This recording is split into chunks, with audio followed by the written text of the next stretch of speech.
Seatbelts, everyone! Please let this be a normal field trip. With a Frizz? No way! Oh. Cruising on down Main Street, you're relaxed and feeling good. Next thing that you know, you're seeing octopus in the neighborhood.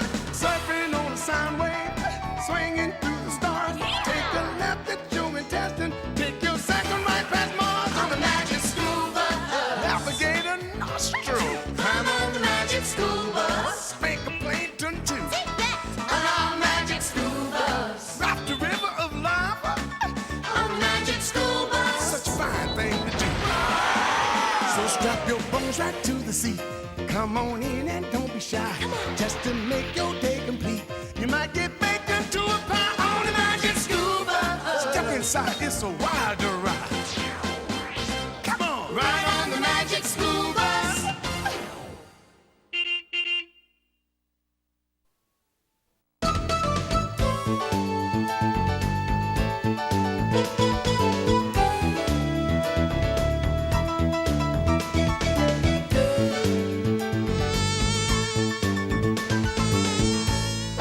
Hey, Ralphie, wait for me!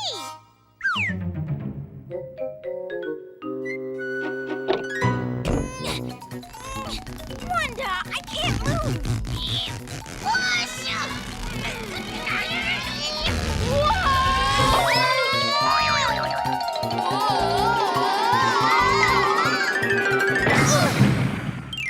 Yes! How's it going, Liz? Aren't you psyched? The Frizz is taking us to the beach today. Don't forget, we can't go until after our reports. Then let's keep the reports short, DA. Yep, where there's a will, there's a way. We brought sand and a crab shell for our 2 beach things that go together report. Didn't we, Carlos? Whoa, a humongous wave at 10 o'clock. See? Crabs dig in the sand. So crabs and sand go together. Ah! Wipe out! Oof! What did you bring, Ralphie?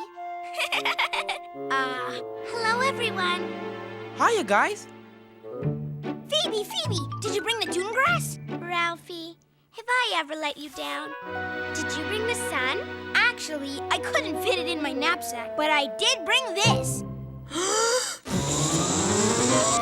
The sun in all its glory. At my old school, we weren't allowed to bring the sun to class. How about you, Tim? Check it out. A stunning portrait of the rock to go with Wanda's muscle. You did bring the muscle, didn't you, Wanda? Ta-da! One muscle to go with Tim's rock. I named him Gussle the Muscle. Gus for short. Who's Gus for short? Hi, Keisha. Gus is the muscle I brought for the 2 beach things that go together report. See? Oh, no. Oh, help. Oh, bad. Oh, bad. Oh, bad. Something wrong? I totally forgot about the report. You did? You didn't bring anything? Just my swimsuit and a towel. And a tuna fish sandwich. Uh-oh. What's wrong with that? I love tuna sandwiches. Listen, don't panic yet. Who's your partner? Arnold. Don't worry. Arnold likes reports. He probably did the whole thing himself. Where is Arnold anyway?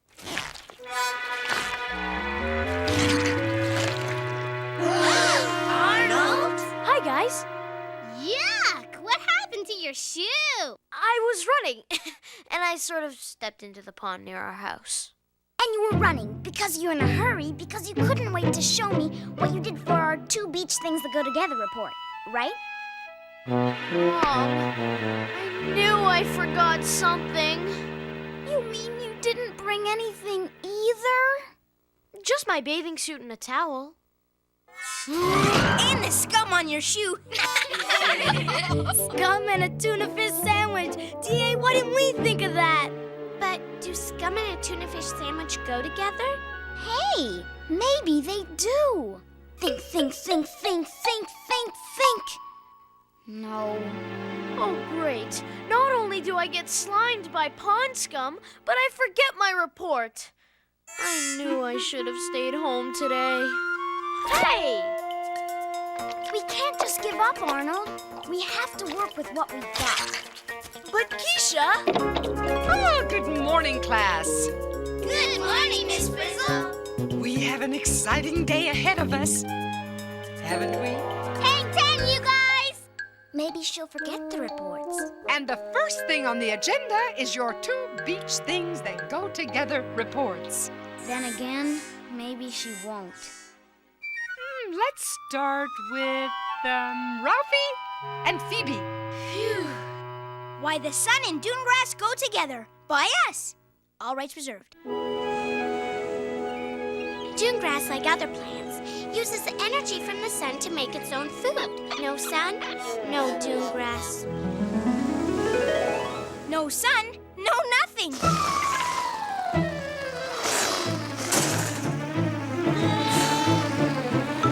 Oh, Keisha and Arnold, why don't you go next? Yes, well, we brought this, nutritious tuna fish sandwich. And this delightful green scum. You did? Why, that is absolutely fantastic. It is? So tell us what the connection is between delightful green scum and a nutritious tuna fish sandwich. They both have, adjectives? Oh dear, hold that thought. It's time to go to the beach. Oh, but don't worry. We'll finish your reports when we get back. Line up by the door, please. saved by the bell. Yeah, I never thought I'd be glad to go on a field trip.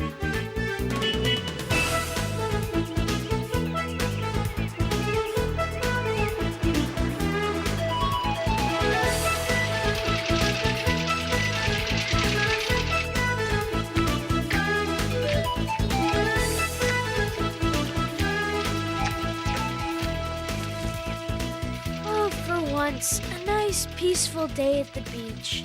Forget it, Arnold. Everyone else will have a wonderful time, but we've got work to do. Now concentrate. How does your scum go with my sandwich? You know, class, this trip just might give you the answer you're looking for. I wonder if she knows we don't know. She knows everything. Well, not exactly everything. It's your job as scientists to look for connections. Connections? You mean how things go together? Exactly.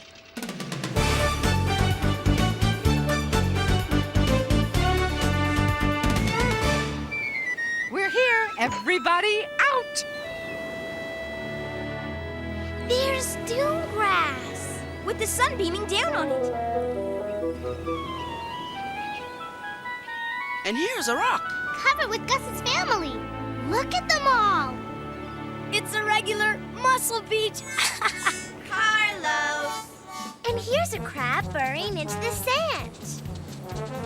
Look up there. That's a gull, isn't it? I wonder what it's doing. Wow! It just ate that crab!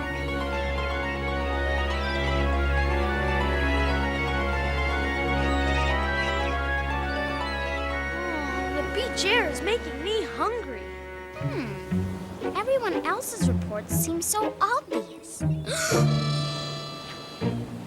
Arnold, you're eating our report. Oh, sorry. I forgot. Arnold, we've got to figure out the connection between my sandwich and your scum. Ready to explore this environment in a bit more depth? Huh? Now? But we just got here. Uh-oh, I'm getting that old field trip feeling again. Come on, Arnold. I know we can figure it out if we try. Seatbelts, everyone! H2O, here we go!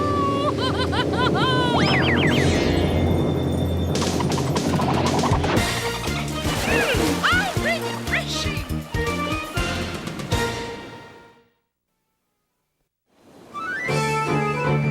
Anchors away, my class, anchors away.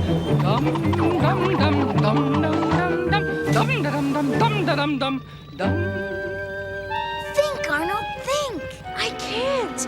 I hate it when my socks get wet. Can I have my shoe back? No way.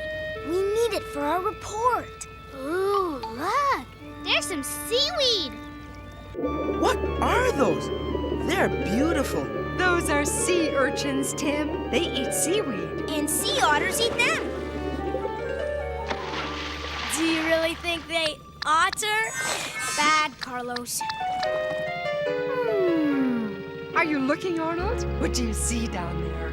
Well, I'm trying hard to look for connections, just as you said, but I can't see past all that green stuff. Yuck, it's gotten all scummy. Did you say scummy? That's it! Look, Keisha, scum! Excellent observation, Arnold. This scum is called phytoplankton. Phytoplankton?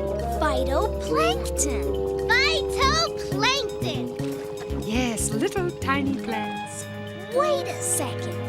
Does that mean the scum on Arnold's shoe is some kind of phytoplankton? Care to try my marvelous mega magnifier, mayhaps?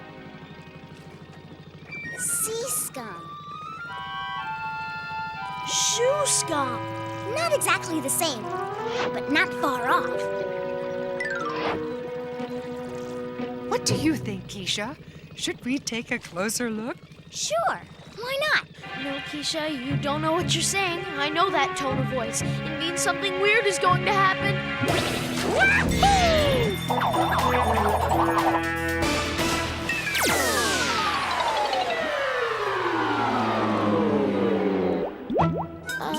Did we just shrink? We did.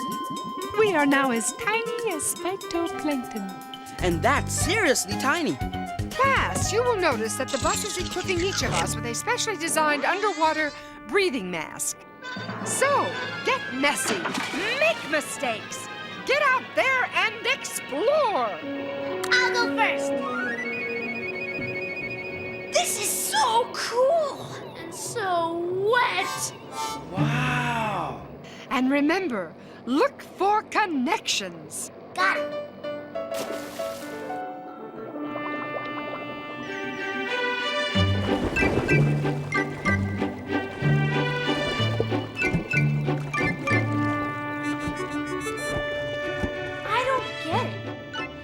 Supposed to find a tuna fish sandwich in the middle of the ocean when we're the size of phytoplankton. Who knows? Maybe there's teeny tiny phytoplankton-operated sandwich tins.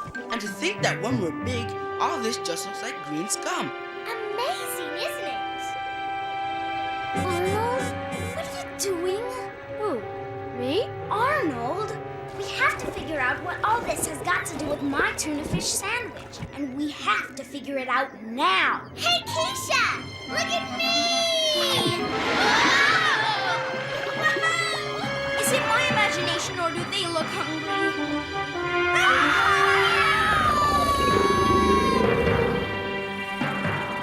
It's not just you, Ralphie.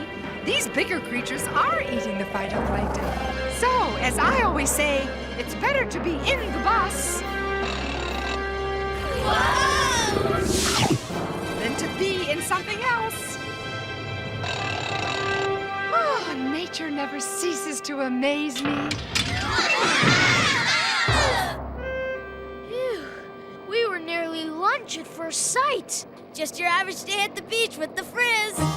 Okay, bus. Do your stuff. Congratulations! We are now the size of zooplankton. Zooplankton? I wonder if that's what just tried to eat us. Very good, Keisha. Zooplankton eat phytoplankton. Zooplankton are tiny animals that live in the water. This way, class. We've got to take chances. Get messy. Get eaten. And don't forget to look for connections. But Miss Frizzle, this is a big ocean. I'll never find a connection between scum and a tuna fish sandwich. Of course you will, Keisha. Stay with your partner.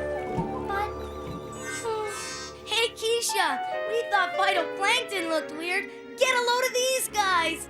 they are not guys, Carlos. They're zooplankton. phytoplankton. There don't seem to be as many of them as there were of the phytoplankton. Good observation, Tim. What else do you notice? Anyone? Those giant things. Very good, Phoebe. Those giant things are anchovies. They're a kind of fish. Anchovies? You mean the salty things my dad puts on his pizza when he doesn't want me to eat it? You may not like anchovies, Ralphie, but they might like you. I wonder if that's because we're the size of zooplankton. Keisha's right, class. As you can see, anchovies eat zooplankton. Can anyone guess where this is leading? To lunch? Precisely. All right, everyone, back in the bus. Ready, bus? Well done. We are now the size of an anchovy. I suggest we stay in the bus while we have our lunch. But there's so much to see out there. Oh, excellent observation, Wanda. At my old school, we always had to stay in the bus if we ate lunch in the ocean. Since we can't eat our report, do you want some organic potato chips? No thanks. I had some phytoplankton earlier. You did? Listen, Arnold, time is running out, and we don't have our report yet. Scum, tuna fish sandwich. Scum, tuna fish sandwich. What's in a tuna fish sandwich anyway? Mayonnaise, tuna fish, maybe a little vinegar, some chopped celery. Did you say tuna fish? Yeah. Arnold, you may accidentally be a genius. What does a tuna fish look like? I don't know. I never saw one without mayonnaise. D.A., quick. There's got to be a picture of a tuna fish in one of your books. Here, an albacore tuna.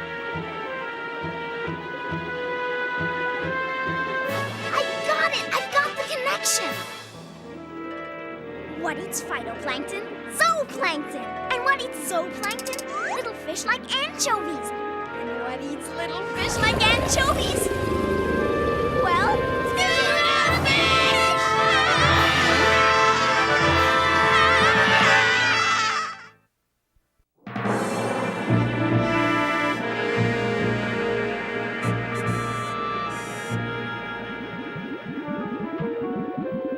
I knew I should have stayed home today. Class, we are now inside an albacore tuna. Cheer up, Arnold. We're off the hook. We know how your scum and my tuna fish sandwich are connected. You know, it's a tuna eats scum world out there. No, listen. Tuna don't eat scum. Scum gets eaten by zooplankton, which get eaten by little fish like anchovies, which get eaten by tuna. Our report's in the bag. But the bag's in a tuna's tummy. Who knows what you call something that's connected, linked together? You mean like a chain?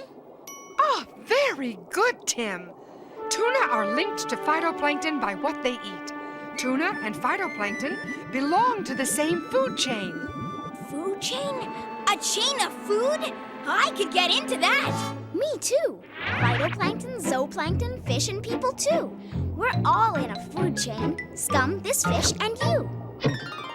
Humans are usually at the very top of the food chain. But for once, we're actually inside it. We are also in the perfect position to study a tuna's digestive system. What? Now? Miss Frizzle, do you think we could go back to school now? Arnold and I need to do our report. Well, if you insist, I guess we could leave the tuna's digestive system for another day. Way to go! Close one.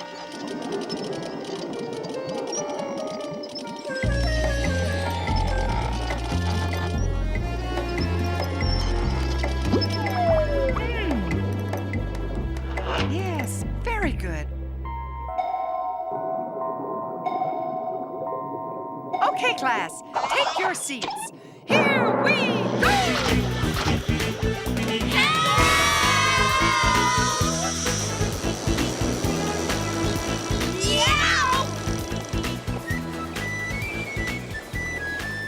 Nope. Already have a bus.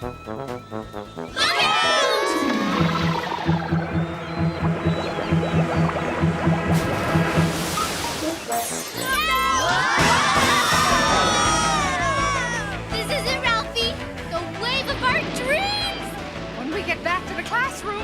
We will discuss our observations. Surf's up! Arnold, do you observe what I observe? She's hanging 10. There really is more to Miss Frizzle than meets the eye.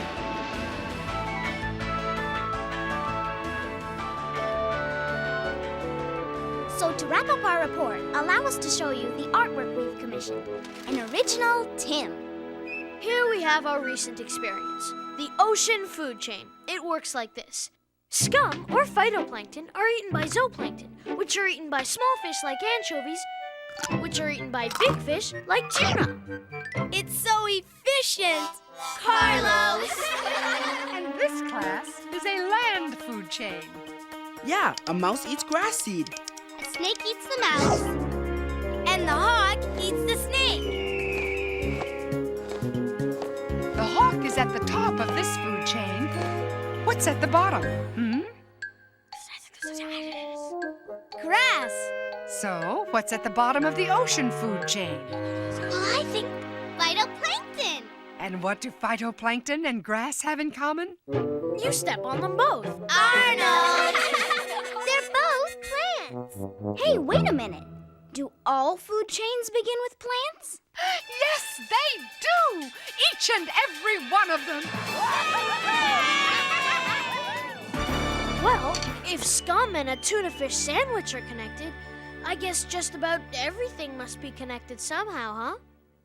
Hey, where's my shoe?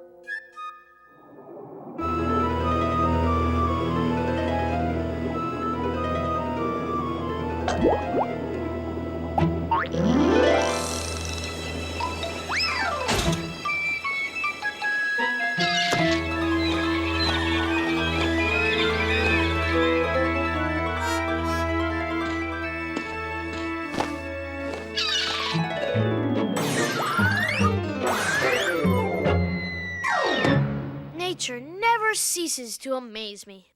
As I always say, if the shoe is clean, wear it.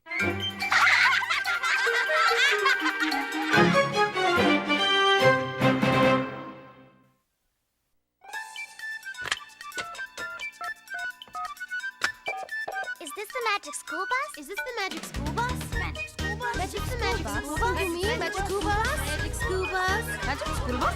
Magic school bus? I want the magic school bus! I want the magic school bus!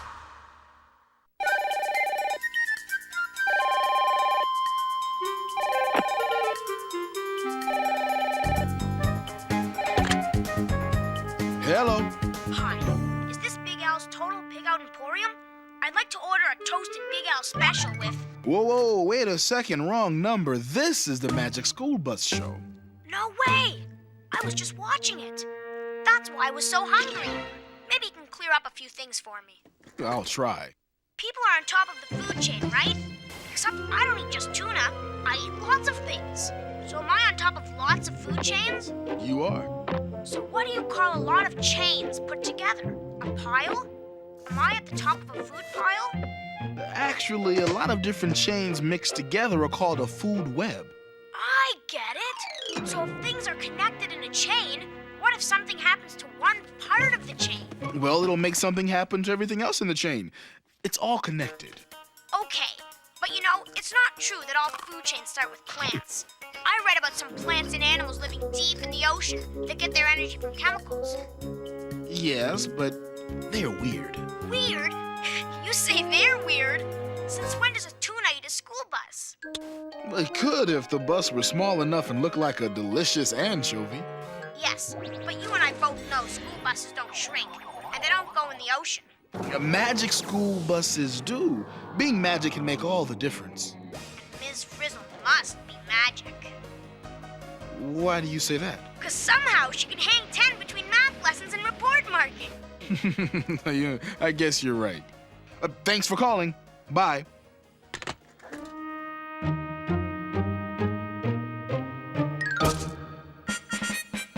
Why, thank you, Liz. This looks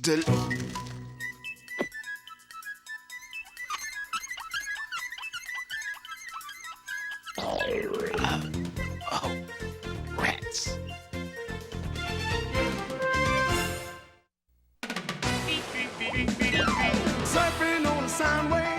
swinging through the stars. Take a left at your intestine. Take your second right past Mars on the magic school bus. Alligator nostril. Climb on the magic school bus. Spank a plankton too. On our magic school bus. Rock the river of lava. On the magic school bus. Such a fine thing to do. So strap your bones right to the seat. Come on in and don't be shy. Just to make your day complete. You might get baked into a pie on the magic school bus. Step inside, it's a wilder ride. Come on, ride on the magic school bus.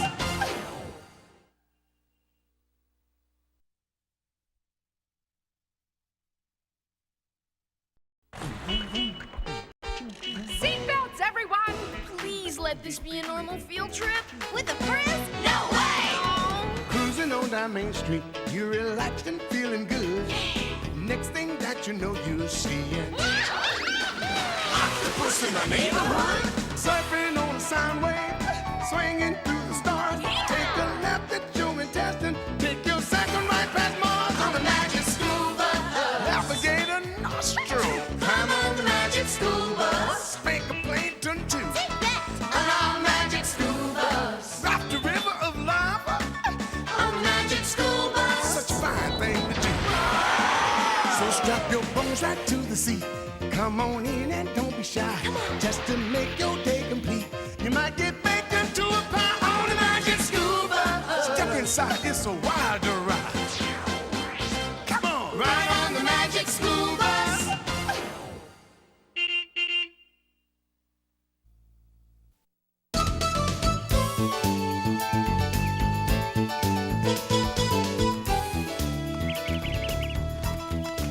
I told them I'd have an idea for broadcast day. So I'll have an idea for broadcast day. Why don't I have an idea for broadcast day? Ralphie! Get up, Ralphie! You're going to be late for school. Oh, no! Ralphie, what are you doing?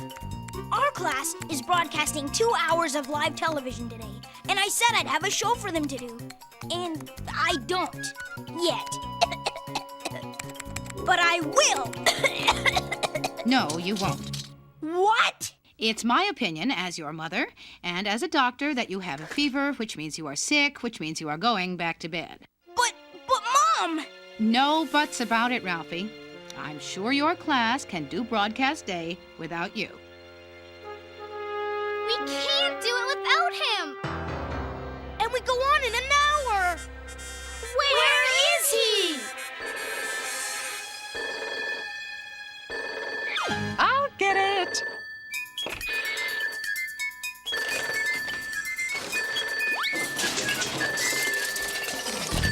I was wondering where you got to. Hello? Yes, Dr. Tonelli. Dr. Tonelli! That's Ralphie's mom! Yes, I see. Yes, he's sick. Oh, poor Ralphie. Why aren't I surprised? Of course, he must stay in bed. What? In bed? What about broadcast day?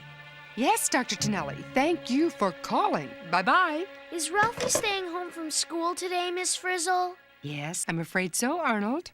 What are we gonna do? What are we gonna do? What are we gonna do? Why, we're taking school to him, of course. To the bus!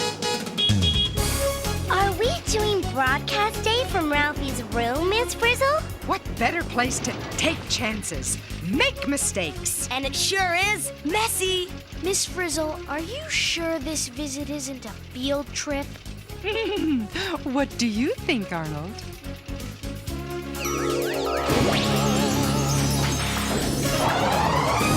I think Ralphie shouldn't have stayed home today. How can anything that smells like grape shoe polish help my body get well? Ugh. It will if you take 1 teaspoon 3 times a day. And don't forget to shake well before using. Like this? Even your jokes are sick. Open. No! Oh boy, I feel great! Mom, you are a miracle doctor. Can I go to school now? Forget it, Ralphie. I've got to go see another patient, but Grandpa's downstairs if you need anything. I'll check in later. If I get an idea, I'll still have time to phone it in.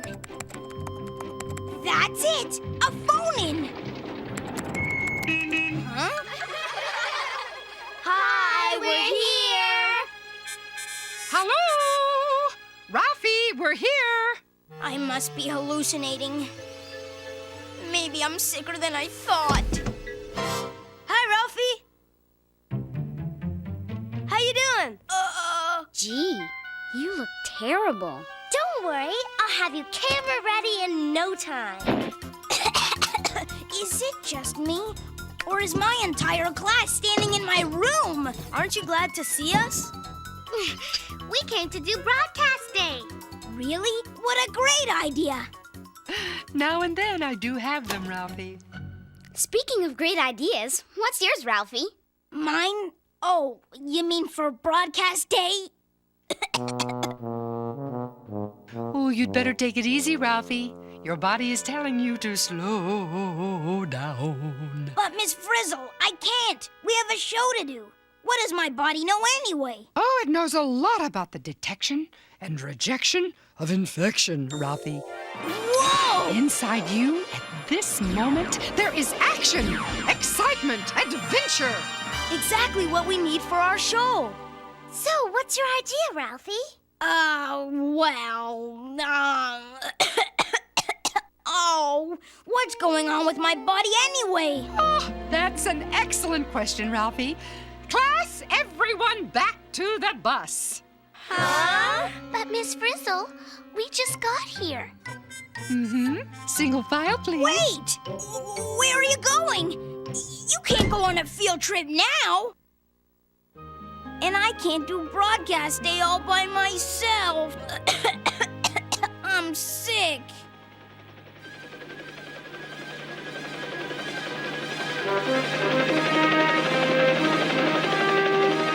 Huh? Wait a minute. What's going on? Oh, it was your idea, Ralphie. We're here to get the inside story. Inside story? Inside what? What about broadcast day? Think, Ralphie.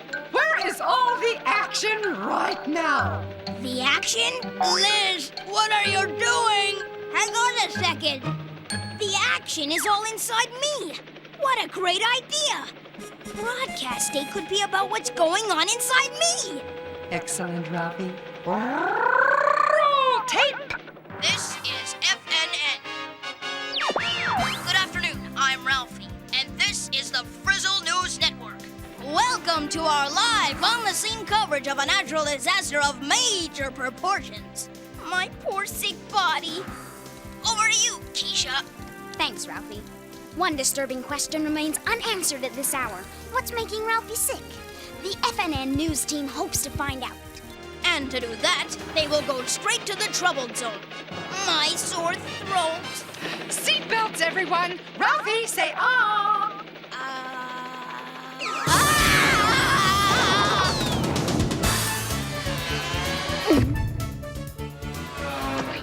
Cool. I've never seen that from the outside before. The FNN news team is nearing the disaster area. In a moment, we will have live footage. See anything yet? Whoa! Oh, get a shot of those vocal cords, class. Look how red and swollen his throat is. No wonder it hurts. The question is, why is it red and swollen? And why does it...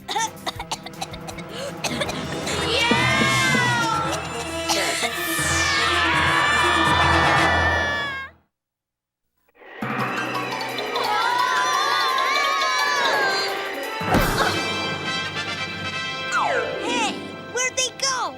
Where's the bus?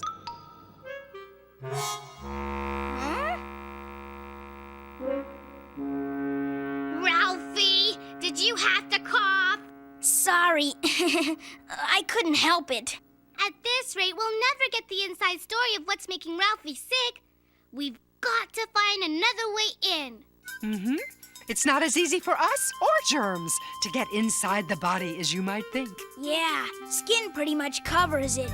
How are you gonna get the inside story if you can't get inside? Wait a second. I've got it!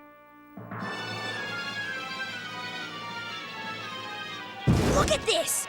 Is it just me? Or does this say, this way in? It's a shortcut. Get it? Shortcut? Carlos, yuck! Excellent observation, Carlos. Seatbelts, everyone!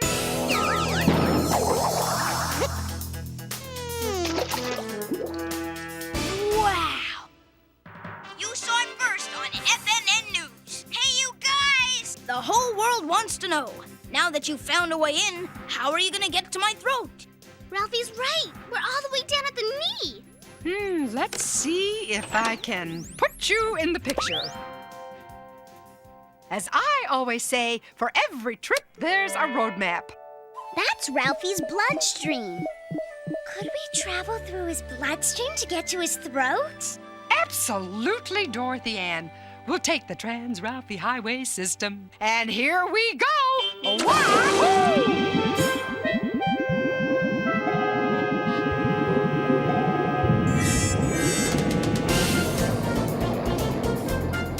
This is Ralphie for FNN News. My entire class has just dived deep into my cut, and it doesn't even hurt! What are those? Those are tiny, tiny blood vessels. They are all part of the bloodstream. Eeny, meeny, miny, mo!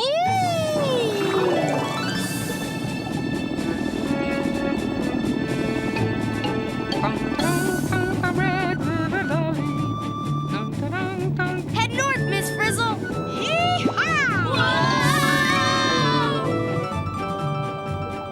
Is that my blood? But I thought blood was red. That stuff is clear. That's right, Ralphie. The liquid part of the blood is clear. So what are those red things? Are they what make blood look red? Scintillating surmise, Ralphie. According to my research, they're called red blood cells. And the white ones are white blood cells. But what are those jaggedy things? Those are platelets. They help the body heal scrapes and cuts. But we still don't know what's making me feel sick. And boy, do I feel sick. Ralphie! I'm home! There. Quick, hide, Liz! Hello, sweetheart. Feeling any better? Yeah, fine, great. It, looks as if you've been busy. Just, the game I was playing. So, Mom, I think I'll get some sleep now. Hey, what's that you're watching? What, this? It's, nothing. Just some movie. You wouldn't like it. Oh, I don't know about that. It's remarkably realistic. Look, red blood cells. And those look exactly like white blood cells. Nah, are you kidding? Those are just cheap special effects. Look, you can even see the wires. We're here. We are?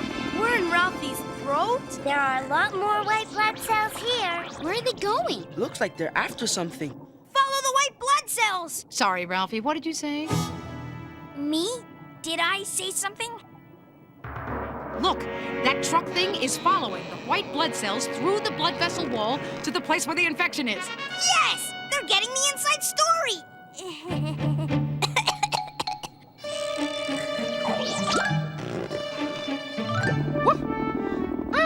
Now that we're inside Ralphie's throat tissue, time for some on-the-spot reporting. Up close and personal. Keisha, Carlos, camera 1. The trick here is not to make eye contact. Phoebe and, Arnold, you take camera 2. I'm the one who should have stayed home today. Way to go, guys. Take chances. Get messy. Get out there. Get the story. Just don't mention my name, okay? Ralphie, are you talking to yourself?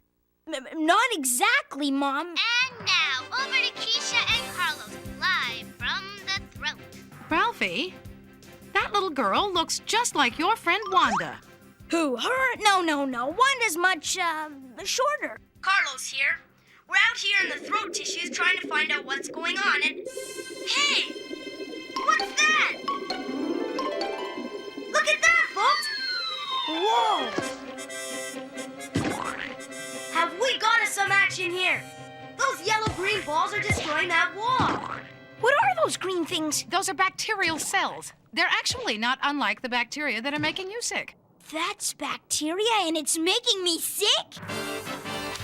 This just in, folks. That's bacteria, and it's making Ralphie sick. And according to my research, bacteria are germs. Once inside our bodies, they can make us sick. Ralphie has a bacterial infection. This is it! The inside story. Bacteria invade throat. Is it just me, or did they say Ralphie? No. It says here this show's about a guy named Alfie.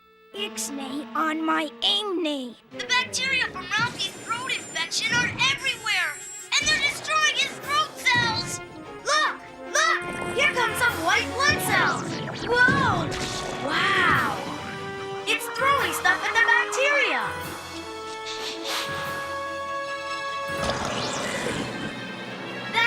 That was incredible.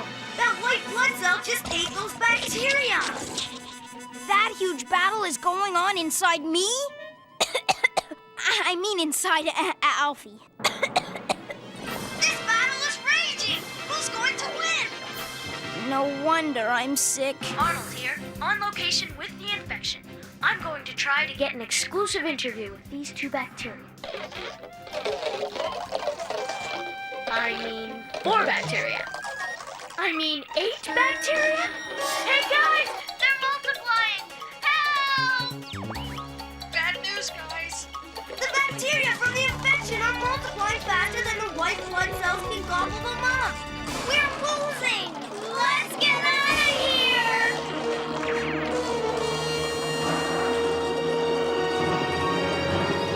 How could my body lose? Ralphie, are you all right? I don't think you should be watching this. No! Please don't turn it off, Mom. I want to see how it ends. I'll tape it for us downstairs. But you don't understand. What I understand is that your body needs to save its strength so it can use its energy to battle those bacteria. You have to rest, sweetheart. It's not just me, Ralphie. Any good doctor knows the best cure is complete rest. Over to me, Dorothy Ann. Right now, the white blood cells are losing. Certainly looks that way, Dorothy Ann. They need help. They need backup support. Ralphie, did you hear me?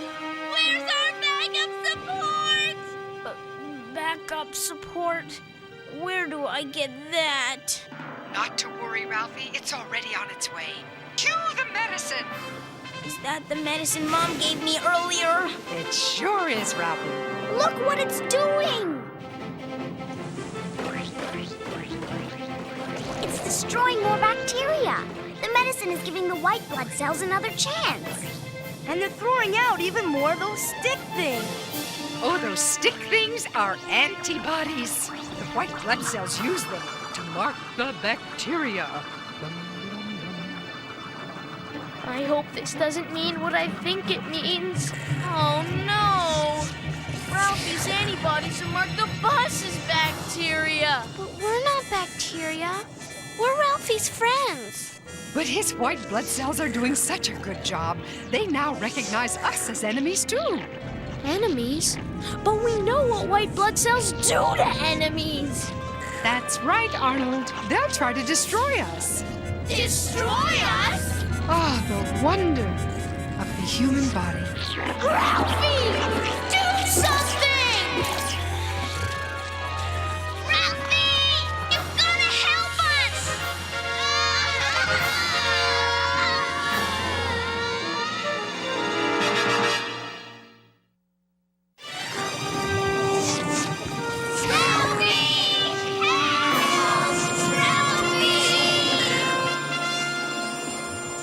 Don't worry, class. In order to to destroy us, Ralphie's white blood cells will have to catch us first.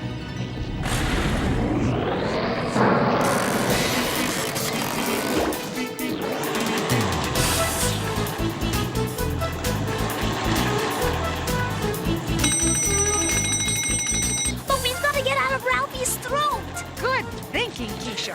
When the spot is tight, hang right.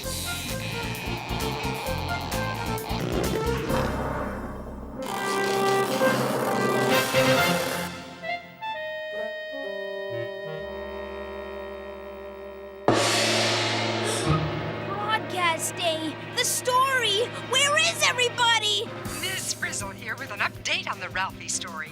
To escape the white blood cells, we left Ralphie's throat and are now heading up his nasopharyngeal passages. The what? According to my research, that means his nose? We're up Ralphie's nose. That's the inside of my nose?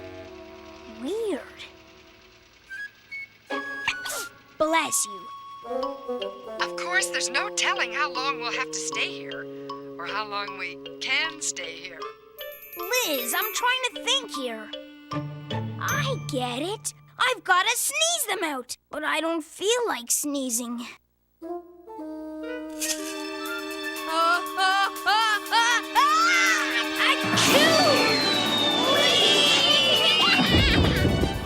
Second floor, boy socks, going up. All right. Way to go, Ralphie! Yeah!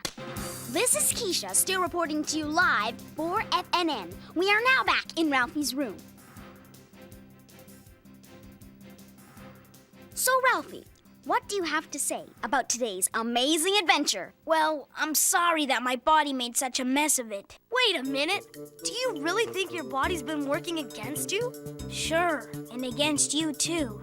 You almost didn't get in, remember? Only because your body's built to keep out things like a bunch of germs. Or a bus full of kids. And my throat is so sore I can barely talk. Only because your body is sending extra blood there to help fight the infection. Okay, but what about when you almost got gobbled up by my white blood cells? Only because your body thought we were bacteria. Your body was only trying to protect you. I guess you're right. My body was just trying to get rid of germs. Like you. Come along, class. Good old body. So that's the inside story, isn't it, Miss Frizzle? That's the inside story, Ralphie. Pretty amazing, don't you think? Well, we may have won the battle, class, but he's still fighting the war. Hey guys, how's this for a concept? Inside Ralphie, the series. Week 1, he gets a Charlie horse. Week 2, tennis elbow. Week 3, the final episode, athlete's foot.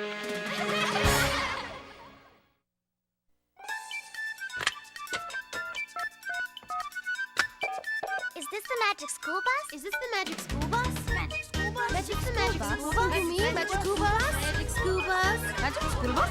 Magic school bus? I want the magic school bus! I want the magic school bus!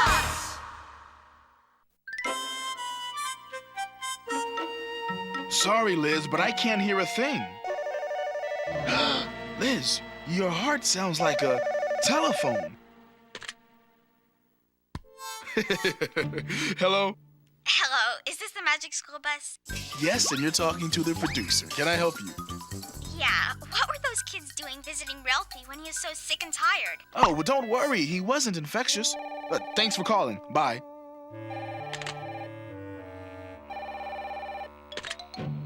Hello, Magic School Bus. You know, Ralphie shouldn't go around picking scabs. If the magic school bus got in, so could germs. A good point. Bandages, like skin, are there to keep germs out of your body. And bacteria aren't the only things that can make you sick. There are viruses, parasites, fungi, and... Right, and some sickness isn't caused by infection, but by the body's own systems not working right. Thanks for calling. Bye.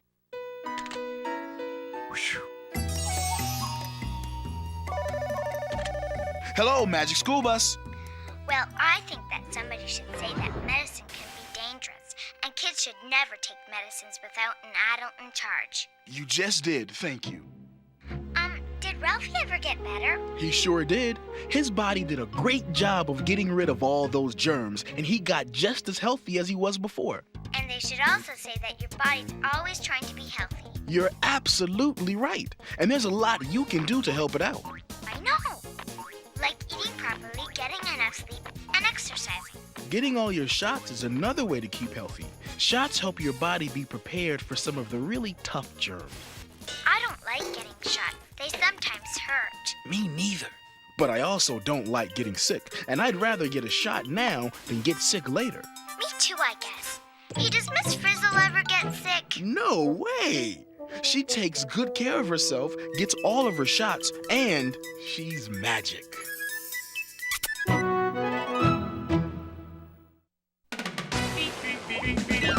Surfing on a sound wave, swinging through the stars. Take a left at your intestine. Take your second right past Mars on the magic school bus. Alligator nostril. Climb on the magic school bus. Plankton too. On our magic school bus. Rap the river of lava. On the magic school bus. Such a fine thing to do. So strap your bones right to the seat. Come on in and don't be shy. Just to make your day complete. You might get baked into a pie on the magic school bus. Step inside, it's a wild ride. Come on, ride on the magic school bus.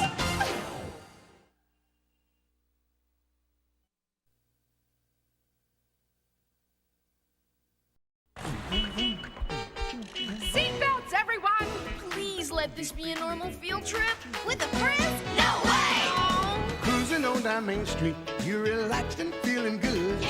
Next thing that you know, you're seeing octopus in the neighborhood. Surfing on a sound wave, swinging through the stars. Take a left at your intestine. Take your second right past Mars on the magic school bus. Alligator nostril. Climb on the magic school bus. Plankton too. On our magic school bus. Rap the river of lava. On the magic school bus. Such a fine thing to do. So strap your bones right to the seat. Come on in and don't be shy. Just to make your day complete. You might get baked into a pie on the magic school bus. Step inside, it's a wild ride. Come on, ride on the magic school bus.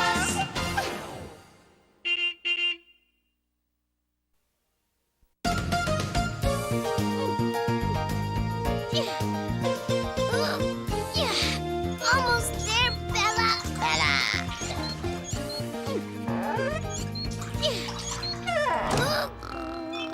Here you go, little guy. Food fit for a spider.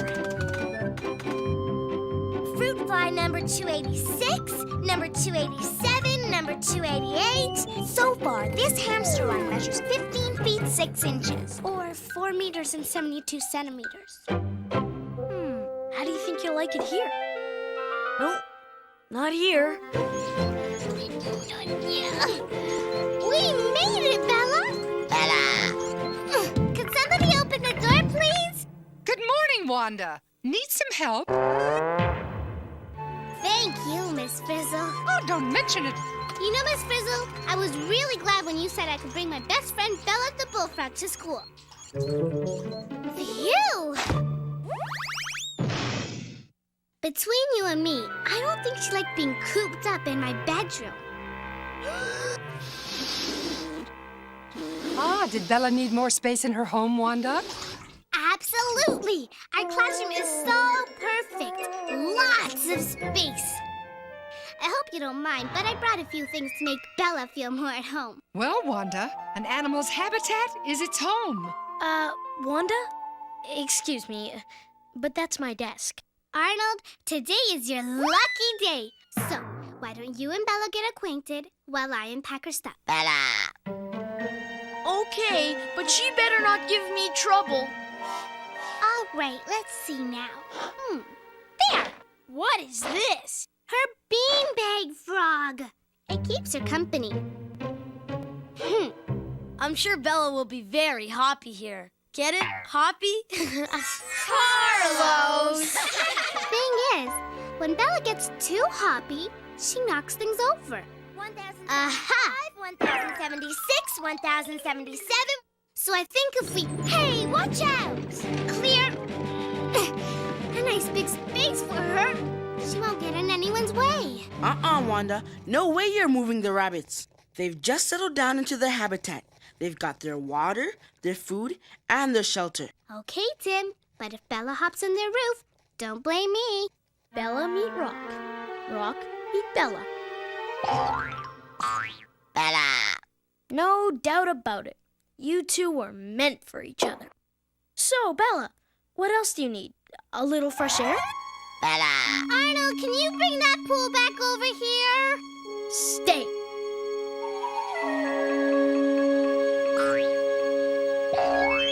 Thanks, Arnold. Your desk is where I'm putting Bella's swimming pool. Swimming pool? Of course! Everyone knows frogs need water. So start blowing. She's right, Arnold. But this desk is part of my habitat, and I like it dry. Arnold, trust me, you'll love having Bella here. Now blow.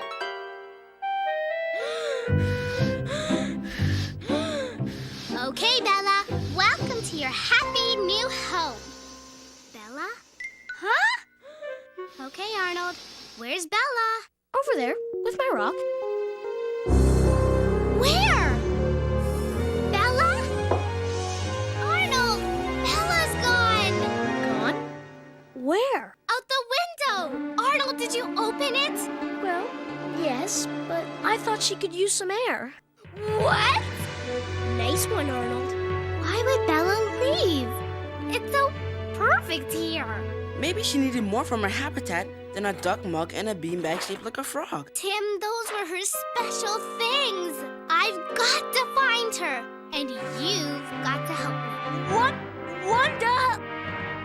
Miss Frizzle, could we be excused to go look for Bella? Oh, that's an excellent idea, Wanda. In fact, why don't we make it a...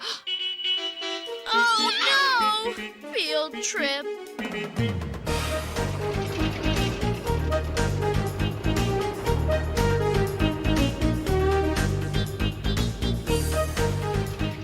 I should have stayed home today. I think Bella should have stayed home today. How are we ever going to find her? She could have hopped anywhere. Not exactly anywhere, Wanda. As I always say, to find a frog, be a frog. Be a frog? Oh, no. That means we're going to...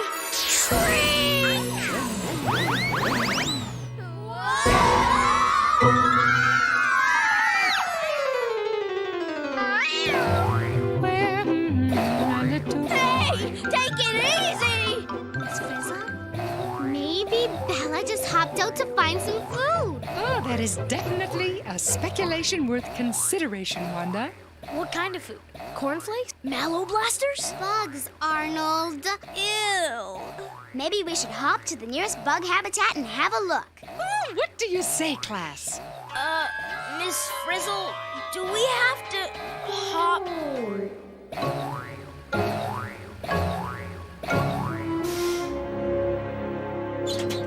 Everybody out! Where are we? Phew, we stopped. Bella! Bella! Where are you? Bella! Wanda, be quiet. You'll scare her away. Thanks to you, she's already away, Arnold. The question is where? Bella! Bella? Hop along, class. 2 by 2, please.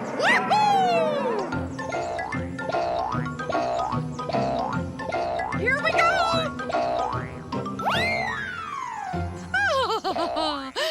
Hey, this place is crawling with frog food. Do we have to keep talking about food? Oh, sorry, Ralphie. But food is one of the things all plants and animals need from their habitats. So, here's the food, Arnold. Where's Bella? I'm looking.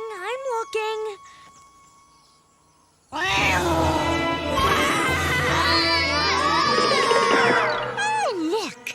It's a Felis catus. this is an excellent opportunity to study the predatory behavior of cats. Go, go! Let's get out of here! Well, if you insist. Here we go.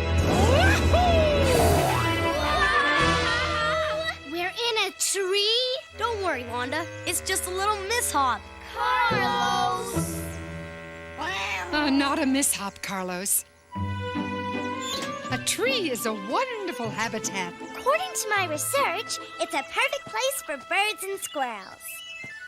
Yeah, it gives them a safe place away from cats to build their nests. Oh, look. Baby squirrels. But I don't want baby squirrels. I want Bella. And there's not enough space for her here. There's no food. Besides, where would she put her swimming pool? I don't know. How about over there? Very funny, Ralphie. Come on, Arnold. Let's see if we can see it from up here. But Wanda...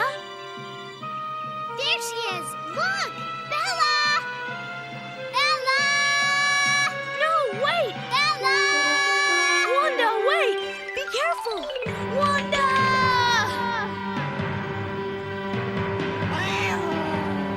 What do we do now, Wanda?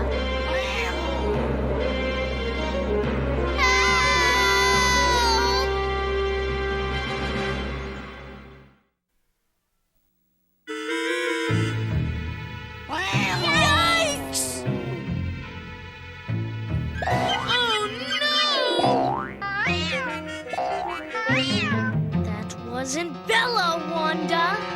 So, I knew that. Then why are we here?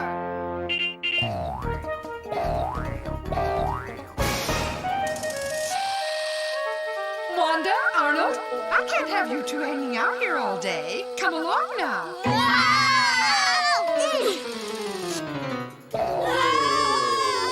Here we go again.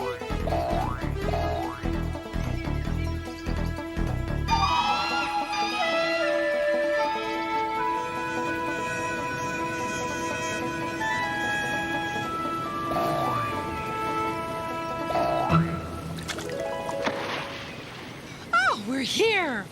But is Bella here? Because if she isn't, Arnold. Look, Wanda. Water. And bugs! What do you think, class? Does this spot have everything Bella needs? So far, so good, Miss Frizzle. Water, space, bullfrog food. Then Bella must be here. Bella! Not again! Bella!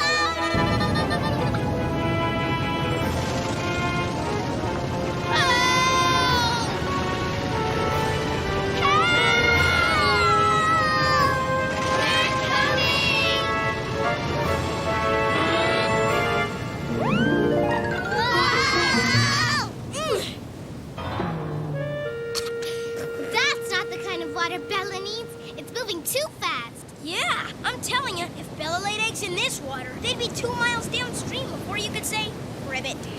Excellent observation, Ralphie. Bullfrogs need quiet water to lay their eggs in. So, all we have to do is find quiet water. Just as I thought. It can't be too far away now. Wow, what is that? One of my favorite birds. It's an Ardea herodias, a great blue heron. Look how it soars. What grace, what style. What does that have to do with Bella? Well, Wanda, as I always say, look for connections. Arnold, you look for connections. I'm looking for Bella. Bella, where are you? That's it. I'm sorry, but I can't take the pressure. Aw, come on, Arnold. We can do it. Yeah, think connections. Connections. Food. Fight. No, no, no. Start over. Bugs? Food. Fight. Carlos.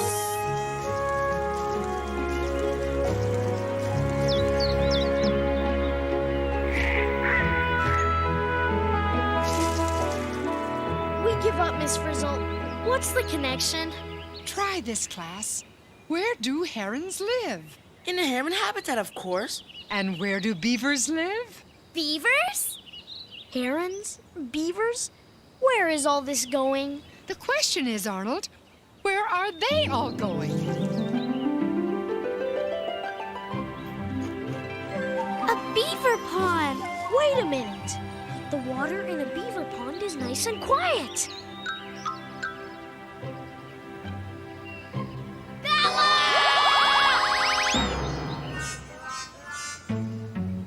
Wanda!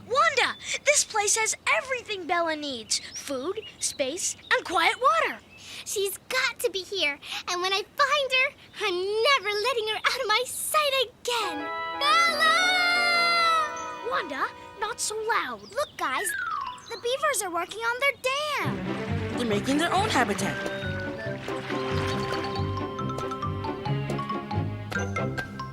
Bella. There she is! Bella! Arnold, we found her! We found her! We found her! Wanda, do you always have to shout? Hang on, Bella! I'm coming! Bella.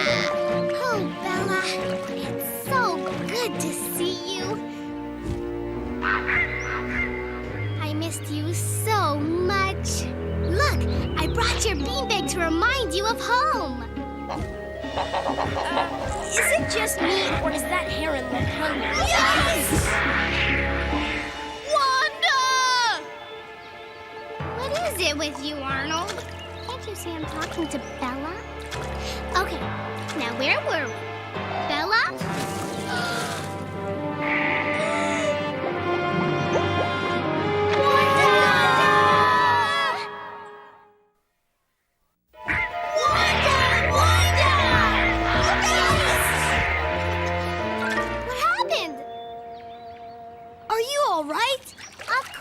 I am. But where's Bella? Bella! There she is, Wanda. She's fine. Bella. Okay, that's it. We're all in one piece. Time to go. Not until I get my frog. But Wanda, look at the facts. A beaver pond is Bella's natural habitat. It's the right place for her to live. Right? You call this right? Well, where are the comforts of her home? Her plastic duck mug, her Wanda, Bella doesn't need all that stuff. Let's go. Arnold, stop pushing me. Look, Juan, this place has everything Bella needs. Delicious food. Beautiful, calm water to swim and lay her eggs in. Lily pads to sit on. And lots of space to hop around in. Bella. This may have everything Bella needs, but it also has something she definitely does not need. Plants are eaten by insects. Insects are eaten by fish and newts and bullfrogs. And fish and bullfrogs and newts are eaten by herons. They're all part of the same pond food chain. Don't you get it, Arnold? Bella's in danger. Not necessarily, Wanda. A heron might eat Bella, if it could catch her. And I might have an anxiety attack if we don't get out of here. Forget it, Arnold. I will not leave Bella here to get speared by a heron. Bella, there may not be as much space at school. Or the right kind of bugs. Or a pond full of water. But at least there's no heron there. Wanda, do you really want to take Bella away from her habitat? She belongs here. Well then, if Bella belongs here, so do I. Oh, Wanda. And my friends can help me watch out for the heron. Come on, Wanda. Get real. You almost got yourself drowned. Don't worry, Wanda. Bella's in her own habitat. And we're going home to ours. No, it's the heron. Hide! Bella, don't worry. I'll protect you. Oh, no, not again.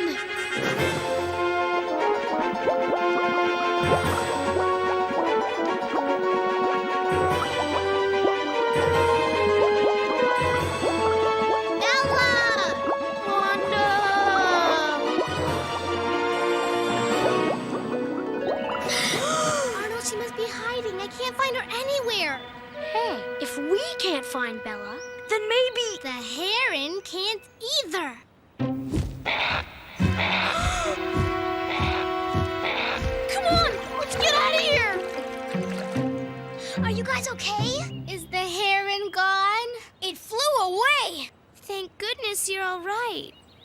Well, Wanda, did you manage to protect Bella? We didn't have to, Miss Frizzle. You should have seen her. Bella used her habitat and hid. An important part of a frog's habitat is a good place to hide. I knew that. Bella, way to hide. Herman. Herman? Herman? Bella. Well, what do you know? Bella has a friend. Bella and Herman. How romantic. Oh, no. We'll never get 2 frogs back to school. Bella. Herman. You're right, Arnold. So I'm not even going to try. You're not? You guys were right. If I really love Bella, and I do, I have to make sure she has everything she needs.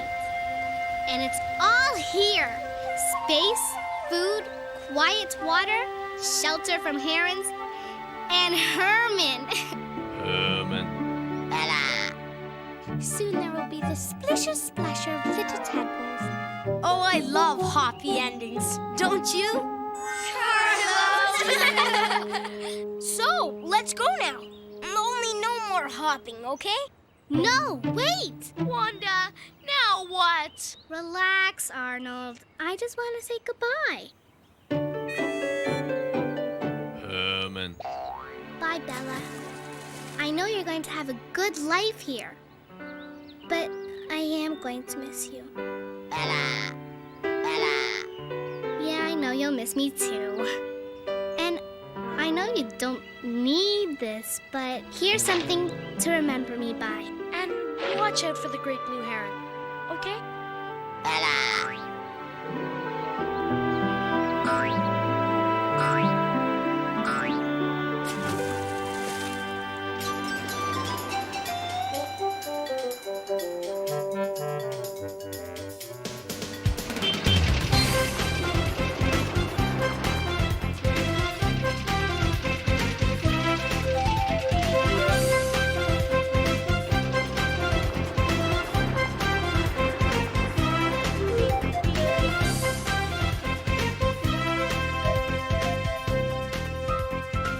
There we are, Wanda. All finished. Thanks, Miss Frizzle. Okay, Arnold, you can have your desk back now. Thanks! It sure feels good to be back in my own habitat. Food, water, a roof over my head, linoleum. Linoleum? What's wrong, Wanda? Got the bullfrog blues? Surprise! What's that? Oh, it's a Rana Katie's Biana, no hoppium out of the window kiss. A what? A frog that won't hop out of the window. And listen to this. Thanks,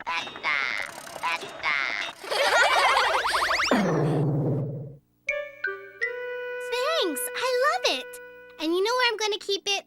Right where Arnold's desk is. Now, wait a minute, Wanda. Wait just 1 minute. Just a few trees, and now where's that pool? Arnold, move that over here. Oh, as I always say, habitats are meant to be shared. Wanda, we already did this. Now, where did I put that duck mug? Wanda.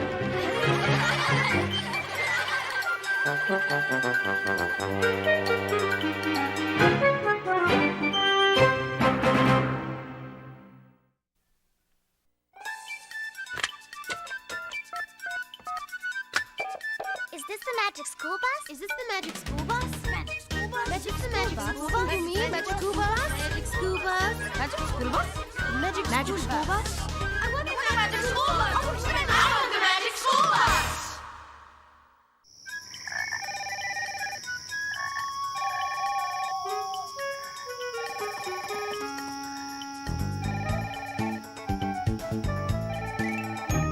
Bye, Bella. I know you're going to have a good life here, but I am going to miss you. Bella. Bella.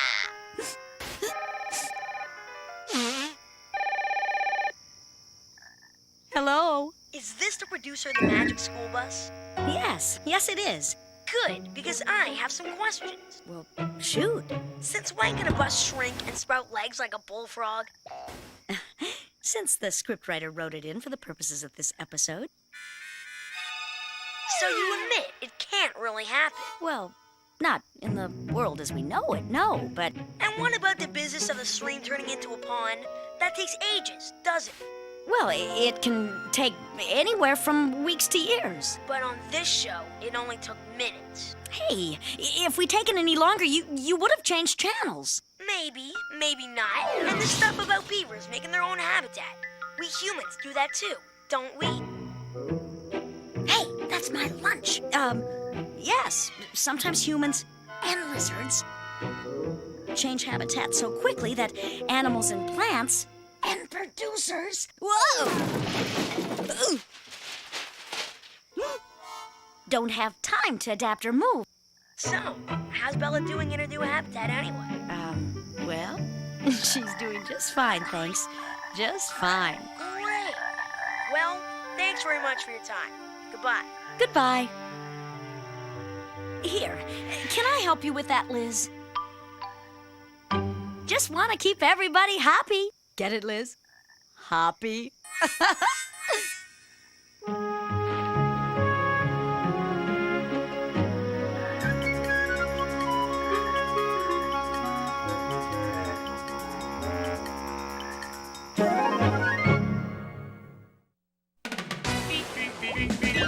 Surfing on a sound wave, swinging through the stars. Take a left at your intestine, take your second right past Mars on the magic school bus. Alligator nostril, climb on the magic school bus. Make a plankton too. On our magic school bus. Rock the river of lava on the magic school bus. Such a fine thing to do. So strap your bones right to the seat. Come on in and don't be shy. Just to make your day complete. You might get baked into a pie on the magic school bus. Step inside, it's a wild ride. Come on, ride on the magic school bus.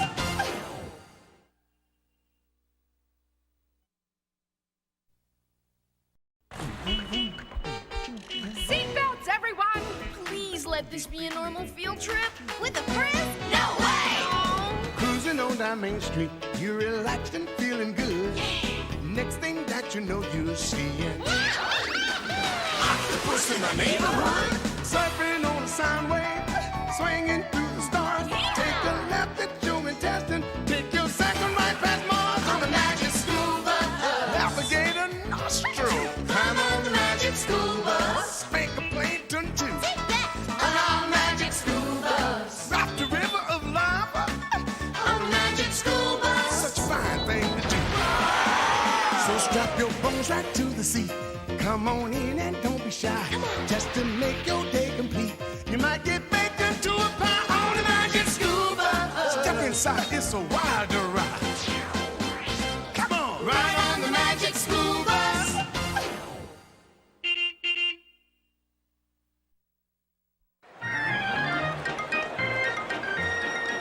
Okay, this is it. Tie game, bottom of the ninth, bases loaded. All you gotta do is slam the ball over the left field fence and win the 7th game of the World Series. Ralphie! Wake up! Ralphie, you're up! Oh, right, Keisha. I knew that. Hey, Wanda, where's home plate? There isn't one, Ralphie. Just pretend. Pretend? Me? But I'll have nothing to slide into when I hit a home run. You'll have nothing to hit if you don't let me pitch. Oh, all right, I'll pretend.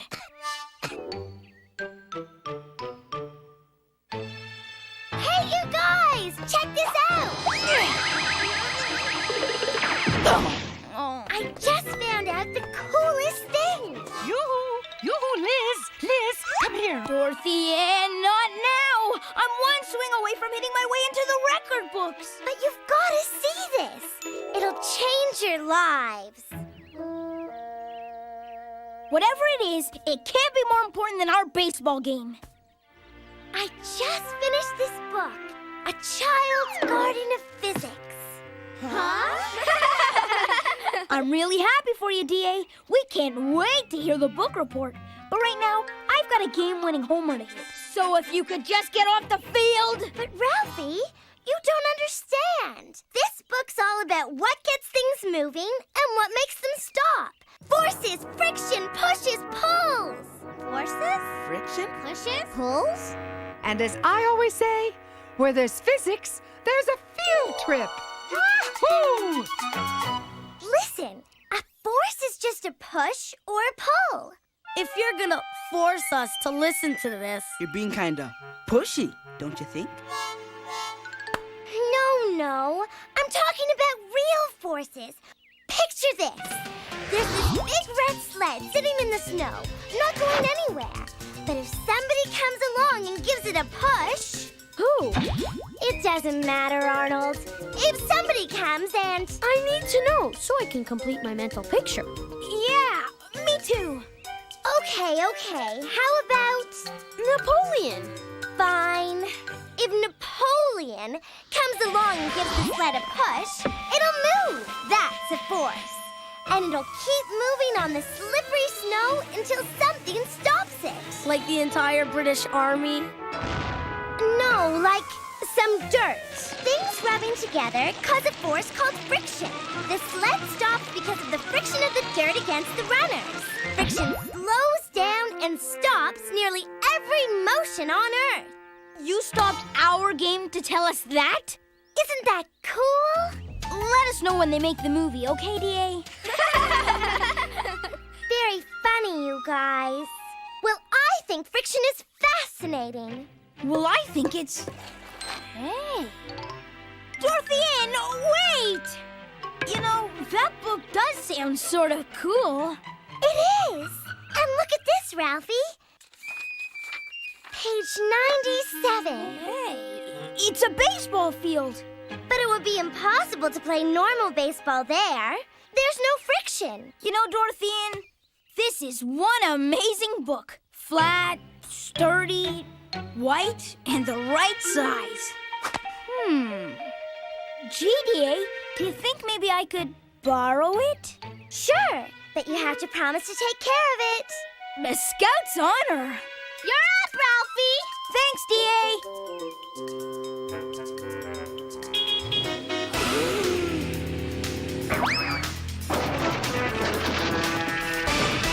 All aboard! Now? But, Miss Frizzle, we're in the middle of the most important competition in the history of sports.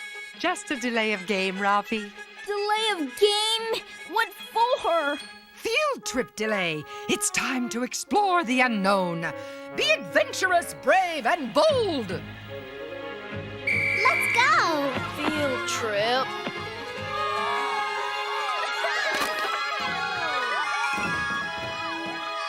Just as long as we don't get blasted, roasted, toasted, or eaten, I'm happy. Oh, don't worry, Arnold. That's not until next week. Today, we're going to a baseball game. All right. This is so cool. A baseball game? That's not new or different or exciting. What? Let's go someplace really unusual. Like that place I showed you, Ralphie. You know, page 97. Show them. Yeah. Well, Ralphie, how could you? Well, you know, it was the right size, and with the white cover and all, it made a great home plate. Hey, it's not like I ruined it. Please, Miss Frizzle, can we get my book before we go? No occasion for agitation, Dorothy Ann. We'll not only get your book, we'll keep Ralphie happy, too. We will? Bus, do your stuff! Time to hit the books!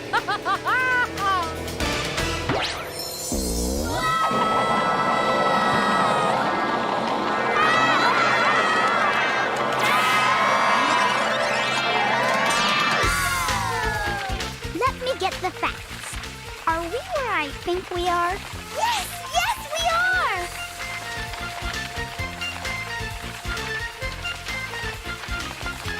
My old school, the librarian never let us drive in our books. Miss Frizzle, stop here, please. Page 97. It's the page I was talking about. It's all about a world without friction. It looks like the world of baseball to me. Come on! Ralphie, watch out! The ground on that field has no... Whoa! friction!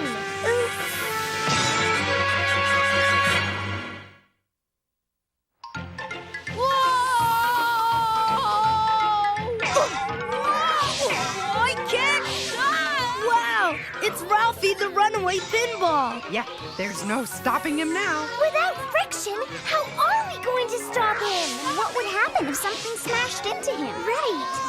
A force pushing the other way. But what can we use? The only forces we can control in there are... us! Take me out of the friction where things just slow to a stop. La la la la la la la la la la la la la la la la. This way, class. Something tells me I should have stayed home today. Who knew we'd wind up inside a drawing? I wonder what would happen if I tried to run. Whoa! Not a good idea! Oh boy, is this ever weird. Hi! Yo! I can't walk! I need something to push against! Like the friction of my feet against the ground! These feet were made for friction. Whoa! Whoa! Forget walking. I just want to stand up. How about a force to get you going, Dorothy Ann? Like a whoosh. Whee! Never fear, Ralphie! A push to the rescue! There! I saved you! Saved me? I was having a blast! Hey, DA, looks like Ralphie gave you the push-off. That's the last time I saved him! Whoa! Phew, that was close. Whoa! Look on the bright side, Arnold. No friction, no grass stains.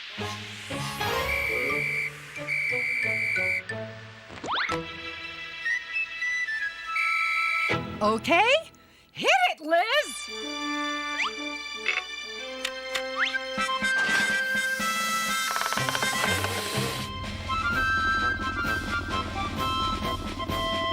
Now what?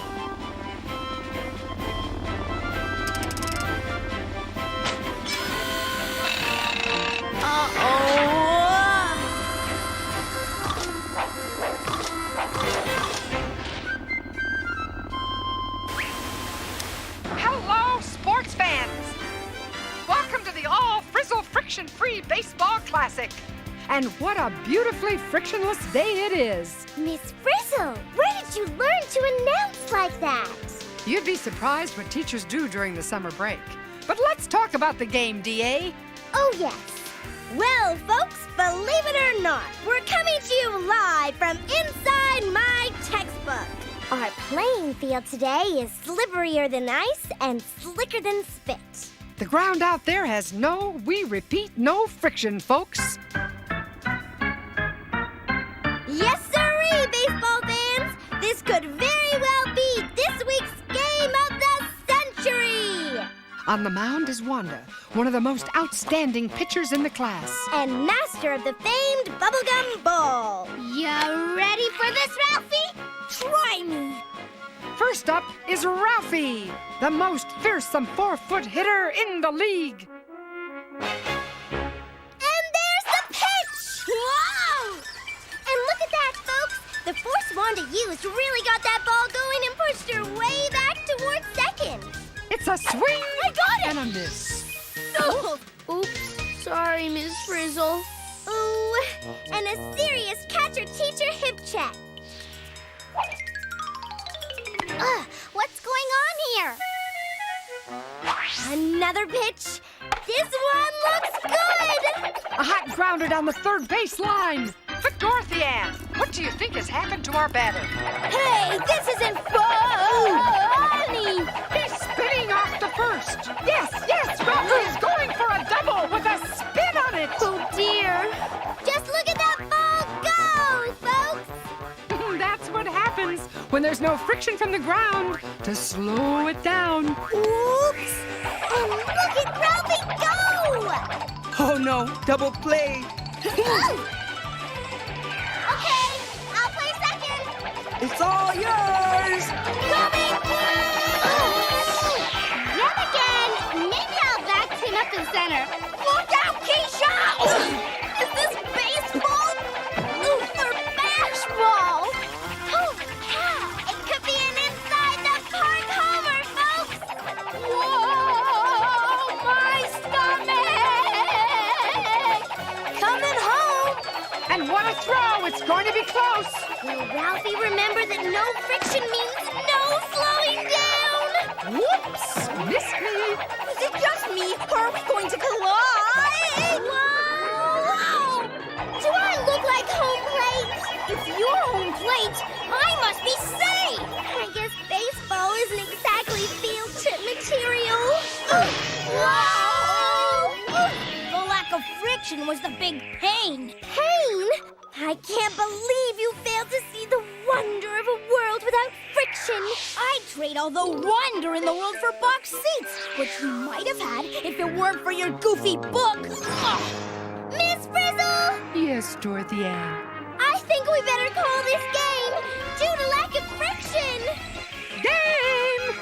Hit it again, Liz!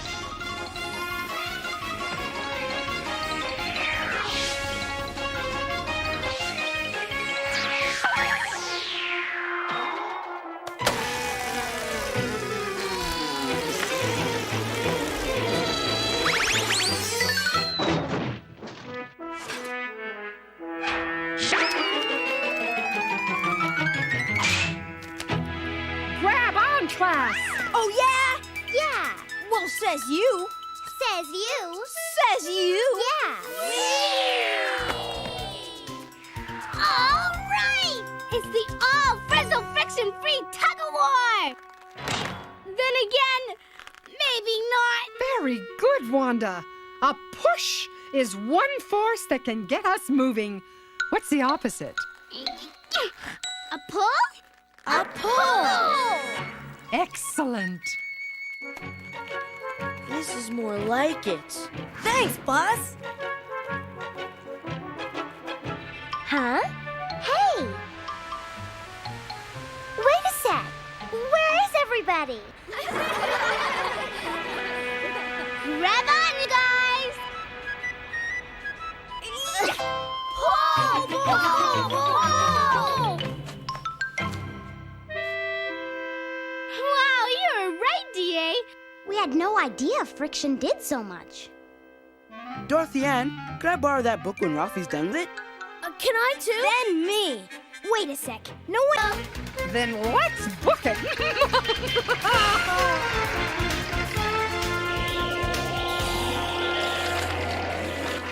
Uh-oh, what's that noise?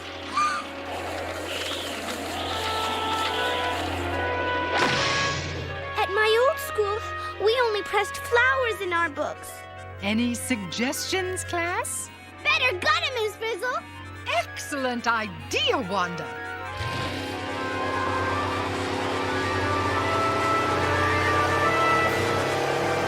Oh no!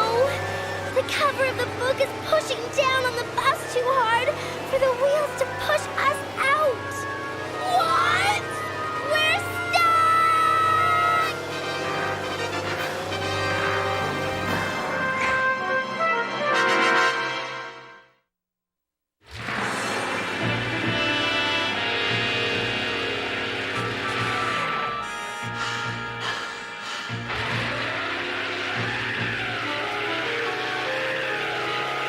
I can't believe this. We're stuck in Dorothy Ann's book. What'll happen to us if we can't get out? Guess we'll be food for the bookworms. Carlos! This is serious. I know. A real heavy situation. As I always say, Those who are book-bound should take a look around. This way, class. Stay on the same page, please. Step on it, Liz! There's not enough friction down here to push the bus out. There's too much friction up here! Okay. Where do we stand? Somewhere between page 96 and 97. Carlos! Hey, just trying to lighten things up. Lighten things up. That's it. Climb up on the roof and push up on the book. Let me get the facts. You're saying we should hold up the book, get in the bus, and drive away? Yes. How? Good question, Arnold. Anyone have an answer? DA, this is all your fault! Ralphie, you're a genius. Look, the letters peel off the page. I have a plan. We split into 2 teams, right? Right? Ralphie's team goes on the roof and pushes up on the book, while my team piles letters up under here to hold the book up long enough for us to get out. Like this. Exactly. Let's do it! Let her rip. Carlos, take a letter. Excellent plan. But why doesn't your team push up on the book while my team piles the letters? Okay? Okay. Not okay. Yes, okay! Not. Yes, okay! Not. DA, what is it again that makes everything stop? Friction. And if there's a lot of it, you can't get anywhere. Right, Ralphie? Yes? Well, I think there's a little too much friction between you two. So if we're ever going to get out of this book, We'd better get rid of the friction between us. Sorry. No, I'm sorry. Well, I'm even sorrier. No, I'm sorrier. No, I'm sorrier. And I'm sorrier than both of you. Okay, let's try it. Push! Come on, you bunch of Weasley wimps, push! It's working! More letters!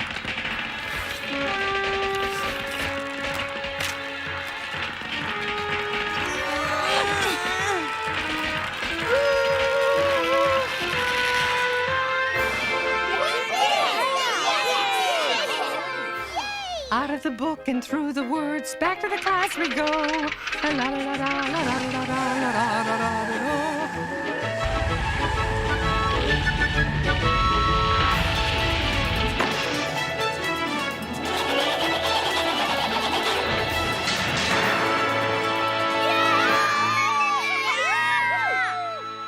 An open and shut case. Carlos! Hang on, Ralphie. Remember what happened last time you jumped out of the bus like that? Never fear, there's friction here. Good old friction.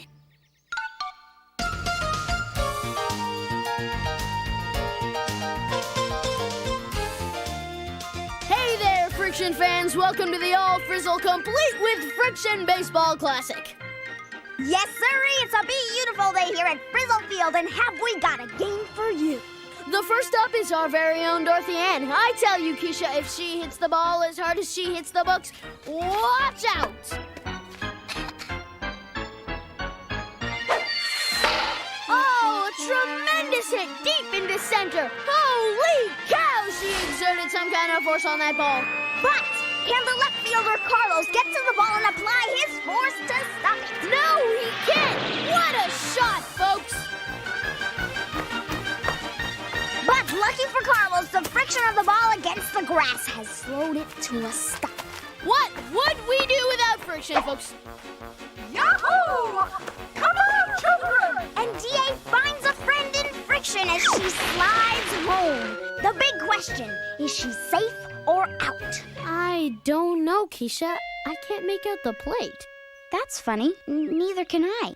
Where is it? I think it's over there. DA was right. This book is great. As I always say, Ralphie, never judge a book by its cover.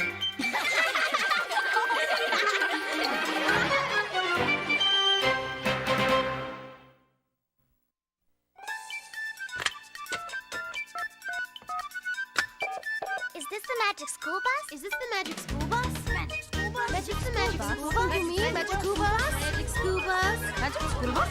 Magic school bus? I want the magic school bus! I want the magic school bus!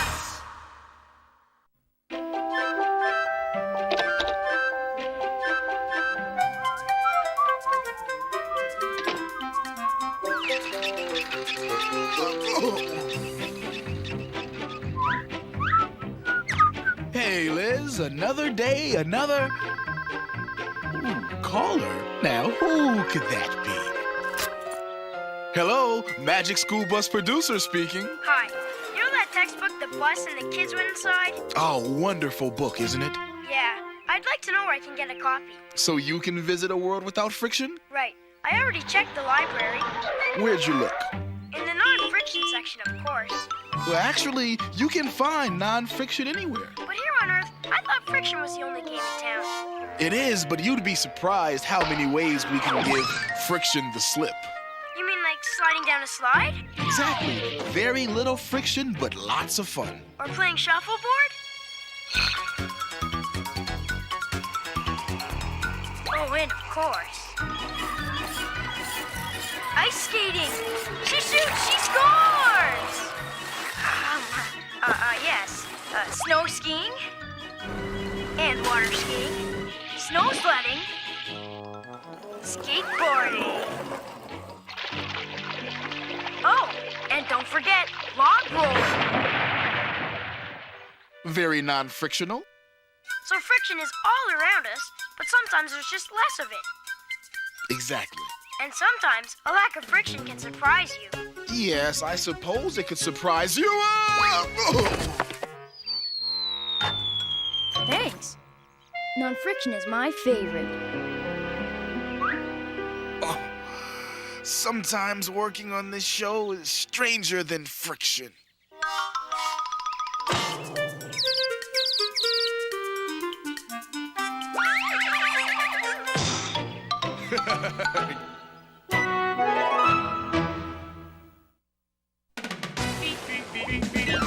Surfing on a sound wave, swinging through the stars. Take a left at your intestine, take your second right past Mars on the magic school bus. Alligator nostril, climb on the magic school bus. Spank a plankton too. On our magic school bus. Raft a river of lava on the magic school bus. Such a fine thing to do. So strap your bones right to the seat. Come on in and don't be shy. Just to make your day complete. You might get baked into a pie on the magic school bus. Step inside, it's a wilder ride. Come on, ride on the magic school bus.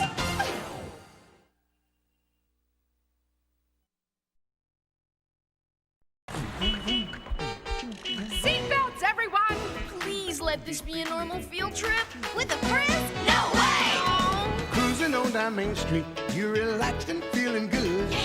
Next thing that you know, you're seeing octopus in the neighborhood. Surfing on a sound wave, swinging through the stars. Take a left at your intestine, take your second right past Mars on the magic school bus. Alligator nostril, climb on the magic school bus. Spank a plankton too. On our magic school bus. Raft a river of lava on the magic school bus. Such a fine thing to do. So strap your bones right to the seat. Come on in and don't be shy. Just to make your day complete. You might get baked into a pie on the magic school bus. Step inside, it's a wilder ride. Come on, ride on the magic school bus.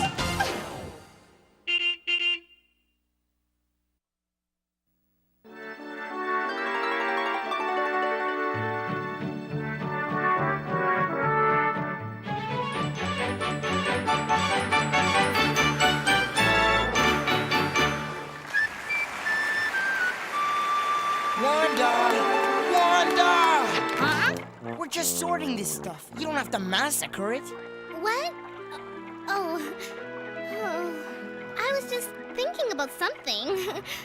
Okay, paper bundle number 87 coming at ya. Step on it, Liz. Yeah, we still got lots of stuff to sort. Aluminum, plastic. Oh, well, why do we have to sort the stuff anyway? Because that's what you do before you recycle things. Glass. Well, I can't wait to get it over with. What's the problem, Wanda? When Arnold suggested collecting stuff to be recycled, we all agreed it was a good idea. Oh, I know, but if Arnold doesn't get here soon, I'll miss the never mind. Miss what? Nothing. Come on, Wanda. With you, nothing is always something. What's going on? What's up? I'm going to see the Nutcracker tonight. The Nutcracker? The ballet? You? Yeah, me. I've been waiting all year for this. The music, the dancers, the costumes. Oh, it's going to be beautiful. And to get in, you bring a toy to give away instead of a ticket. So kids who aren't able to have a holiday can get a present too. So I guess that's why you brought him, huh? Yep, I've had him ever since I was little. I hope the kid who gets him likes him as much as I have. Well, as a Frizz would probably say, it's good news to reuse. Exactly! Miss Frizzle! And what you can't reuse, recycle. Nice toss! If you've sorted enough, let's recycle this stuff. But we can't go without Arnold. If he doesn't get here soon, I'll be late to the theater. And they don't let you in after it started. Hi, guys. Sorry I'm late. Just had to take care of something at home. I brought a plastic ladle and another bin to put it in. You made it just in time, Arnold. We're almost finished. We are finished. Come on, let's load up the bus. Ouch! Hey, what's that in your pocket? Nice rock. Well, let's go.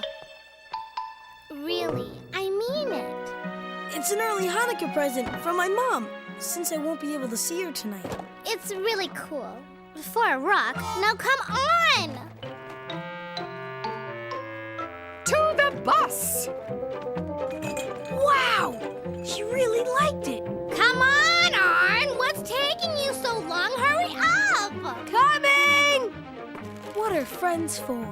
They must have missed this.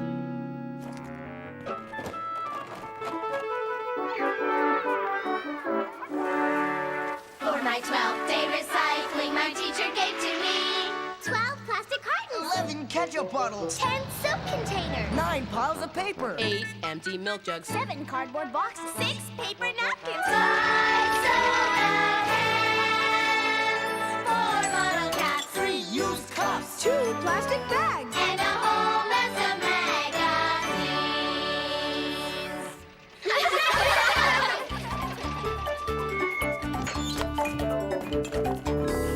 Whoa!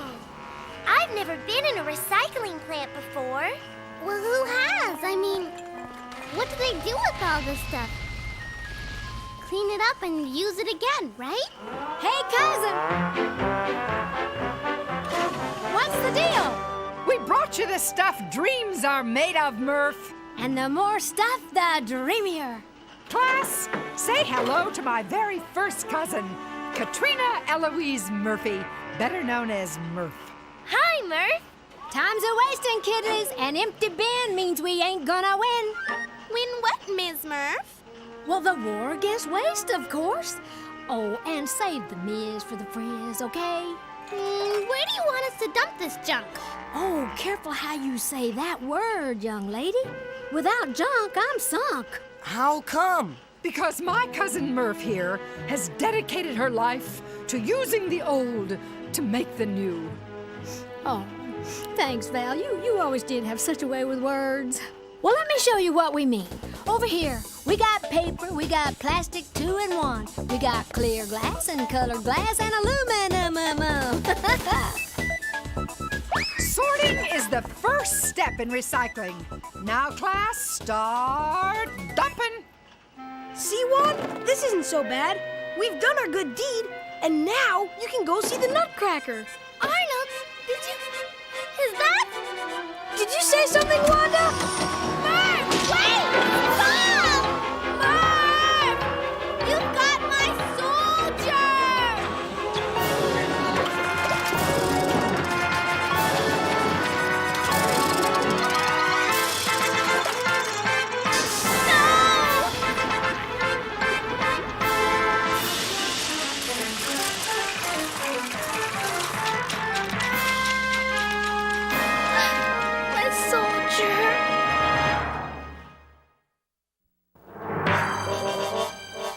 Why turn a perfectly good toy soldier into a pile of stupid plastic pellets? I thought recycling meant that old things got cleaned up and used again, not totally trashed. Me too. I don't get it. Yeah, what good are plastic pellets? I didn't know that soldier was anything special. It was on the floor in the classroom, and I guess I have a lot on my mind, and... I don't blame you, Arnold. You don't? No, I blame your crummy idea! Oops. Oh, what's the point of recycling anyway? Well, I just thought... It's too late to think! If we hadn't been recycling, I'd still have my soldier, and I wouldn't have to miss the one show I've been looking forward to seeing all year! But Wanda, think about all the good things that recycling does. Okay, Phoebe, name 3. Well, I just know there's lots. Just forget it! I wish recycling had never been invented! Ooh, what a fascinating idea. You don't mean that, do you, Wanda? Let's see. What's the best way to get rid of recycling? Whoa, I wouldn't get rid of recycling if I were you, Val. It won't be a pretty sight. Well, pretty is as pretty does, Murph. It's time to take chances, make mistakes, and get messy. Getting messy won't be a problem if you get rid of recycling. Hit it, Liz!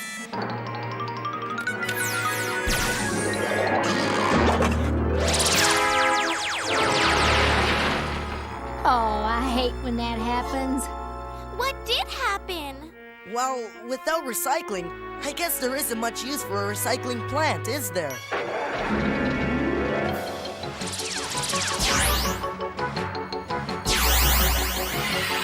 Hey, what happened to those newspapers waiting for recycling? And the trees! Oh no, the woods are gone too! But don't they use recycled paper to make newspaper? Yeah, but if there's no recycling, they have to cut down more trees to make more paper. There you go, Wanda. That's one good thing about recycling. It saves trees. Wait a minute. If there's no recycling and no recycling plant, that means my soldier didn't get mulched up. That's right! So maybe it's still back at the school. So all we have to do now is to go get it. Right, Miss Frizzle? Sounds like a plan to me, Wanda. I knew it was a good idea to get rid of recycling. Are you really sure about that? So, if there isn't any recycling, there shouldn't be any of those blue recycling bins. Oh, don't say that!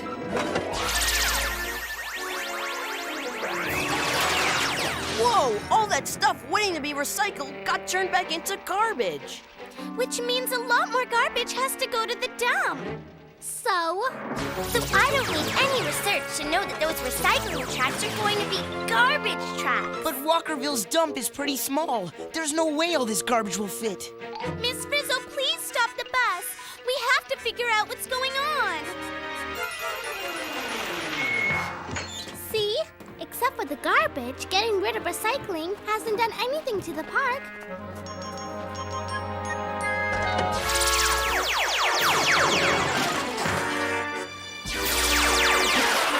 I think you spoke too soon. Is it just me, or is this a pile of trash where the swing set used to be? Oh, this is really weird. What's going on? What's wrong with the bus? Come on, come on, come on! I've got to go back to school! I have to get my toy soldier before the whole town gets turned inside out! I know exactly where my soldier is! Yeah, but Wanda, wait! What about the bus? What's gonna happen to our town? Oh no! It's gonna do it again!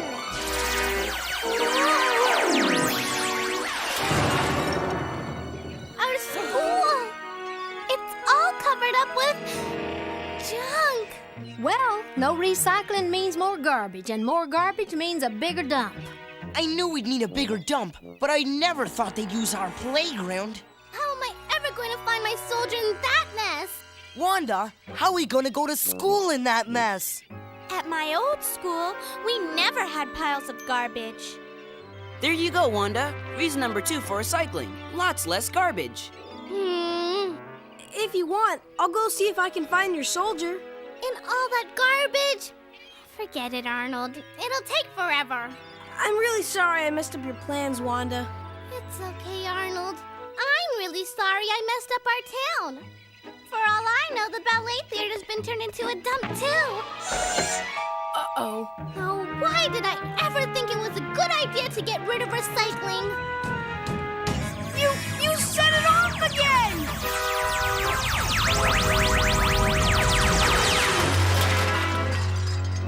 Oh, no. What have I done? The bus got zapped!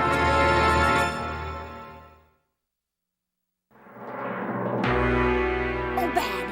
Oh, bad. Oh, bad, bad, bad! Wanda, our bus is a pile of junk. What does all this stuff have to do with the bus? Yeah, it's like the swing set and the bench. 1 minute they were there, and the next minute they were junk. Watch how you say that word. We know, Murph. Without junk, you're sunk. But with junk, she's got it made. Yeah, too bad you can't make us a bus, Murph. What's the problem? The bus just needs a few missing parts, that's all. A lot of parts, you mean? All we have are things like peanut butter jars and milk jugs. Wait a minute. Is all this stuff people recycled? Yes. So, when I accidentally unrecycled the bus, everything on it made from recycled stuff turned back into what it was before it became the things on the bus. Just like the school and the playground. But how do you make a bus out of all of this stuff? Good question, Carlos. Any ideas, class? Well, bottles are made of glass. And so are the bus's windows. Yeah, and these things are all aluminum, just like the body of the bus. But what in the bus is made of plastic? Oh, the dashboard, the seats, the dewdinger, the porta shrinker, the three-phase hydrolytic displacement pumpulator. Shall I go on? So, all we've got to do is turn these glass bottles and aluminum cans and plastic stuff back into glass, aluminum, and plastic. We can use these materials to remake the bus. Let's do it! Just how do we change all that stuff into the things we need? Melt it. That's the real secret of recycling. Melt it down and make new things out of old materials. Like you melted all the plastic at the recycling plant. You're hot today, Keisha. It's time to sort it, melt it, and mold it. Let's get to work. Say, Val, you wouldn't happen to have a... I do indeed, Murph. I never go anywhere without my portable melts everything every time recycling vat. Terrific! And I know I have an old bus mold in here somewhere. Ah, here it is. Ready, class? Ready! Metal here, bottles there, sort them in the bins. Broiler pans and soda cans, just throw them all right in. Hey, plastic jugs, margarine tubs, pretty soon you'll know what goes into a magic bus. Ready? Here we go. So melt that metal down, pour it in the mold. Now we're shaping something new from something old. Then we'll melt some glass. 'Cause windows are a plus. When you want to recreate your favorite magic bus. Oh, plastic now, this is how we chop up what we choose. Melt it, cool it. Now we've got some pellets we can use. Recycling's fun. When we're done, you'll enjoy the view. 'Cause though it's made from stuff that's old, our bus will be brand new. Amazing what you can do with a few old bottles and cans. And plastic. If we had thrown out all the stuff we thought was junk, we'd never be able to get our bus back. And it's not just plastic. We have to recycle everything. Because every time we recycle something old to make something new, we're saving our natural resources. Like trees. And the more we recycle, the less we throw away. And schools won't have to become garbage dumps like this one. Don't you see? Recycling isn't dumb. It's really smart. Yeah, I couldn't have said it better myself.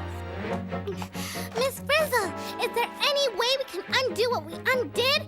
We need to get recycling back. Let me look at the bus manual.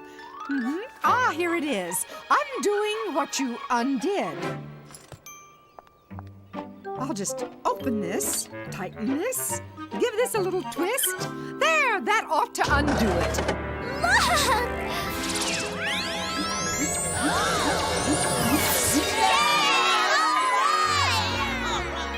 Recycling's back! So we don't need to use our school for a dump. And we don't need to cut down all the trees to make new paper. Come on, guys. Let's get the recycling plant back. Oh, here we come recycling to save the trees so green. Here we come recycling to keep our planet clean. We'll recycle these cans, paper plates, and boiler pans. We'll recycle again and again and again. We'll recycle again and again.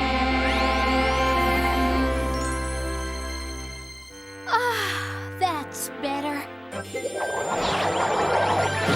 I was just thinking, Juan, if we made all those parts of the bus with recycled stuff, couldn't we use those plastic pellets to make you a new soldier? No reason why not. Then what are we waiting for? Here are the plastic pellets. And here are some toy soldier molds. May I? Be my guest.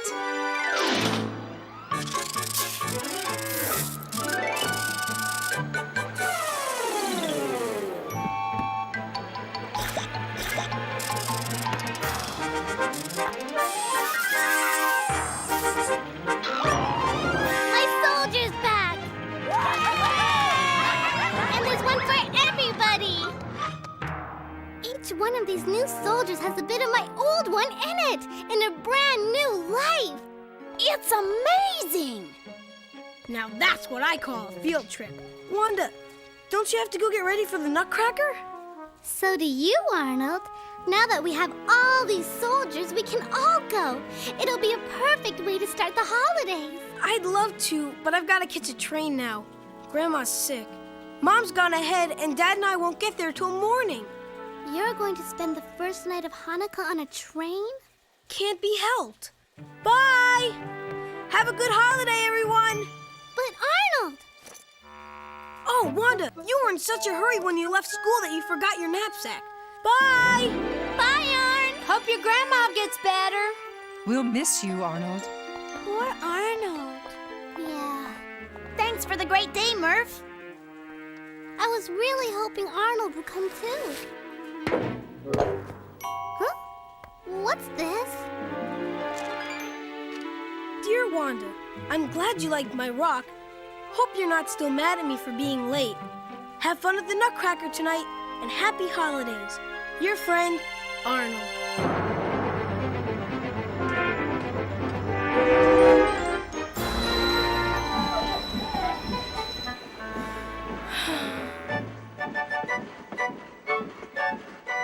Oh, little yellow ladle, of plastic you were made. I'll recycle you because you won't biodegrade. Oh, ladle, ladle, ladle, I hereby guarantee that ladle, ladle, ladle, recycled you shall be.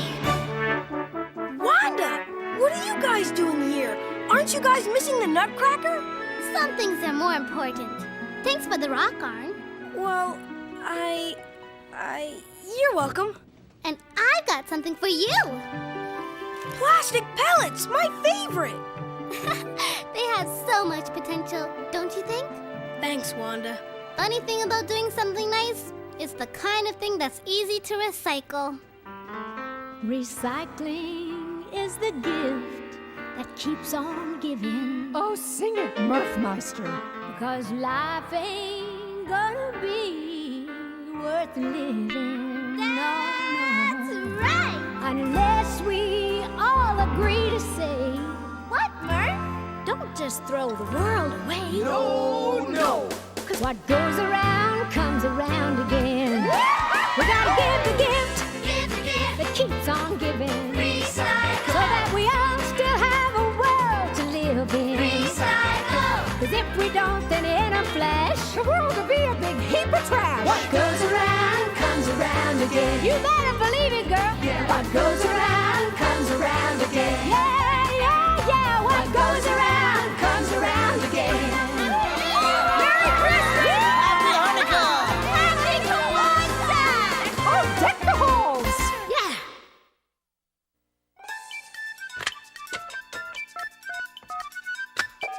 Is this the magic school bus? Is this the magic school bus? Magic school bus? Magic the magic school bus? You mean magic school bus? Magic school bus? Magic school bus? Magic school bus?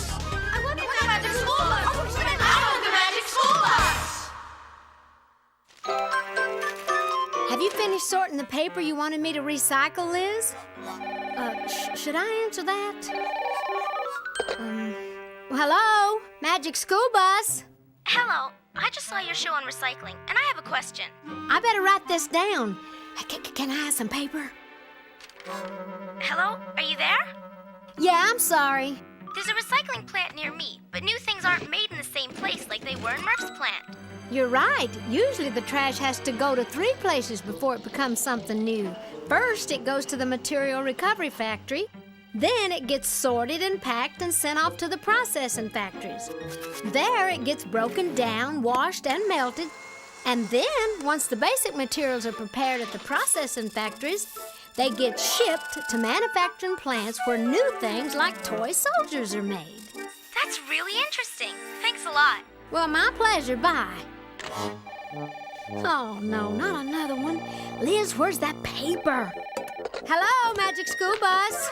You know, I had a hard time believing that they'd turn a school into a landfill. Okay, so we exaggerated a little. But if we did get rid of recycling, people would need more landfill space to hold their trash. You know, my grandma says that recycling is nothing new. Glass makers have recycled glass bottles for more than 3,000 years. Your grandma's right. People have also recycled paper for hundreds of years by shredding it back into paper pulp to make new paper. The difference is that today's recycling is becoming a business and people are looking for new and better ways to recycle. 'Cause what goes around comes around again, remember? Thank you. Well, you're welcome. I better leave a note for the producer. So, Liz, where's that paper? Recycled and reused paper. That's great, Liz, but maybe I'll just leave the producer a message on voicemail.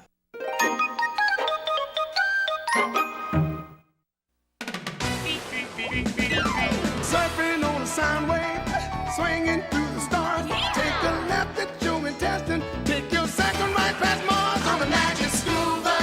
Alligator nostril, climb on the magic school bus. Make a plankton too. On our magic school bus. Rock the river of lava on the magic school bus. Such a fine thing to do. So strap your bones right to the seat. Come on in and don't be shy. Just to make your day complete. You might get baked into a pie on the magic school bus. Step inside, it's a wilder ride. Come on, ride on the magic school bus.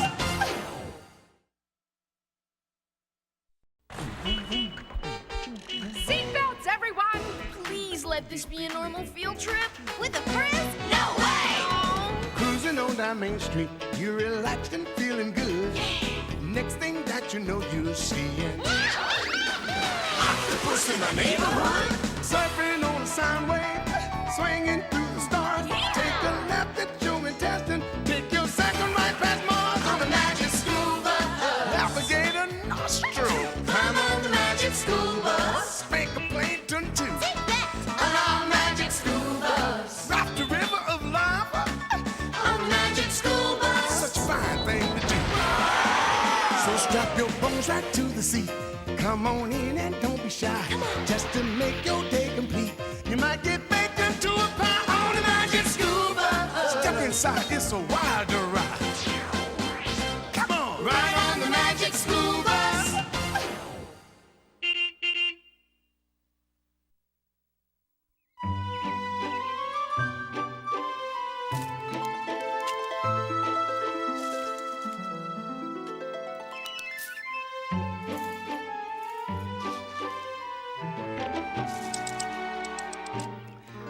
was strolling through the park one day in the very merry month of May.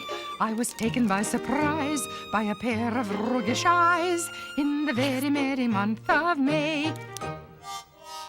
Why, Liz, what luck! You found a ladybug. Yes, folks, I'd just like to say I couldn't have done it without seeds. It was seeds that grew into these prize-winning tomato plants. Carlos, what are you doing? Practicing being famous. What else? What makes you think you're going to be famous? Not just me, all of us. Think, the photographer shows up at 3 and takes a picture of us in our garden. The picture goes on the cover of Planted magazine and we're famous!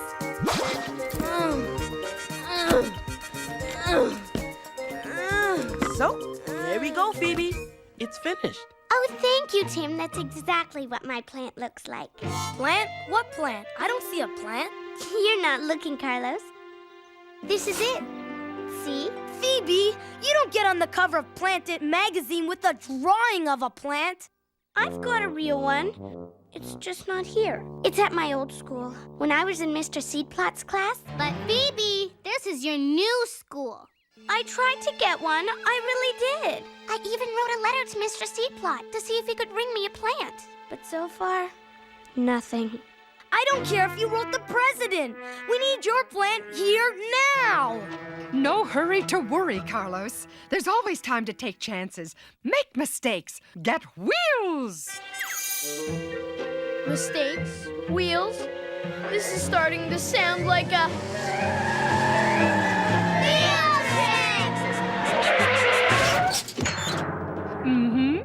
As I always say, if the plant won't come to you, go to the plant. We're going to my old school? All of us? Now? All right. Come on, Phoebe. We don't have much time. Oh, no.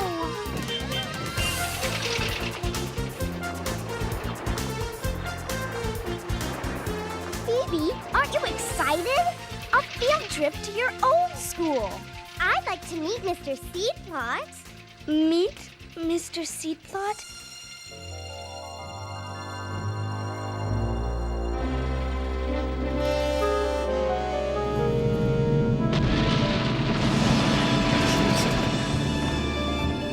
Mr. Seedplot, I'd like you to meet.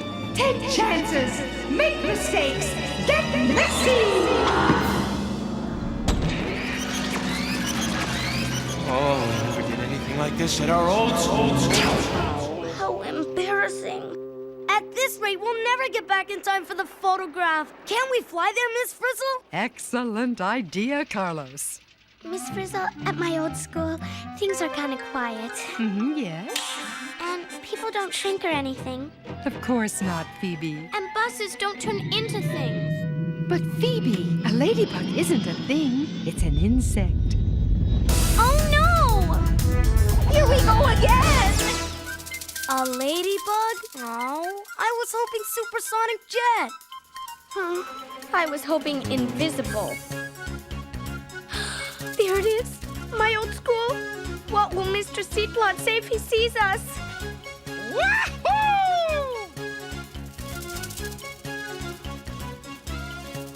Oh, wow! I don't get it, Miss Frizzle.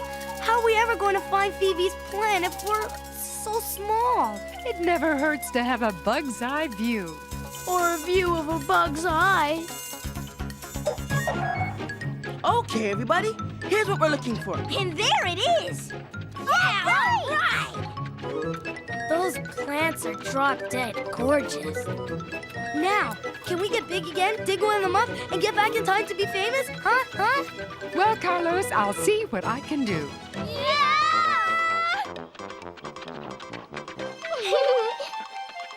Talk about hanging left! Whoa!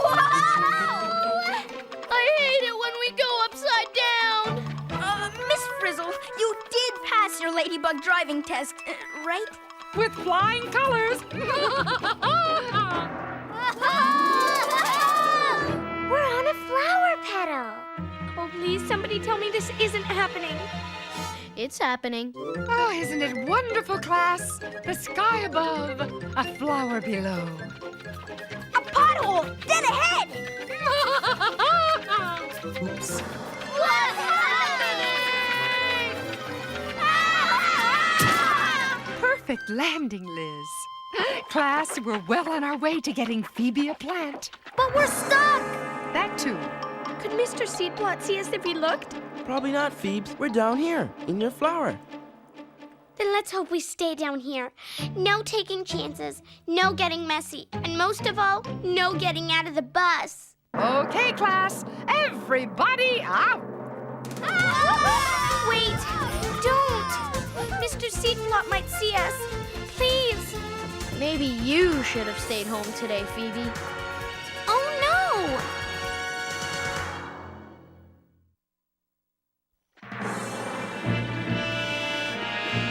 We're stuck! How are we gonna get out of here? Follow me, class. Take chances, make mistakes, get slippery! Whoa! Ready or not, here I come! Oh, I can't let Mr. Seedplot catch me out there. How embarrassing. Thanks, Liz. Mr. Seedplot won't recognize me with this on. Hey, Phoebe! Nice disguise. Forget it. Hey, this flower stuff is sweet. What is it? Wow! Hey! Huh? Is it just me? Or do you get the feeling we're cherries in somebody's ice cream soda? It looks like a soda straw, Ralphie, but it's really a proboscis. A proboscis? Mm-hmm. That's right, Keisha. Every bee has a proboscis. And they're using them to drink the stuff we're stuck in. According to my research, this stuff is nectar. I'm the proboscis, Dorothy Ann.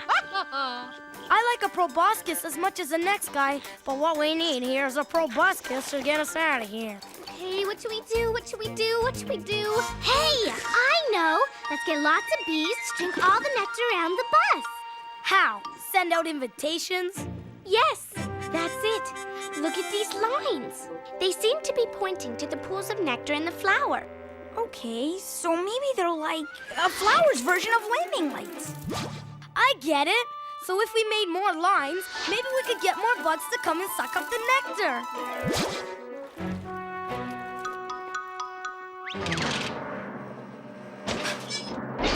Wow! Way to go, Liz! Wanda, come on! Go, Wanda, go! Come on! Yes! Here they come!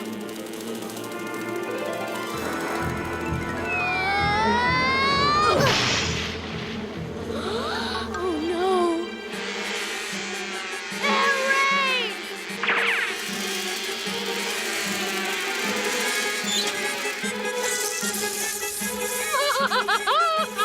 As I always say, let them eat nectar. It worked! We did it! Yeah! Here we go!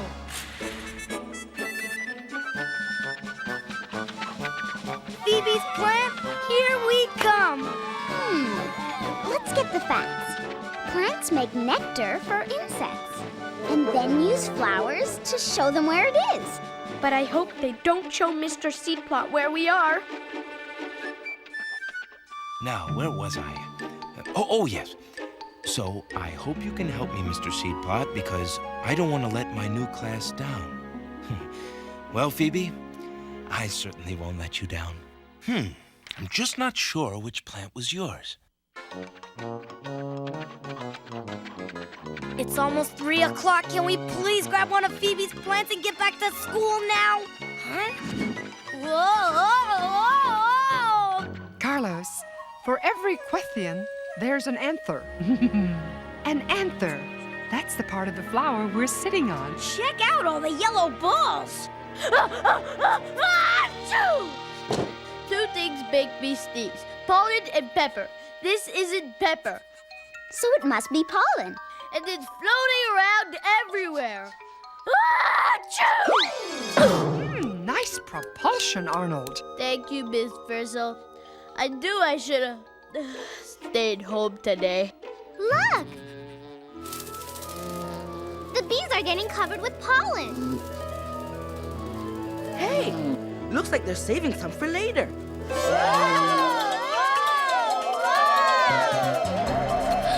Binoculars, quick! It's Mr. Seedplot! Miss Frizzle, could we please shrink again? Really small. Small as a pollen.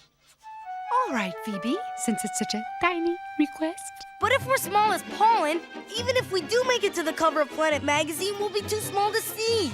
Miss Frizzle! Huh? Egad! I believe I've discovered a new insect. The vanishing ladybug. Though it's going to be hard to prove.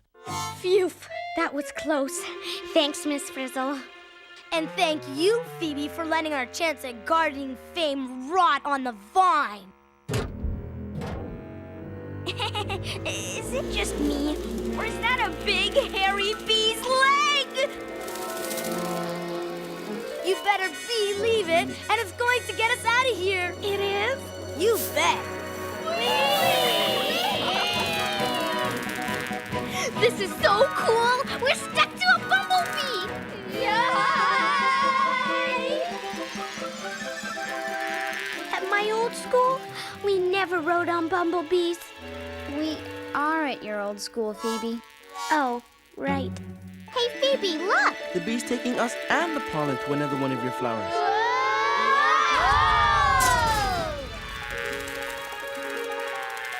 Giving us the brush off, huh? I think we've just landed on a different part of Phoebe's flower. Oh, great. More pollen. I get it.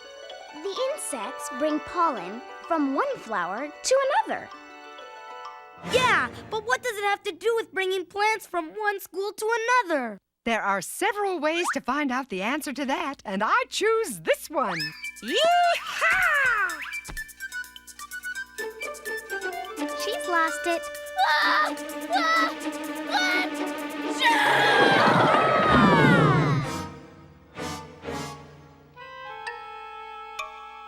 Where are we? Right here, I think. The bee has taken us, and lots of pollen, to the top of the female part of the flower. Miss Frizzle, may I be excused to find some more?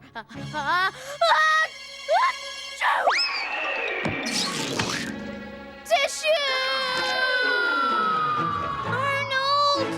Arnold, come back here! You've gone the wrong way! Cool! Arnold just discovered that pollen grows a tube down into the flower. Yes, this is the plant for Phoebe. Wait for me! Or is it? I can't believe she just did that. As I always say, all pollen tubes lead to home. This way, class. Yahoo! Wait for me! Woohoo! But what about the cover of Planet Magazine?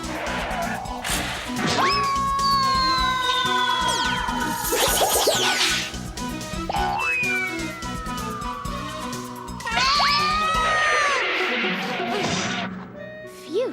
Another second and Mr. Seedplot would have seen us. Oh, swell.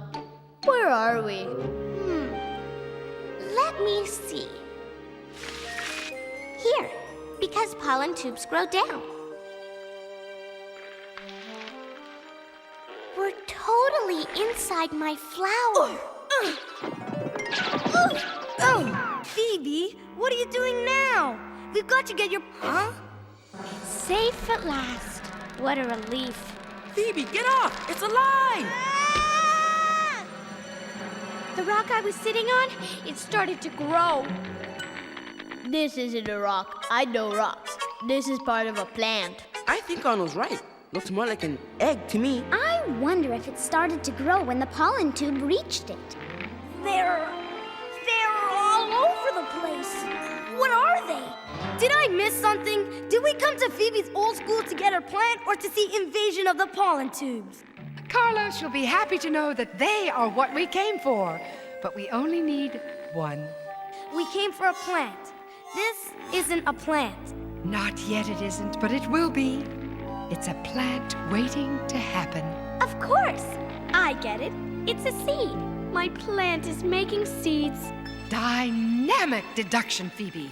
The pollen that the bees brought grow tubes down to the eggs, and together they make seeds. So all we have to do is take this seed back, plant it in our garden, and we'll be famous. Great. There's still one small problem. What? Time! There's not a seed in the world that can become a plant in 5 minutes! As I always say, time flies when you've got the right equipment. Hit it, Liz! All right! Look at those seeds grow! I hope this seed is an express!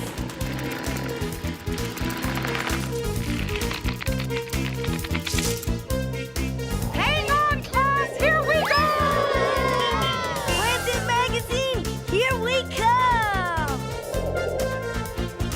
Miss Frizzle, can't this seed go any faster? Not unless we hitch a ride on a dog or a bird or a mongoose. A mongoose? Here comes our ride! Oh no! It's Mr. Seedplot! We can't. We have to. We are. Oh. We're on Mr. Seedplot's head! How embarrassing!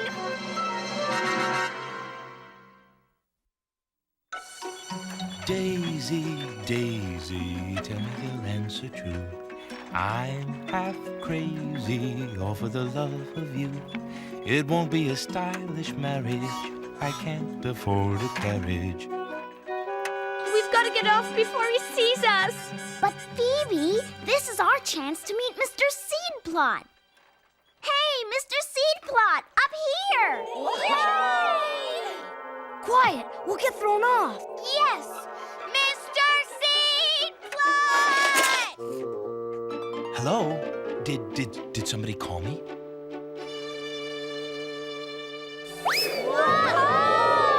Phoebe, you did it again! Hello? Did somebody call me?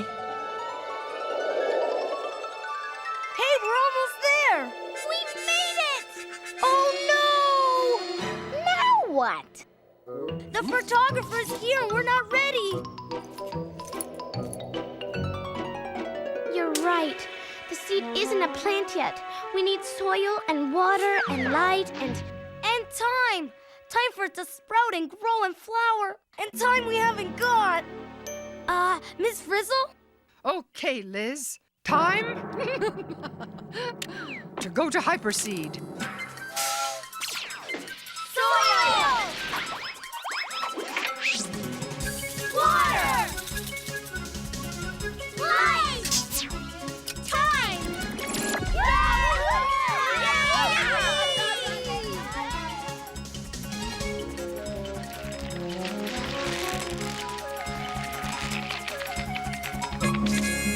Well, Phoebe, you did it. I see you found a plant after all. Where is everybody anyway? Miss Frizzle, stop! Can we just shrink again? Phoebe, now what? We get big again. Mr. Seedplot will see us. So, Phoebe, it's 3 o'clock. The photographer's here. This is our big chance. But what'll Mr. Seedplot think if we just appear poof out of nowhere? He'll think we appeared poof out of nowhere. Exactly. He'll think we're really weird. He'll think Miss Frizzle is... Phoebe, are you embarrassed by Miss Frizzle? Well, but Phoebe, think of what she's just done.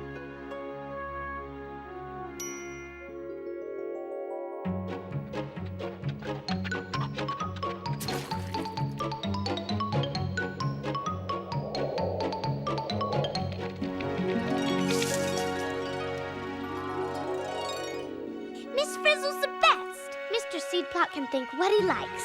Let's get big so I can introduce him to my new teacher.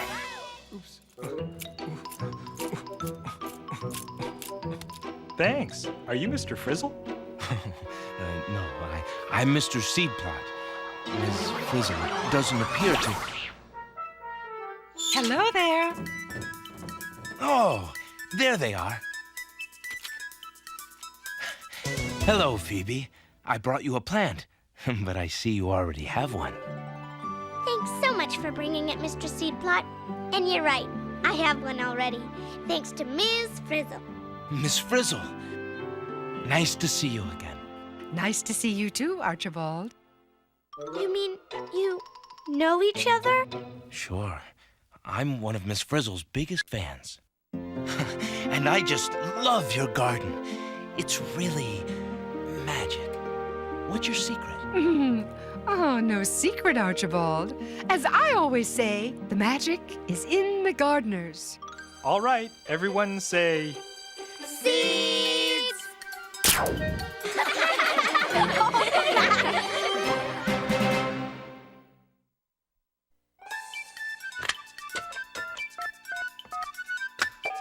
Is this the magic school bus? Is this the magic school bus? Magic school bus? Magic the magic school bus? You mean magic school bus? Magic school bus? Magic school bus?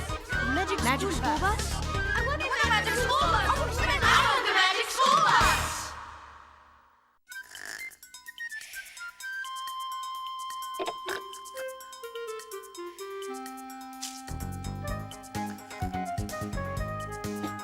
Dear Valerie.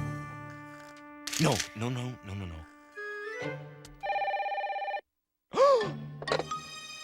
Hello, is this the magic school bus? But I don't work here. Whoa! Huh? Hello? Hello, is this the magic school bus? Yes, but... Did you work on that show about seeds? Oh, actually, I was in it. Then maybe you can answer a few questions. Well, I'll try. First of all, why didn't Phoebe just look in a catalog and get her seeds from there? Because seeds don't really come from catalogs. They come from plants. True, but how about when Miss Frizzle speeded everything up by magic? Oh, I do love her magic. Well, they do that on nature programs all the time. It's called time-lapse photography, and they use it to show things happening faster than they really do. But there's some things that just can't be rushed. What are you talking about? Huh? Oh, sorry. Was that the question? What kind of plant did Phoebe have anyway? Oh, that was a flowering Metapicus. Give me a break. There's no such plant. Okay, you're right. Phoebe's flower was invented for the show, but it's very similar to lots of real flowers. But one last question. That's what I'm here for.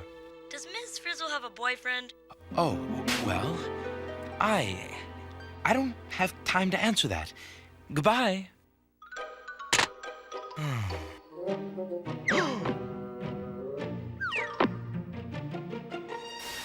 Nice to see you too, Archibald. Huh?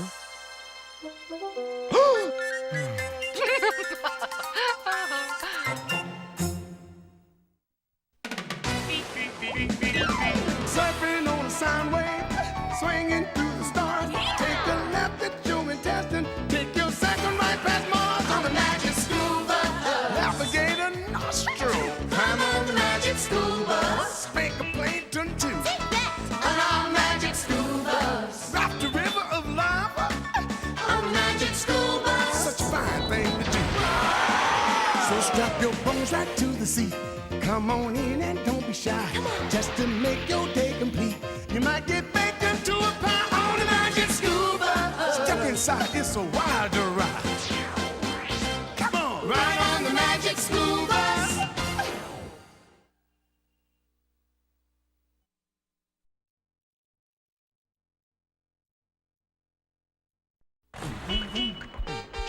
Seatbelts, everyone! Please let this be a normal field trip. With a Frizz? No way! Cruising on down Main Street, you're relaxed and feeling good. Next thing that you know, you're seeing octopus in the neighborhood. Surfing on a sound wave, swinging through the stars. Take a left at your intestine, take your second right past Mars on the magic school bus. Alligator nostril, climb on the magic school bus. Make a plankton too. On our magic school bus. Rock the river of lava on the magic school bus. Such a fine thing to do. So strap your bones right to the seat.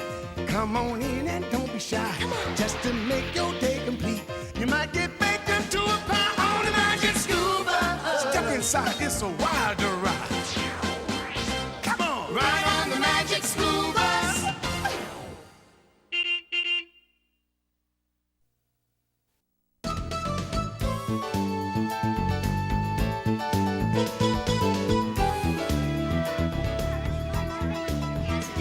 Pass me that one next, Phoebe. Okay, Ralphie. It's going to be a model of the solar system. Neat, huh, Janet? I hate to tell you, Cousin Arnold, but when my class built one, the sun was so huge we had to hang it from the flagpole. And you had all 9 planets? That's right, Keisha. Mercury, Venus, Earth, Mars, Jupiter, Saturn, Uranus, Neptune, Pluto. My class already studied the solar system. I bet you your class didn't learn about the aliens that live on the planets. For your information, Ralphie, Earth is the only planet that can support life as far as we know. And how far do you know? Really far, because I got straight A's on all my tests, and this proves it. If you already know so much, Janet, why did you come to visit our class? Because Arnold told me all about your field trips, Dorothy Ann. What did he say? That they were, and I quote, highly unusual. And you know what I said? Prove it. She's really nice once you get to know her. Good morning, class. Have you all met Arnold's cousin, Janet? Yes, Miss Frizzle. My teacher doesn't dress like that. That's nothing. Sometimes the Frizz looks totally outrageous. Well, since we're lucky enough to have a guest today, I'd say it's a perfect time for a field trip. Hey, cuz, now's your chance to prove it. I wonder where we're going today. Inside a rotten log? Been there. To the bottom of the ocean? Done that. We're going to the planetarium? Hardly unusual, Arnold. The Frizz taking us on a normal field trip? Believe me, that's unusual. How odd. Closed today. Closed? Well, looks like we'll just have to go back to school. Oh, no! Some field trip, Arnold. You know what? My teacher would have called ahead because my teacher plans ahead. My teacher never makes mistakes. My teacher is a zillion times better than Nobody is better than Ms. Frizzle. Oh, yeah? Prove it. Stop the bus!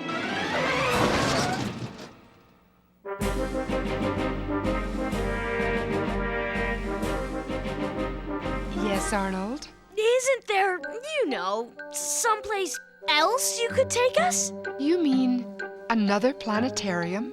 Well, sort of, but bigger. Bigger? You know, the big one. Oh, Arnold, why didn't I think of that? T-5 and counting. 4, 3, 2, 1. Blast off! What's happening? A field trip! Into outer space? Highly unusual. Welcome to outer space, class. The only planetarium open 24 hours a day, 7 days a week. And how are all my astronauts doing? We're weightless! We're in trouble! No, Arnold, we're in orbit around the Earth. Let's see now. We are just about there. Wonderful! Let the tour begin. We're coming up to the sun. Look how huge it is. Class, are you all wearing your special heavy-duty sunblock 8000 sun goggles? I wonder how many Earths would fit in the sun. Over 1 million. Hold on to your goggles.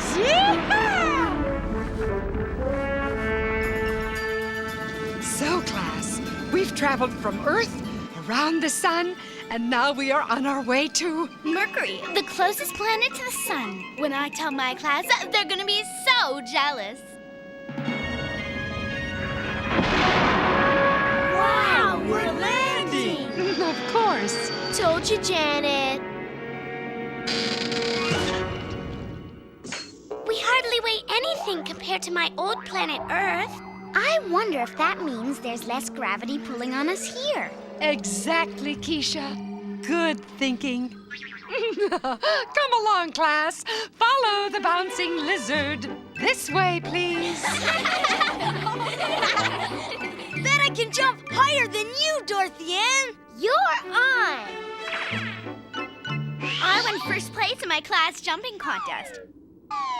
Here's my blue ribbon to prove it. Wait till I tell my class I won the jumping contest on Mercury, too. But you know what they're gonna say? What? Prove it!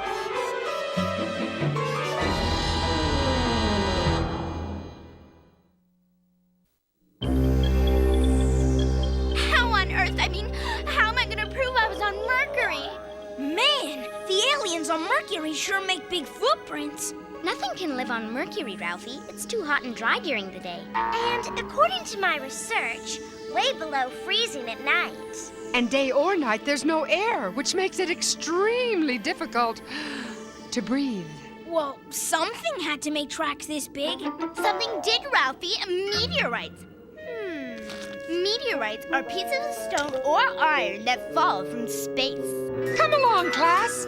If the ones that hit the planet are called meteorites, what do you call the ones that miss? What? Meteorites!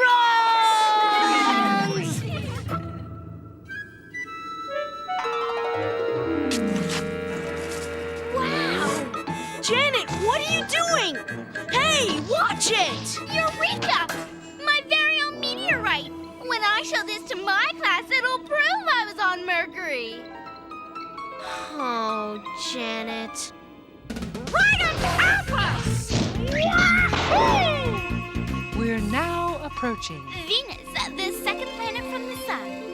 I can't wait, I can't wait, I can't wait! Cool, Venus has clouds just like Earth. Wow, what a view! I think I'll go sit down now.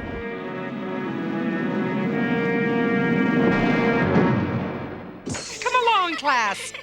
Hey, I feel like I weigh the same here as I do on Earth. That's because Venus is about the same size as Earth and has about the same gravity. Come on, Arnold. Check out those weird clouds. Oh, good, a little rain will cool the place down. Except that's not rainwater in those clouds, Wanda. It's sulfuric acid. Sulfuric acid? Mm-hmm. It's a deadly poison.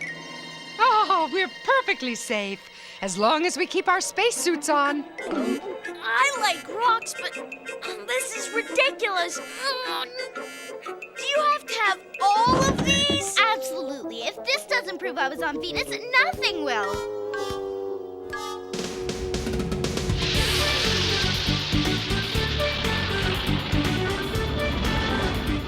We're now passing through the orbit of the third planet, which is Earth. Look, it's so beautiful. And there's air we can breathe.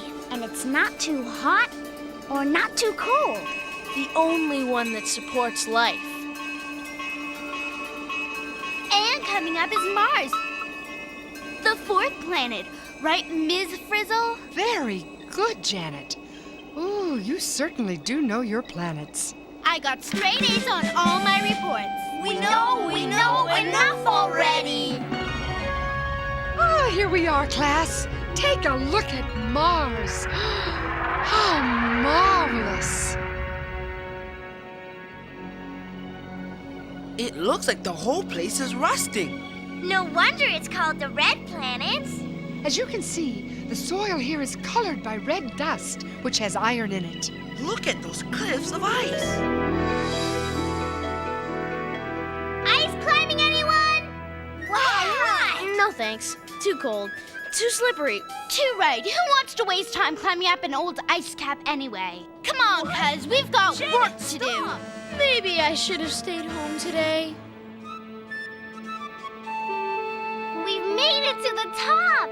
I wonder if Mars could have been another Earth if it had water and wasn't so cold. Maybe, but as I always say, Mars is the best place for ice cream. Ice cream? Where? Here, ice cream!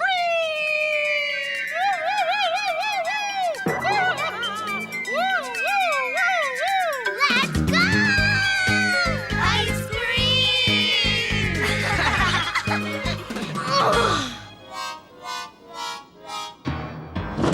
That's the last ice block. Great! Now for some red dust. On Earth, I had simple little chores. Emptying waste baskets, feeding the fish, clearing the table.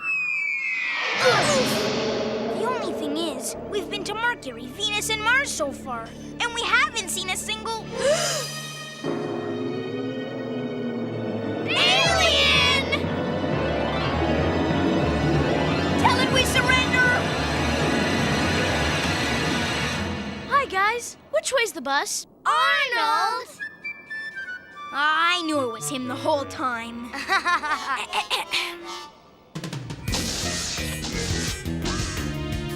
Mars, ice, and dust. Enough to prove we were on Mars.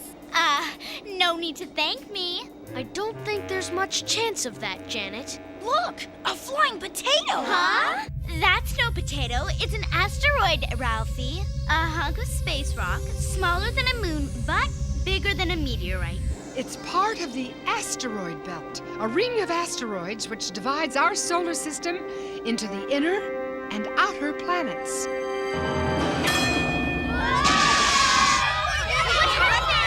What happened? An asteroid!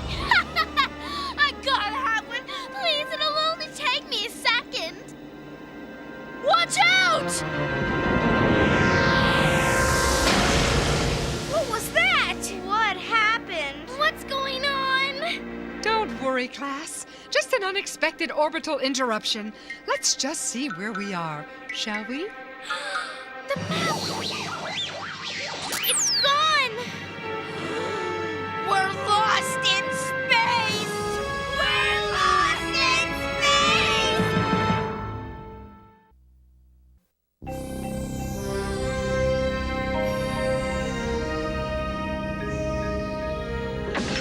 As I always say, there's nothing a good space mechanic can't fix. Wrench! Wrench! Pliers! An asteroid. I mean pliers. Screwdriver! An asteroid! Perfect proof! Miss Frizzle, we've got half of the map now. Good. One more adjustment.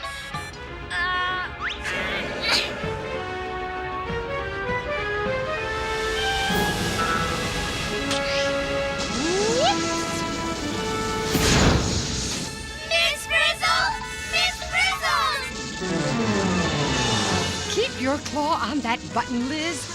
Up, up, and away!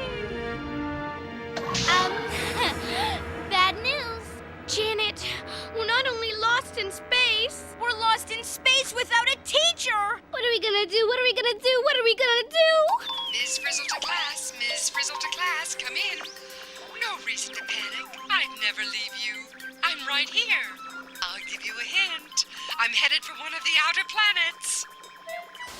But that's the half of the map that we don't have. Oh, good. You can fill it in as you go along. You've got a navigator who knows the neighborhood. We do? Of course, Janet.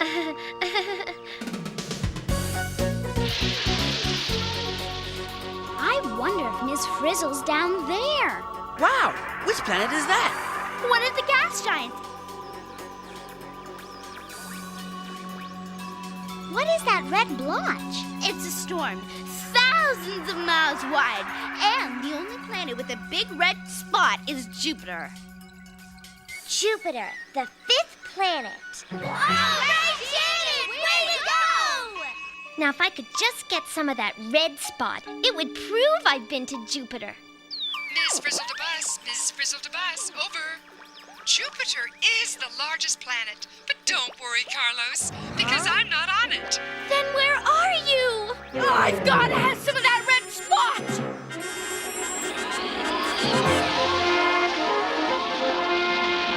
We're out of control!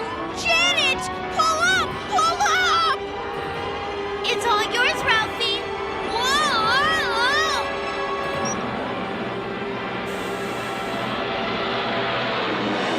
Janet! Chill out, guys. If you visit Jupiter, you gotta have proof, right? I knew I should have stayed home today. Miss Frizzle to class, Miss Frizzle to class. Come in, please. Miss Frizzle, Janet almost got us. I got them some of Jupiter's red spot. Did you say red hot? You're not even warm yet. The outer planet I'm on is very cold and dark. The colder you get, the warmer you'll be to finding me. Oh, great. Now it's a riddle. Off we go again. Hey, look! Another planet! It's beautiful! But where are we? It's gotta be Saturn, and there's no other gas giant with such beautiful rings. Saturn, the 6th planet. Well, it must be cold down there because Saturn is pretty far away from the sun. But Miss Frizzle said cold and dark. It could be very, very dark on Saturn. Oh, no, you don't. You just want to grab more stuff. Hey, I'm just trying to help. If you want to play Let's Find Miss Frizzle without a map for the rest of your life, that's fine with me. Janet's right. Miss Frizzle could be on Saturn, couldn't she? Okay, Arnold, but it's your job to keep your crazy cousin under control. Miss Frizzle to bus, Miss Frizzle to bus, over. Oh, Liz and I can't wait to show you all the stars we can see out here. Oh, it's so beautiful. Come back! What about a hint? She just gave us a hint, Ralphie. She did? Yeah, she can see the stars. Which means she can't be on Saturn. She can never see the stars through all those storms and clouds. Planet number 7, coming up. That must be Uranus. You can tell by its tilted faint gray rings and its blue-green gases. See, Kaz, Uranus doesn't do a thing for me, so you can get off me, okay? Sorry, Janet, but I have to stay on top of the situation. The Frizz couldn't see the stars through those clouds either. No way she's on Uranus. To the next planet. Wait! I need proof! And we need Miss Frizzle. Step on it, Wanda. Hey, watch it! Neptune! Please! We gotta stop at Neptune! It's my favorite planet! The 8th planet, Neptune. Looks like another planet surrounded by gases. And it's blue. Blue! My favorite color! Forget it, Janet. Miss Frizzle couldn't see the stars from down there. Go, Wanda!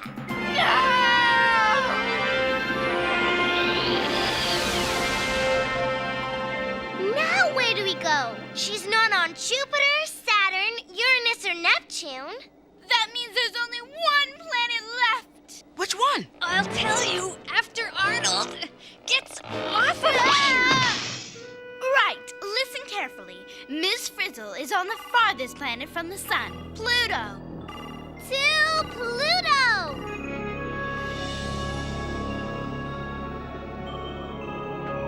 Pluto's cold and dark, all right. And clear. They've got to be here.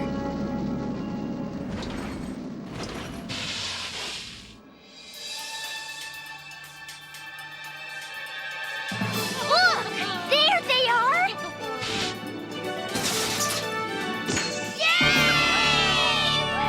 Good work, class. We knew you'd find us. Right, Liz? Sure can see the stars from here. I wonder where the sun is. See that tiny star over there? Uh-huh. Well, that's it. That's the sun? Mm-hmm. No wonder Pluto's so cold and dark. Look how far away the sun is. So, the colder we got, the warmer we got to finding you. It was a good hint, if I do say so myself.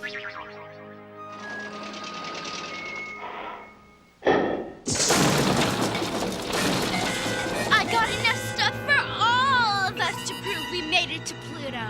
Huh? Well, what are you waiting for? Let's go. Are you kidding? There's no room in there. All right, be that way.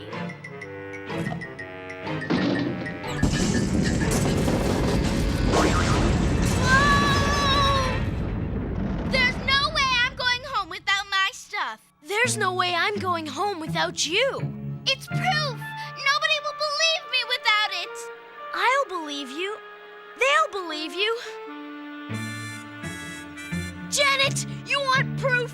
I'll give you proof. Here's proof of what'll happen to you if you stay here with your stuff. Arnold, no! Oh, guys!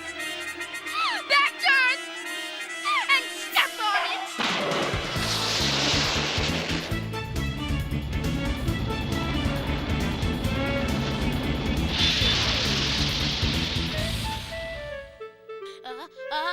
Shoo! Thanks, Janet. Arnold, it's the least I can do. If it weren't for you, I'd still be on Pluto with all my stuff. I don't need to prove anything. That was the most amazing field trip ever. You know it. I know it. If no one else believes me, that's their problem. Right on! Way to go, Janet! You said it. Shoo! Attention all students. We've just learned that scientists have made their first contact with an alien from outer space. An alien. Wow. Ralphie was right. Oh, my. The alien, claiming to be from Pluto, has called to complain about a pile of litter that was recently dumped on his planet. Ralphie! As I always say, class, you're out of this world.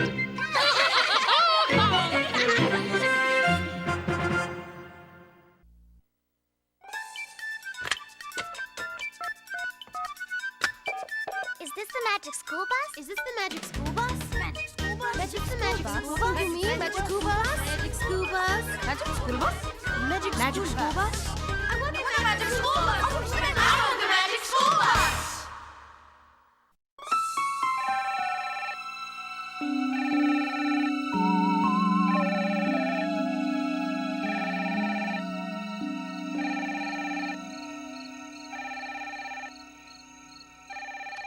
Hello, Magic School Bus. Don't you mean The Twilight Zone? That show had more science fiction than fact.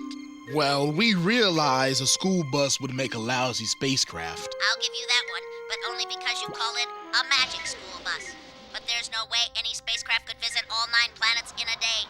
Well, if we did it in real time, you would be a grown-up by the time we got to Pluto. Speaking of Pluto, scientists don't really know what its surface is like. You're right, but until one of you kids grows up to be an astronomer or an astronaut and figures out what Pluto is like, we have to guess. Also, Pluto right now isn't the 9th planet from the sun. Until 1999, it's temporarily inside Neptune's orbit. Right again. What about those funny-looking sun goggles? I happen to know you should never look directly at the sun. Hurts your eyes. You're one bright kid. So how come some of the time the kids were floating around in the bus? Well, when the bus was coasting with the rocket engines off, they were weightless, like astronauts. Oh, yeah. So how come they were able to walk around in the bus sometime? Well, would you, believe an artificial gravity geoscopic confabulator? No way. Okay, you got me. We just fudged it. And don't think I didn't notice that you had all the planets lined up in a neat little row. Oh, that. Well, it's true that planets are very rarely all lined up like that. Yeah, like almost never. But it's so much easier to keep track of them all that way. You wouldn't want us to have forgotten one, would you? And another thing, if an astronaut ever does make it to Pluto, she'd better not take her helmet off.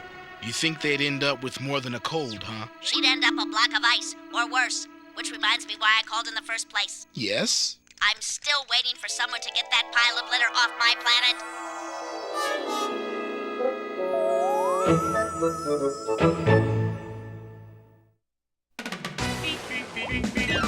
Surfing on a sound wave, swinging through the stars. Take a left at your intestine. Take your second right past Mars on the magic school bus.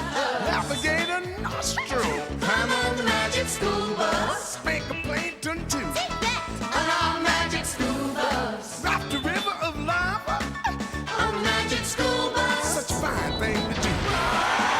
So strap your bones right to the seat. Come on in and don't be shy.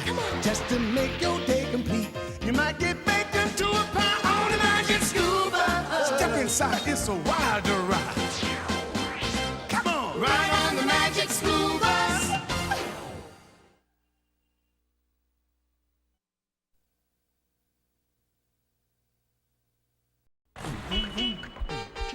Seatbelts, everyone!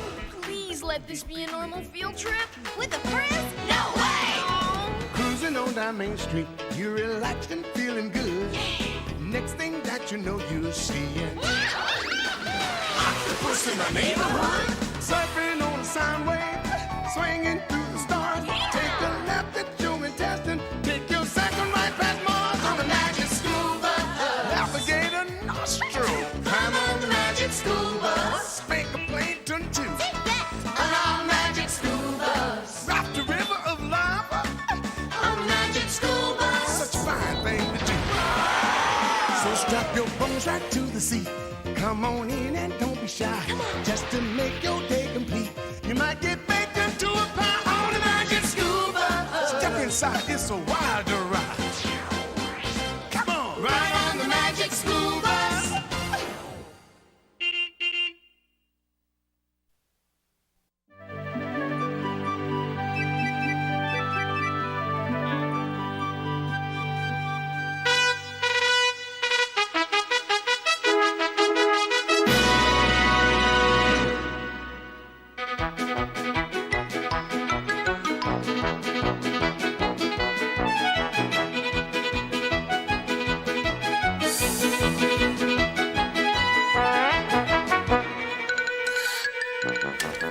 Are you ready, Carlos?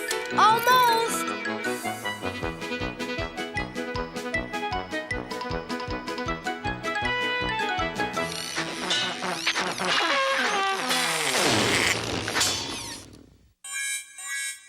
Carlos, was it supposed to sound like that? No way! I don't get it. It looks incredible, but it sounds... Loopy? Exactly. What did I do wrong?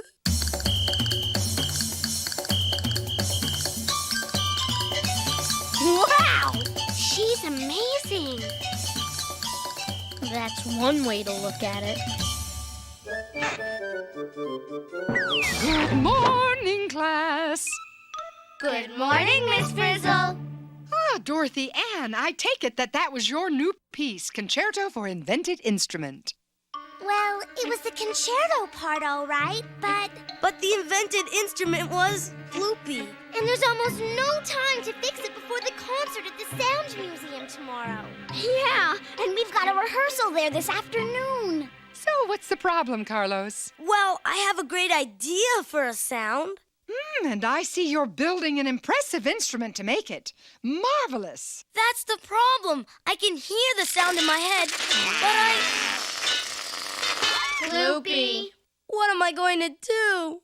Well, if you keep asking questions, Carlos, you'll keep getting answers. But there's no time for questions, Miss Frizzle. We're going to be late for the rehearsal at the Sound Museum.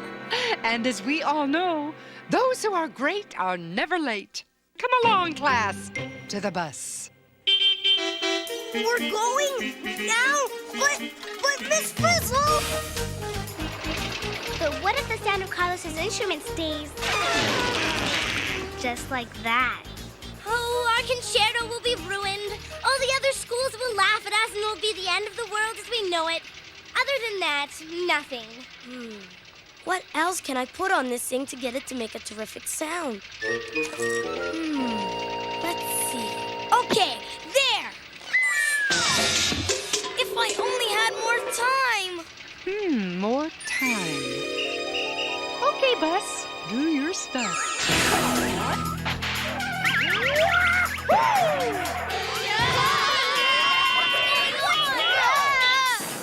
An award-winning performance, Buzz! And now for the grand finale.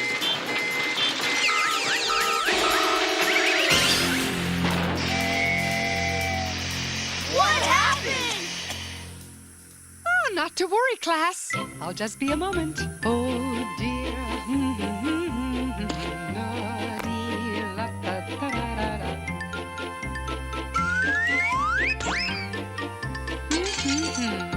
Just as I thought. Overheated. Well, I believe we'll be here for quite a while. We're going to miss the dress rehearsal. Oh, now rest up. You'll be fine. All right, time to work on my sound. Miss Frizzle, isn't there something we can do?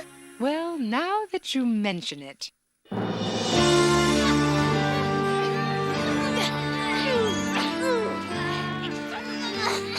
It's really quiet, isn't it? There's hardly a sound. Just us, desperate, alone, vulnerable. What was that? It was me. How was that, Dorothy Ann? I want my instrument to have the power of a thunderstorm, so I put an umbrella on it. That sounded more like drizzle, Carlos. Oh. How about this? I wanted it to have the roar of a lion, so I gave it a mane. It's a kitten, Carlos.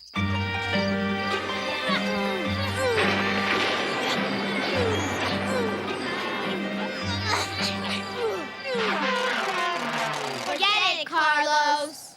It looks better and better, but it sounds worse and worse.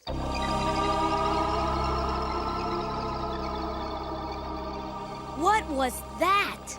All right. That's a great sound. But it wasn't me. It came from there.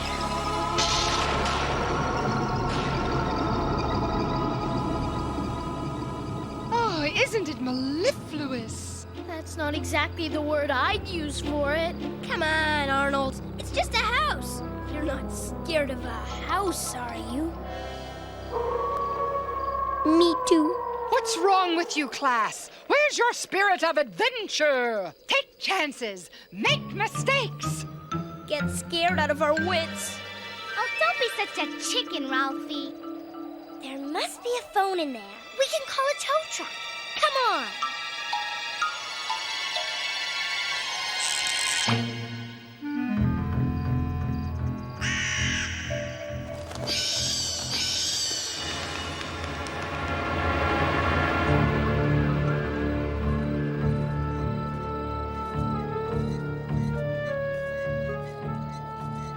What a weird place.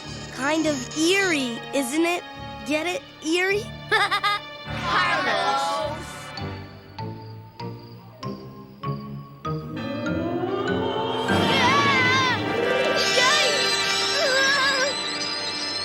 All I've got to say is, if I meet anybody I can see through, I'm out of here.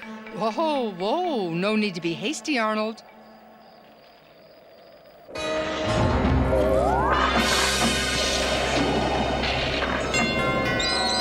That is some doorbell. Oh well, nobody home. Let's go. Good idea. I'm with Arnold. But I need to know what made that sound. Come on! How nice. Shall we? Must we?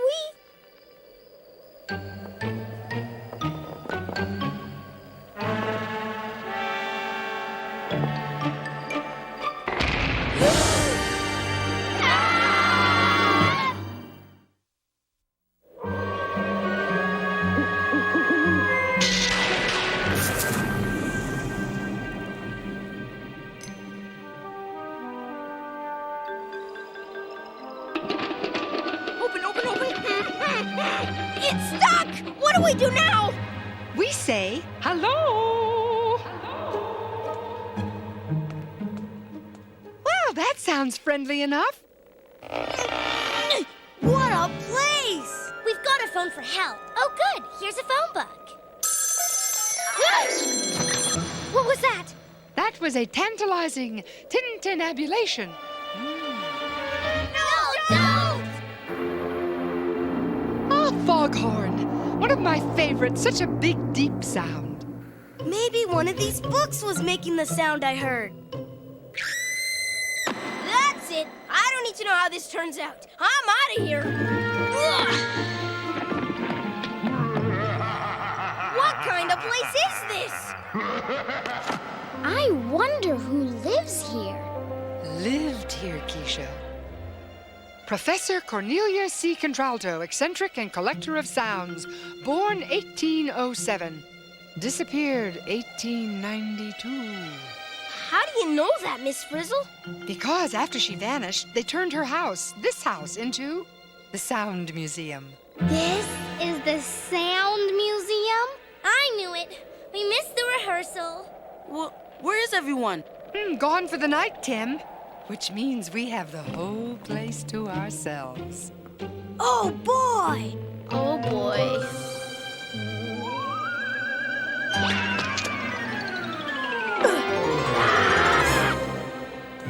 Professor Contralto devoted her entire life to sound. Huh? What happened to her? No one knows. I'll bet you anything she's a ghost wandering around this house, seeking the perfect sound. Seeking the perfect sound, just like me. Well, Carlos, you'll have plenty of time to find it. We're spending the night. The night here? But our permission slips didn't say anything about haunted houses. Besides, there's no place for us. To sleep!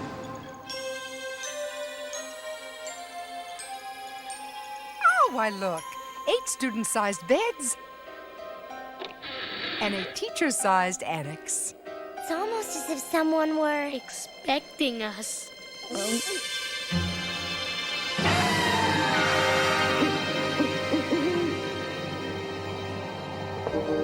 Be sure to get lots of rest, class. We have a concert tomorrow. Now maybe it'll sound like a ghost. Carlos, that's the ploopiest yet. It's too late anyway. You'll never find a sound now. Cornelia, if you're out there, will you help me make this thing sound right? Carlos, Miss Frizzle said if you kept asking questions, you'd keep getting answers. Was that an answer? No, but that was... Don't be silly. It's just... Yikes! A crazed ghost, bound forever in the chains of eternal torment, coming to get us! Listen, it's... Yeah, terrifying. We know. No! It's the call of Cornelia! Carlos, where are you going? I've got to find out what's making that sound. Shouldn't somebody tell Miss Frizzle? Yikes! Get me out of here! Listen, it's getting louder. And according to my research, if it's getting louder, we're getting closer. Is that good or bad? Bad. What is that? It's coming from in there. I'm going in. No, Carlos, no! Wow. Incredible.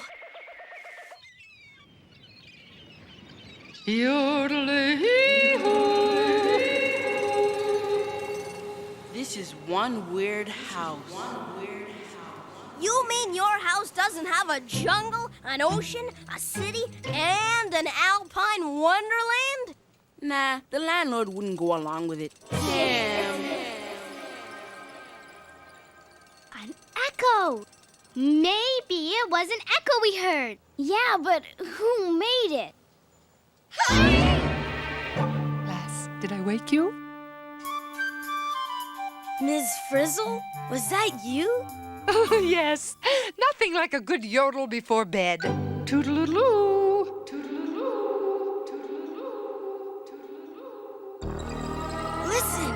it is again. The call of Cornelia. How do we get out of here? The only way is up. Whoa! Come along, class. 2 by 2, please.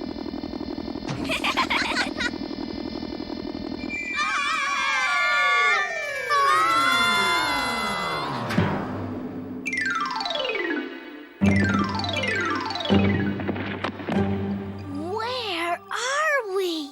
Professor Contralto built every room in this house to show different things about sound. Simply soniferous. Hey, I've always wanted to play a harp. Look at that string moving back and forth. That, class, is a vibration. You can feel it. Vibration. Let's get the facts. When the string stopped vibrating, the sound stopped.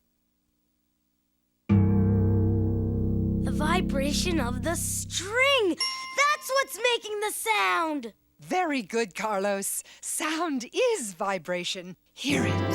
Feel it. Are all sounds made by something vibrating?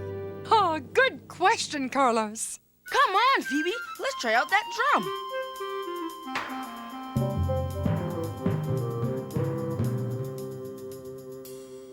Whoa!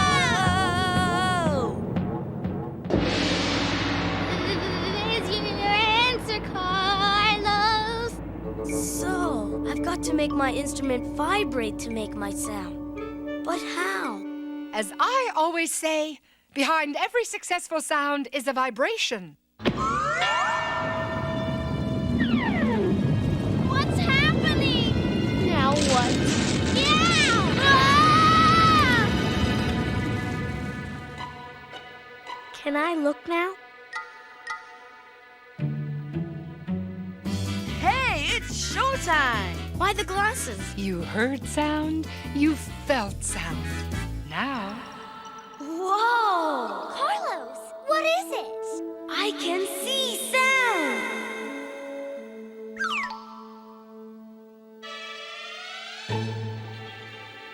What's this? Look at me! listen. Hattie, hattie, hattie, hi. Lordy, lordy, lordy, lord. Hey, they're different. Yeah, when you sing, Heidi, Heidi, Heidi, hi. Look, there are lots of vibrations close together. But when you sing, lodi, lodi, lo, there are fewer vibrations further apart. Oh, excellent. High sounds are made by something vibrating fast. And low by something vibrating slow. You know what? These vibrations move kind of like ripples on a pond. The waves start in one place and move out in all directions. If sound is a vibration and it moves through the air in waves, and different vibrations make different sounds, stop the vibration and you stop the sound. I've got it! It doesn't matter how my instrument looks as long as it can vibrate. DA, I know what to do! I've got to get my instrument.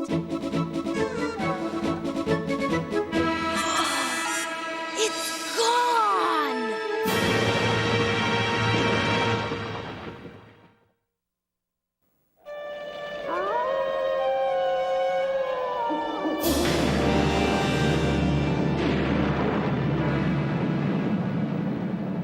Where could it be? Oh, there's an explanation, class.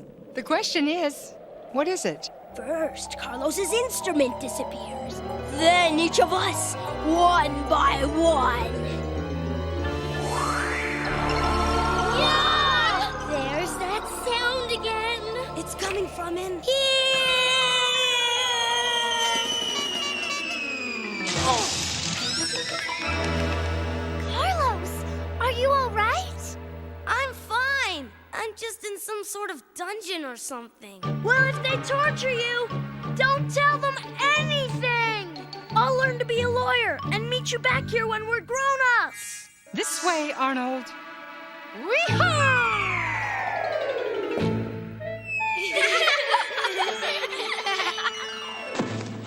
Coming, Arnold. We're should have stayed home today. Arg! Thanks, Miss Frizzle. Oh, don't mention it, Arnold. Well, Carlos, you got us into this. Any ideas how to get us out? Listen, Where's it coming from? it's hard to hear exactly. Wait here. It's coming from along there. He can't go down there alone. You're right, Keisha. Why don't you go with them? Come on, you bunch of Weasley wimps! Let's follow Miss Frizzle!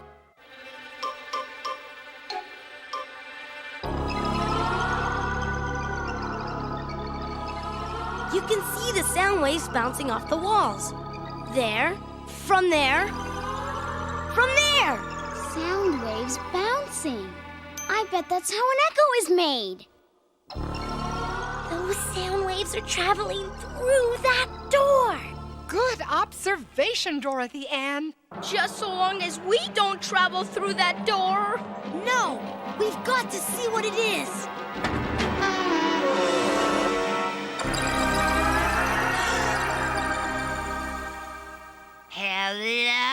Hello?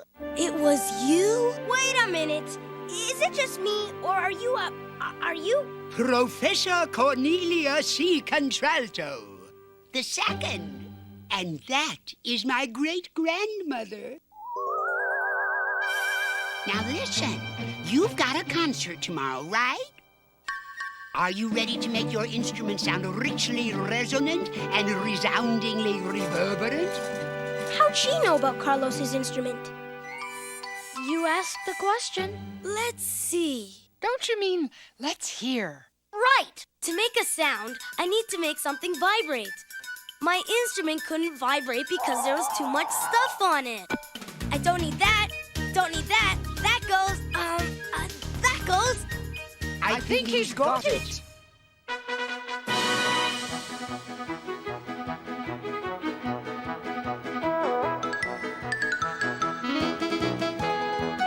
Ready, Carlos?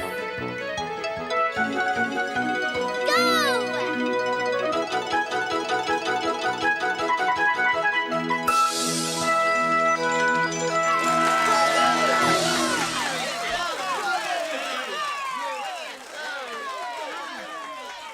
Carlos, that was the perfect sound.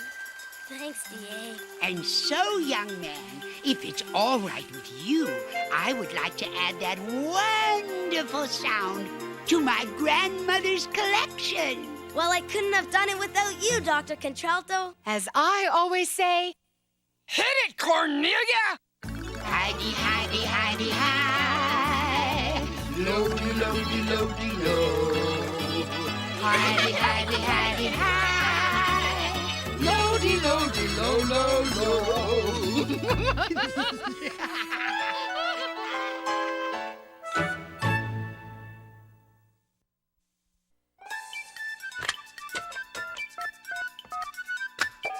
Is this the magic school bus? Is this the magic school bus? Magic school bus? Magic the magic school bus? You mean magic school bus? Magic school bus? Magic school bus? Magic school bus? I want the magic school bus. I want the magic school bus.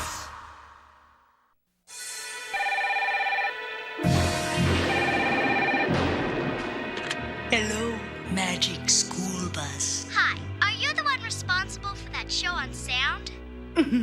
You might say that, yes. Well, what's the deal with that house? I mean, you can never see sound. It goes way too fast. Oh, you're right. That's why they had magic glasses. I don't get something. If sound is a vibration, just what's doing the vibrating? Thin air. A sound is made when something pushes back and forth on the air and makes the air vibrate. This vibration travels through the air to your ear as a sound wave. So a loud sound is just a big vibration? Right. And a soft sound is a very tiny vibration. And what about our ears? You hardly mentioned them. Ears are very important. They turn sound waves into something our brain can handle. That's how you hear. But not everybody's ears work the same, do they? My grandmother wears a hearing aid to help her hear better. And some people can't hear anything ever. Even with a hearing aid, they use their brains with their other senses to replace hearing. And another thing, there are lots of differences in sounds besides loudness and pitch. A violin and a saxophone sound very different, even when they're playing the same note. True. There are enough different kinds of sounds to fill the world. But we only had half an hour and we had to leave room for all those hilarious jokes. Okay, but one last thing. Yes? About that ghost. Well, that can't have been true. I mean, everybody knows there's no such thing as ghosts. Certainly not.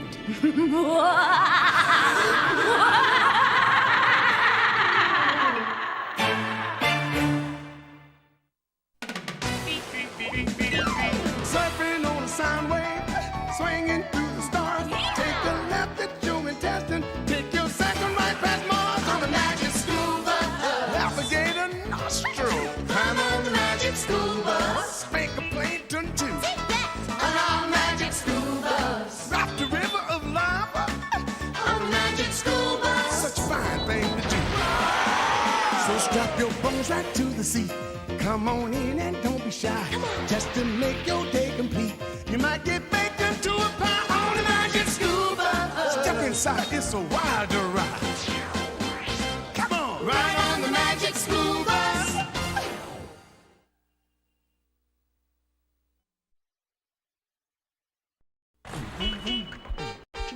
Seatbelts, everyone! Please let this be a normal field trip. With a Frizz? No way! Cruising on down Main Street, you're relaxed and feeling good. Next thing that you know, you're seeing octopus in the neighborhood. Surfing on a sound wave, swinging through the stars. Take a left at your intestine. Take your second right past Mars on the magic school bus. Alligator nostril. Climb on the magic school bus. Fake a plankton too. On our magic school bus. Rock the river of lava. On the magic school bus. Such a fine thing to do. So strap your bones right to the seat. Come on in and don't be shy. Just to make your day complete. You might get baked into a pie on the magic school bus. Step inside, it's a wild ride. Come on, ride on the magic school bus.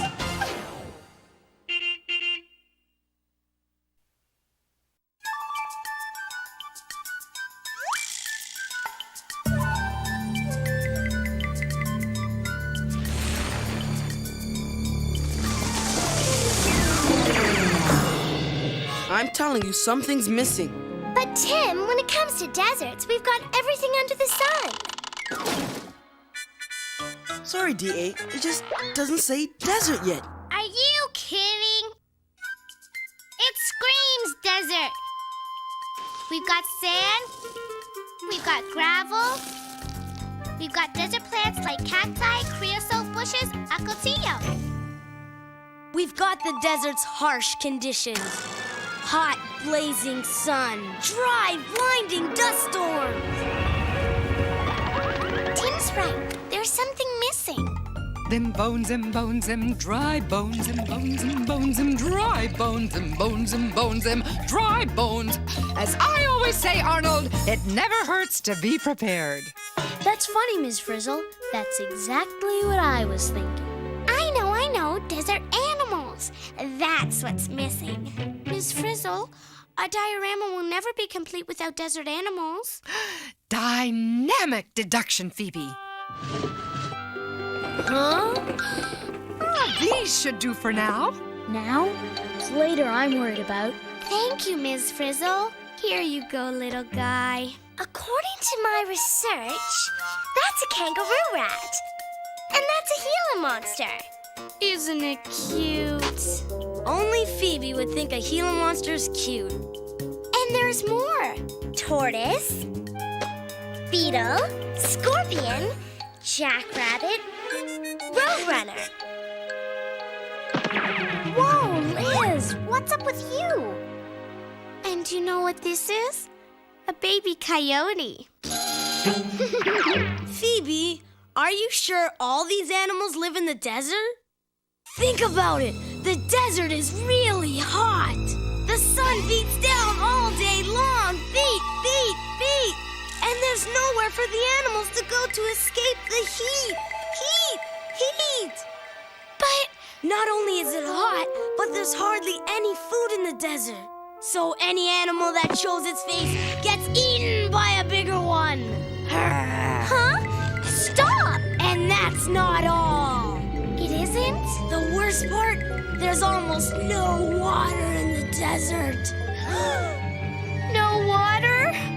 Uh-huh. No shelter, no food, no water. In no time at all your cute little animals are buzzard bait. Scarcity is the name of the game, Phoebes. Scarcity. He's right, Phoebe. There's not much food, water, or shelter in the desert. We've got to do something. Yeah. What can we do? What can we do? What can we do? Well, at my old school, we take a stand, form a committee. Go on a field trip? Arnold, are you serious? He's right. SADS to the rescue! SADS? Students Against Desert Scarcity. To the desert. Miss Frizzle? Yes, Arnold. For once, I'm prepared. Regulation Desert Gear. As outlined in Chapter 7 of my new field trip survival guide. Ms. Frizzle, do your worst. I'll do my best, Arnold. Well, are you guys coming? Or do I have to save these desert animals all by myself? To the bus! Follow that Phoebe!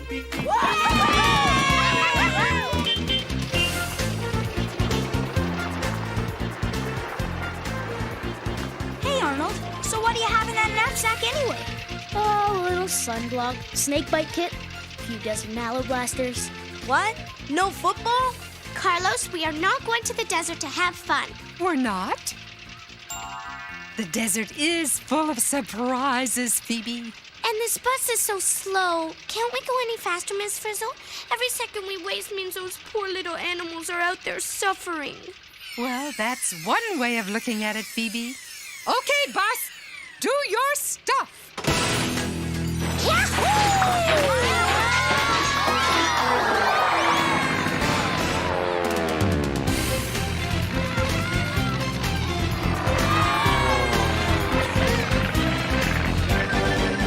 She'll be coming around the mountain when she comes, Are we there yet? Chill, Phoebe. We only just took off. We're flying over mountains. Didn't you say Students Against Desert Scarcity? Yeah, and the mountains have plenty of shelter, food, and water. Miss Frizzle, we must be going the wrong way. Wrong way? Why, Phoebe, if it weren't for these mountains, there wouldn't even be a desert. What do mountains have to do with the deserts? Haven't you guys ever heard of a rain shadow?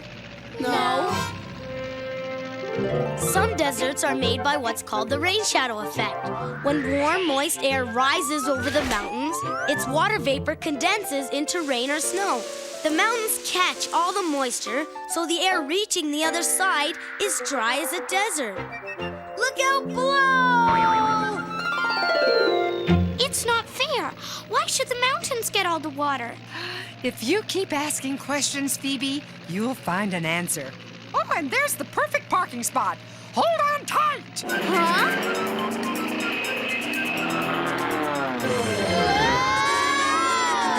Field trip tip number 63. In the event of a rapid loss of altitude, you may want to put on a parachute. Liz, my parachute? That's not a parachute! That's a pair of shoes!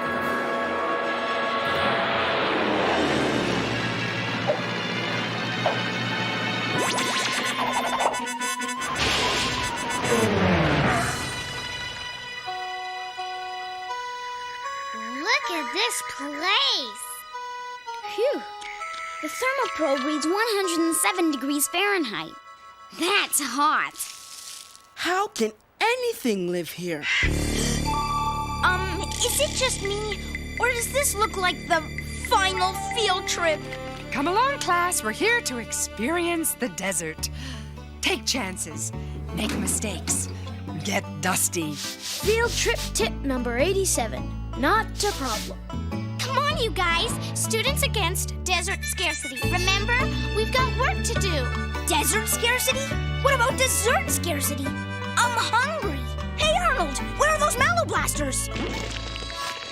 I'm afraid they've melted. How can you even think about eating when all those poor little animals are suffering from hunger? The only poor little animals I see are us. There's one. Why, that's a collared lizard. And that's a funny-looking bird.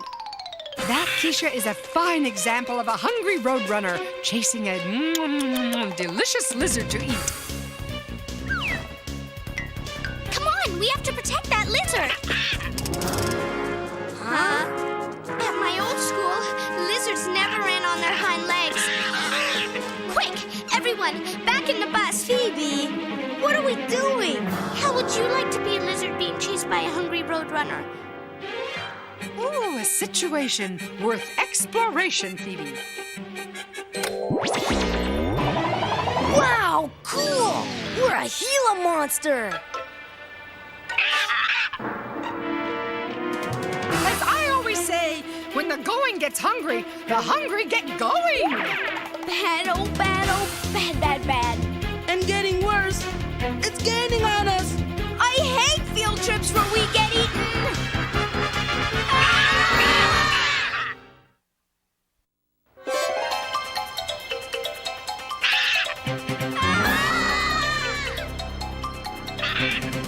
Any minute now, we're gonna know what it's like to be eaten! Field trip tip number 107. To avoid being eaten, become inedible. What does that mean? Class, do I hear a suggestion to avoid digestion?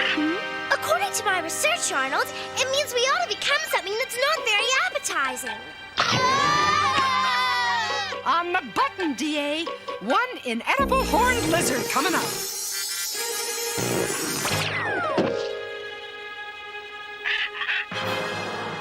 Phew, close one. Well, first-hand experience tells us roadrunners don't like lizards with spikes. Would you? So, the little animals here have special ways to avoid getting eaten, like running fast or being prickly. Oh, Phoebe, that's right. Which means they don't need your help, Phoebes. Are you sure about that? Life is tough in the desert. Don't we know it? It's too hot to chase after animals. Or to be chased. Phew, I'm burning up. Exactly. And somewhere out there is a poor little animal which is burning up too. Now come on, we've got to find it and help it. Stop the bus. Please? Everybody out! Not again. Single file, class.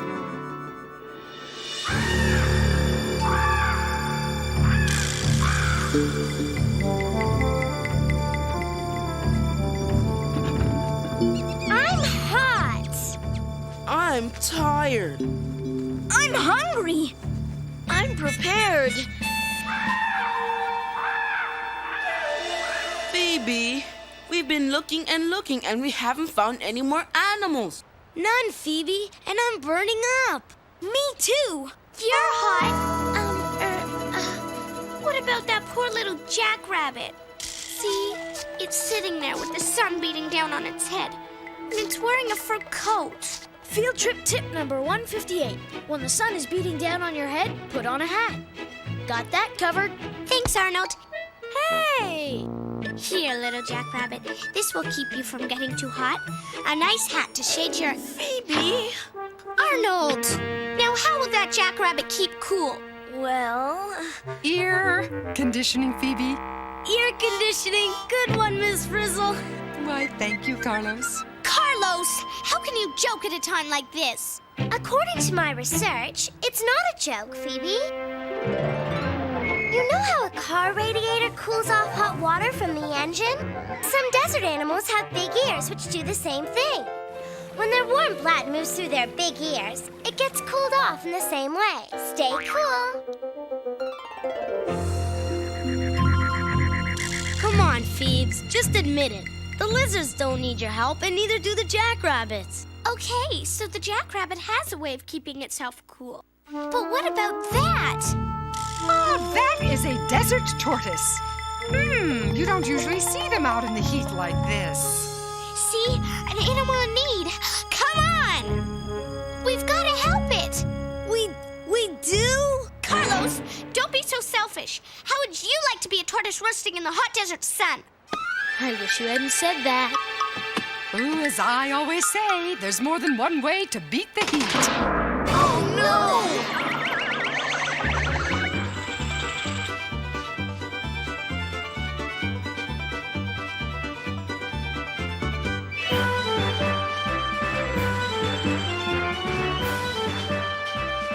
So this is what it's like to be a desert tortoise. Where are we? In a tortoise burrow, an underground shelter. It's a lot cooler down here. Ah, good observation, Keisha. Yes, another animal that can keep cool without your help, Feeblino. But Carlos, I just thought of something. Maybe the reason we didn't see any animals is because they all burned up before we got here. I knew it. We're too late. Whoa! What's happening? Oh, class. The bus is now an automatic turtle. We're being pushed by another desert tortoise.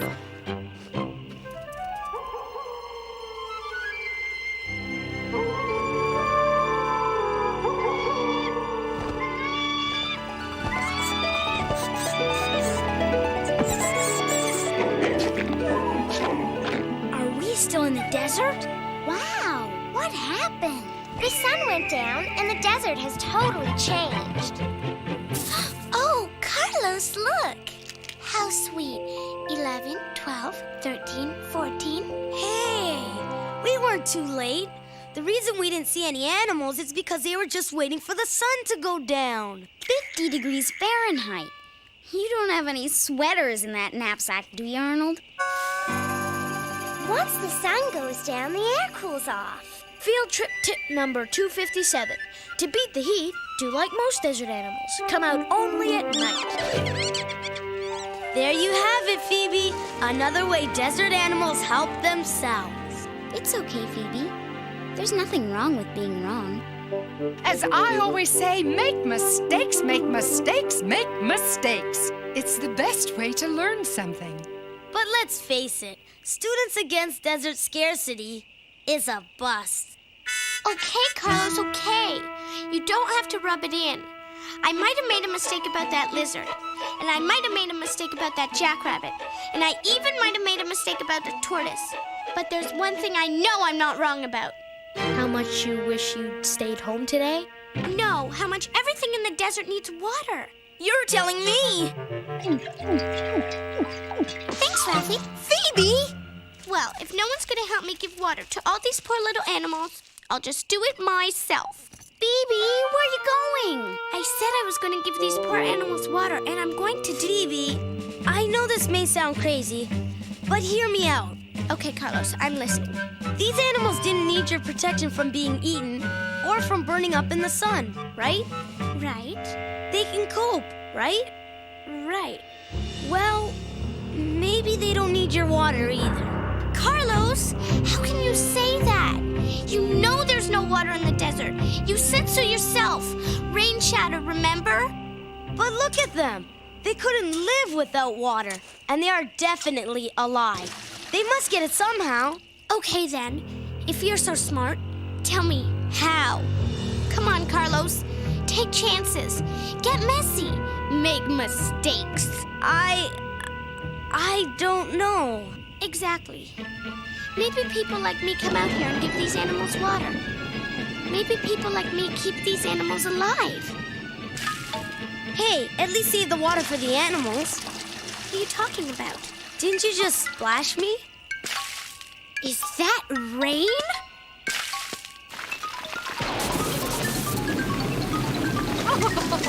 Everyone back on the bus. Rain? In the desert? It doesn't rain here very often, class, but... always say, not very often is a long way from never. And the desert is a long way from meeting my water. And we're a long way from the bus. Come on, Phoebe. Doesn't it feel great? Now we're talking water. It's amazing. We went from absolutely no water to...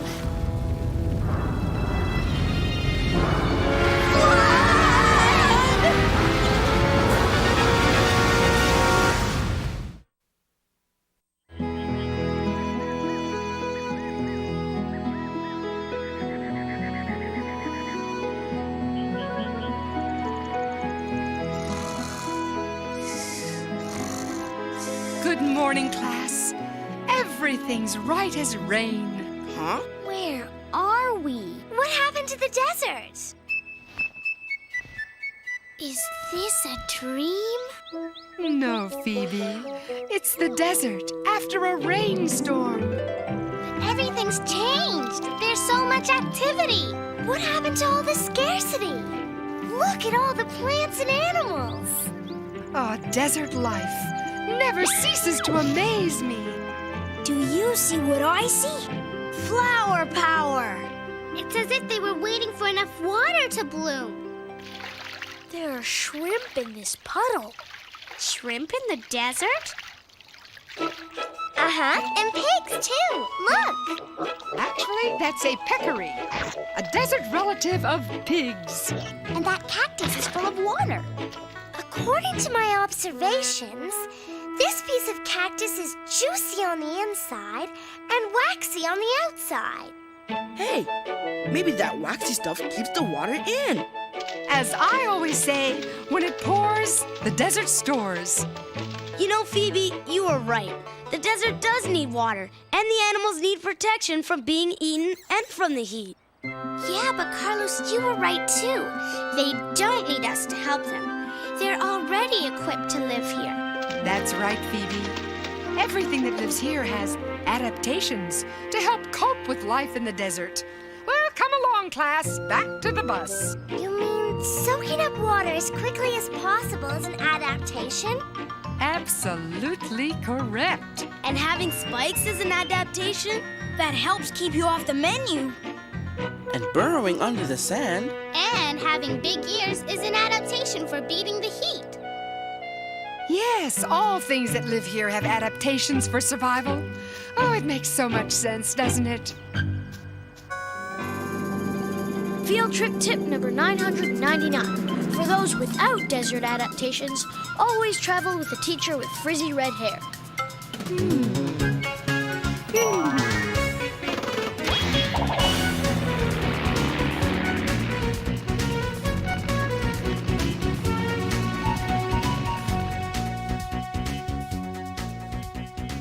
Well, I have to say, except for the part where we almost got eaten, and the part where we almost burned up in the sun, and the part where we almost drowned in a flood, my field trip manual was really helpful. So glad you enjoyed it, Arnold. Well, now that I know that all these plants and animals have adaptations to help them cope with living in the desert, that gives me some time to save something else. Phoebe, I don't think this is a... I tell you, we've got to do something. Phoebe, we just did something. A whole bunch of somethings. But this time it really is an animal in need. We'll call ourselves SASH. SASH? Students Assisting Sleepyheads. Carlos! He obviously has no adaptations to cope with desert field trips. According to my research, Phoebe, hibernation is an adaptation. As I always say, if you can't take the heat, get out of the desert.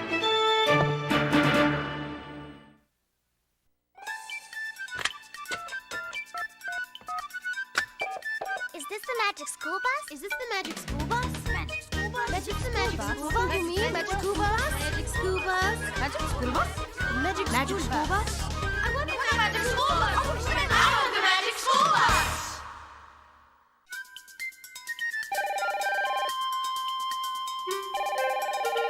Are you sure the the producer wanted this fake cactus, Liz.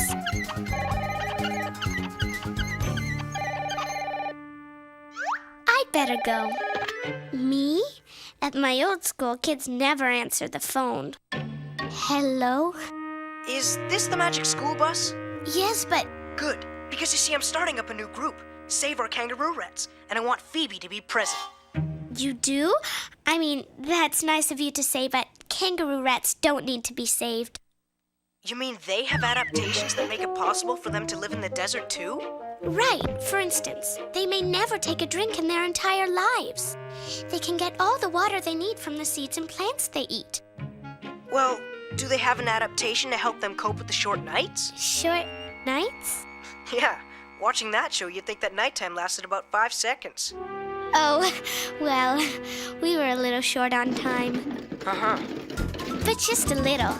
We wanted to show how desert animals come out at night. It's an adaptation, you know. Okay, speaking of adaptations, I don't know of any plant that grows from a seed the instant it rains. Look, when you have a lot of information to cover in a half an hour, you don't have time to wait for seeds to grow into plants. But they do grow very quickly in the desert. Did you want to see the desert in full bloom after the rain or not? Of course I did. And did you know that cactus needles are really leaves? Is that an adaptation? Yes. Unlike leaves, needles don't lose any water. And you know what else? Not all deserts are hot. Huh? Even places that are very cold are called deserts if they don't get enough rain. Fascinating. Well, thanks for calling. Wait! One more question. Do you actually know Phoebe? Yes, in fact... Could you do me a favor? Just tell her that I think she's the greatest. Goodbye. Maybe I should answer the phone more often.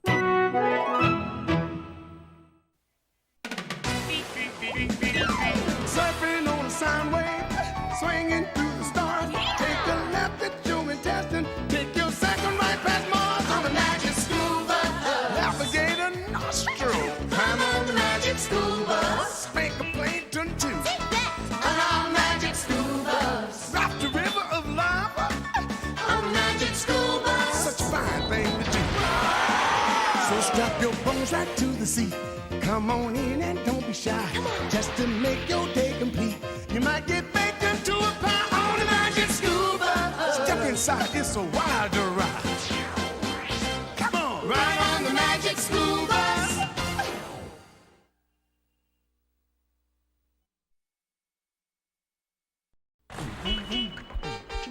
Seatbelts, everyone! Please let this be a normal field trip. With a Frizz? No way! Cruising on down Main Street, you're relaxed and feeling good. Next thing that you know, you're seeing octopus in the neighborhood. Surfing on a sound wave, swinging through the stars. Take a left at your intestine. Take your second right past Mars on the magic school bus. Navigate a nostril. Climb on the magic school bus. Spank a plankton too. On our magic school bus. Raft the river of lava on the magic school bus. Such a fine thing to do. So strap your bones right to the seat. Come on in and don't be shy. Just to make your day complete. You might get baked into a pie on the magic school bus. Step inside, it's a wilder ride. Come on, ride on the magic school bus.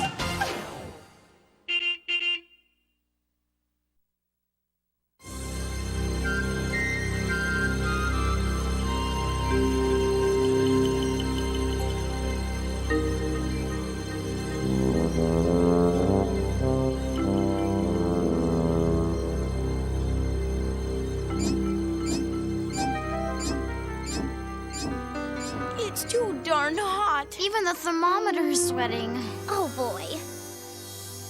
Phew. I never thought I'd say this, but if we could get Miss Frizzle to shrink us, we could all fit in that tub. It is precisely 99 degrees Fahrenheit in here. That's 37 degrees Celsius. At my old school, we measured in metric. It ain't gonna rain no more, no more. It ain't gonna rain no more. It ain't gonna rain no more, no more. It ain't gonna rain no more. Miss Frizzle, don't say that. What good is my rain catcher if it ain't gonna rain no more? It's so hot. What we need is rain and lots of it. Oh, that's what I love about the weather. It's always changing. Where does she get her clothes? You know what we really need? A thunderstorm. A thunderstorm? Oh, you mean with lightning and thunder? What else? A thunderstorm would clear out all this muggy stuff. I've changed my mind. I don't mind sweating, really. I've heard it's good for you.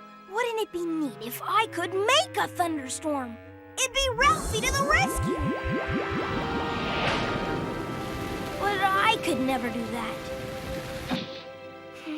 It's too big a job for a kid. But it's a perfect job for Weatherman! Chicka, chicka, kaboom!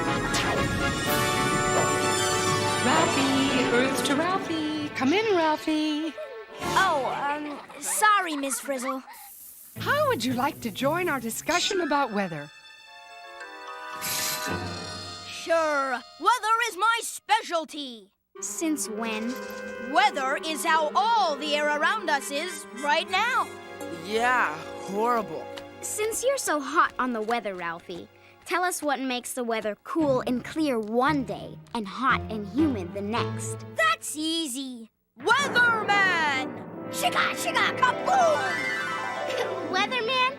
Ralphie, you've been reading too many superhero comic books. Besides, it's water that makes the weather. You know, water as in rain. According to my research, Carlos, it's air that makes the weather. Wind is moving air. No. Let's get this straight. Heat makes the weather, as in the heat from the sun.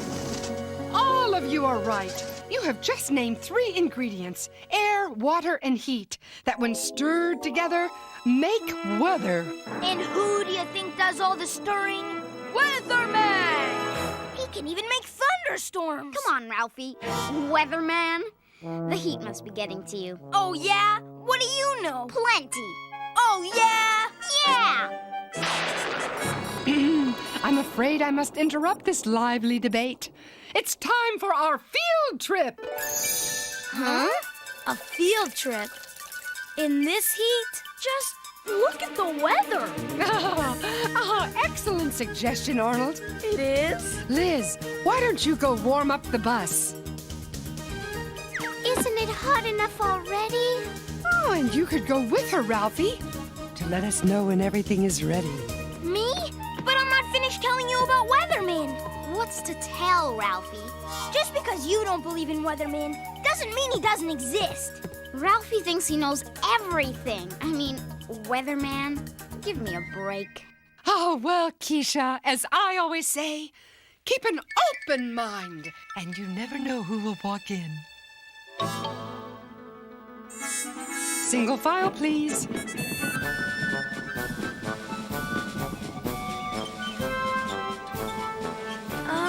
I think I'll set up my rain catcher here, just in case it rains while we're gone. Hey, look at that!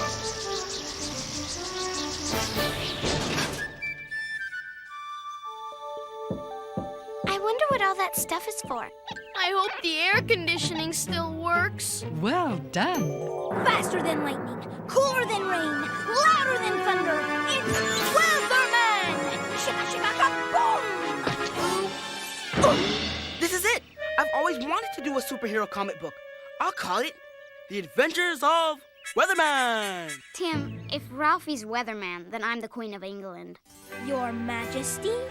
For my first adventure, I, Weatherman, will show you how I make weather. I will even make a thunderstorm. Won't I, Miss Frizzle? I don't see why not, Weatherman. Shika, shika, kaboom! Did you hear that? Miss Frizzle called him Weatherman? Now the heat's getting to her. First, we shall bravely go where no bus has gone before and explore one of weather's major ingredients, air. Air? Excuse me? But anybody can explore air. It's all over the place. You think I mean plain old sitting around doing nothing air? I'm talking moving air. Moving air makes weather. Shika, shika, kaboom!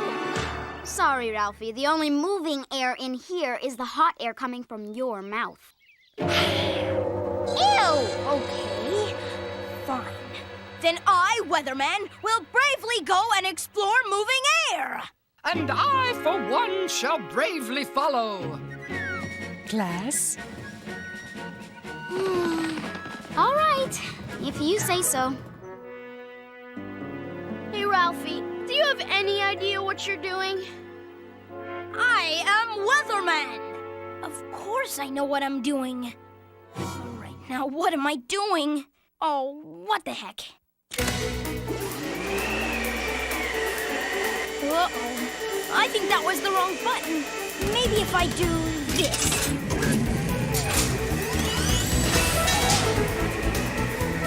Excellent choice, Ralphie. Really?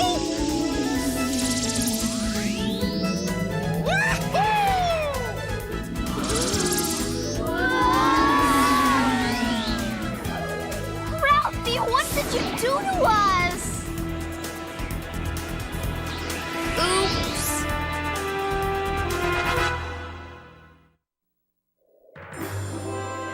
The Adventures of Weatherman, Chapter 1. Gone with the Wind! I feel light as a feather. Maybe you're not Weatherman, but Featherman. Oh, now, that's what I call moving air. I didn't mean to blow them away, Miss Frizzle. Honest. Good work, Weatherman. Miss Frizzle, level with me. Am I really Weatherman?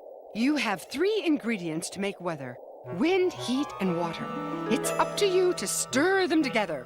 As I always say, take chances, make mistakes. Get messy. Oh, exactly. Only put some oomph into it, Weatherman. You already know a lot about the weather. That's right. I, Weatherman, have moved air to make wind. So, what are you waiting for?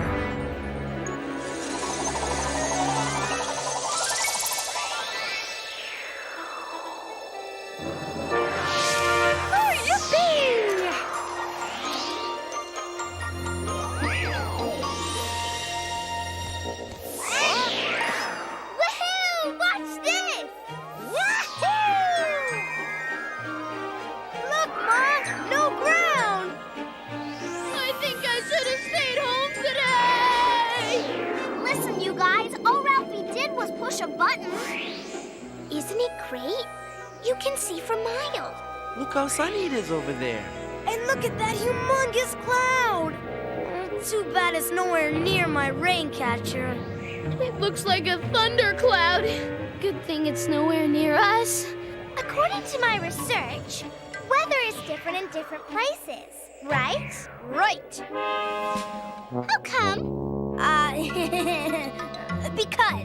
Because, Wanda, different combinations of wind, water, and heat make different kinds of weather. Right, Weatherman? I couldn't have said it better myself, Miss Frizzle.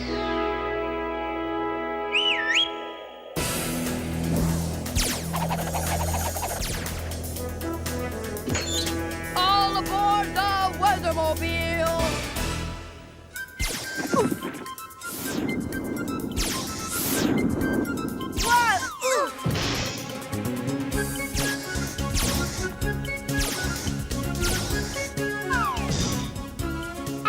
Demonstration of winds. Yeah, how'd you do it, Ralphie? Well, Tim, it's as easy as, hey, who's this Ralphie you keep talking about? You're Ralphie, you are not Weatherman. Ralphie, Weatherman, what's it matter? We were all blown away by the experience, right? So Ralphie can turn a fan on and off. Big deal! I'm still waiting for that thunderstorm you promised. The world isn't filled with big fans, you know. So what really makes the wind? I'll answer that question, Ralphie, but you're not gonna get out of making that thunderstorm. What really makes the wind is a combination of air and heat. For example, the sun heats the earth heats the air, and this warmer air rises. When the warm air rises, more air has to take its place, so cooler air comes in. And this movement of air creates wind. Very good, Keisha. Right. Now, how about that thunderstorm. Okie dokie. One thunderstorm coming right up. Take a little air, add some heat.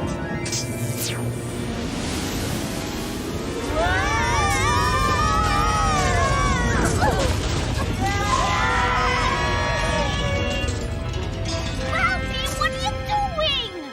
Just a little experiment. Oh, Weatherman just made an updraft. He did? Of course I did. Weatherman just made an updraft. Shika shika ka boom! I salute myself. I salute my updraft. What's an updraft? An updraft is warm air that blows up instead of sideways. You mean like heat rising out of a toaster? That's a very good example of a very small one, Phoebe. But if an updraft is going to make any difference to the weather, it has to be pretty big, right? Chapter 2, Weatherman and the Updraft Rider.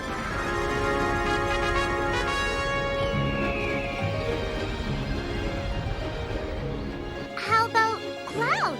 Can you make clouds too? Of course, Wanda. After all, you need clouds for a thunderstorm. Wanda, Dorothy Ann, I can't believe you're buying into this. You need to add water. I learned that in my old school, Weatherman. Thank you, Phoebe. Yes, clouds are made of water. Weatherman will now make a cloud. I give up. Now what's happening to us? We're water. Arnold, this is ridiculous. Thanks to Weatherman, you guys are all wet. Shika shika kaboom! Time to break out the watercolors. We're changing again. Oh, Weatherman has turned us from water into tiny little water droplets. Keep together, class. This is fun. Clouds are made up of millions of tiny, tiny little water droplets. We really made a cloud. Thanks to Weatherman. Shika shika kaboom! I knew I should have brought a sweater. It's cold up here. Cold? It's Freezing! Oh, we're turning into ice crystals. Oh, I love this part. We're unique. We're beautiful. We're also falling. Good observation, Carlos. When ice crystals in a cloud grow and stick together, they get heavy. But now we're getting warmer. Which must be why we're Melting! Weatherman made rain! You are not Weatherman. Oh, Keisha, stop being such a trip.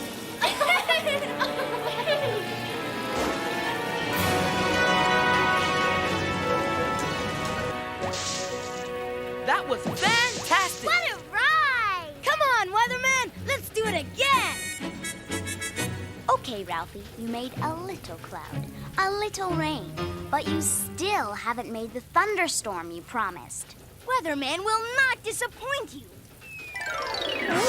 Will he, Miss Frizzle? Absolutely not. More heat, more wind, more water. Add heat and air. Make a giant updraft. Add water.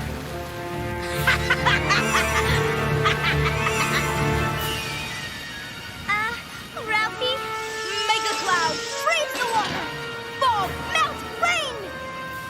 Weatherman? Not now, Arnold. More heat, more water, more wind, more... Oh, what's the use? I'll never do it. Never say never, Weatherman. Oh, no!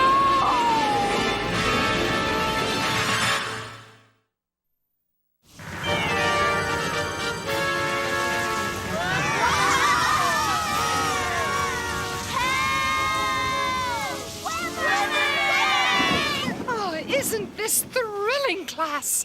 We are inside a thunderstorm. Yep, I was right. I should have stayed home today. Oh, you're perfectly safe, Arnold. The bus is equipped with the best lightning shield available. Do you have an extra one in my size? Warm, moist air sweeps up in a huge updraft. Look, it's raining up. Amazing. Moisture in the rising updraft cools, condensing into clouds. And if it gets cold enough, the moisture turns to what class? Anyone? Ice crystals. Then snow. And what happens when the snow gets heavy enough? Oh no. It falls! Oh, yes! Yes, and let's not forget lightning and thunder. Who could forget?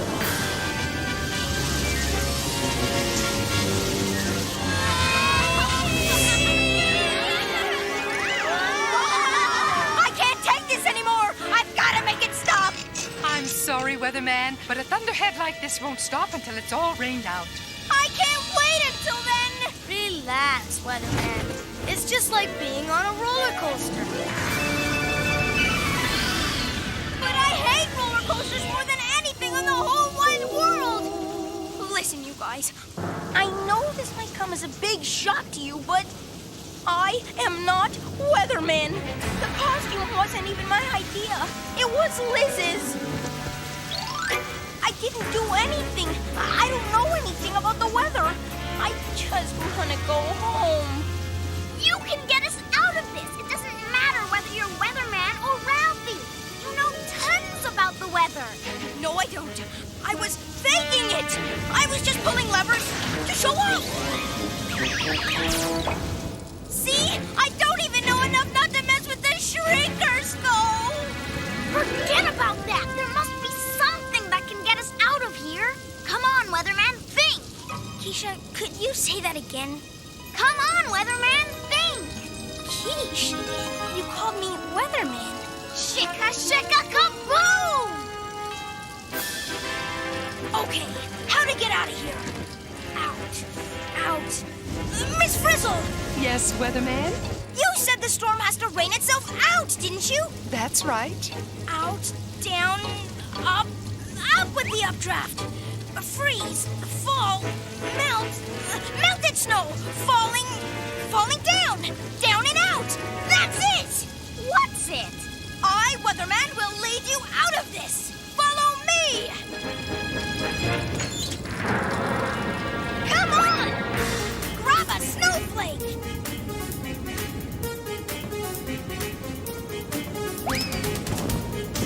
Chapter 5! Weatherman and the Snow Riders! Good work, Buzz.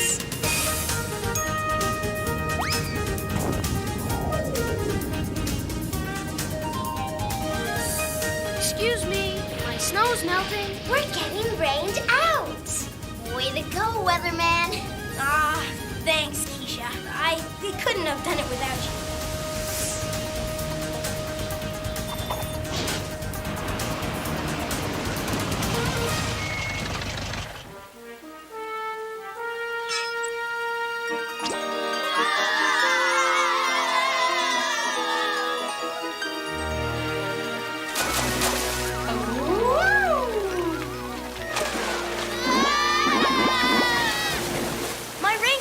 Work. See? It's already rained. 1 inch plus 8 kids and 1 teacher. Excellent, Carlos. Wow, this is some storm. Okay, we got out of the thunderstorm. Now how do we get out of the rain catcher? Yes, that's it. Chapter 6. Weatherman meets the giant lizard.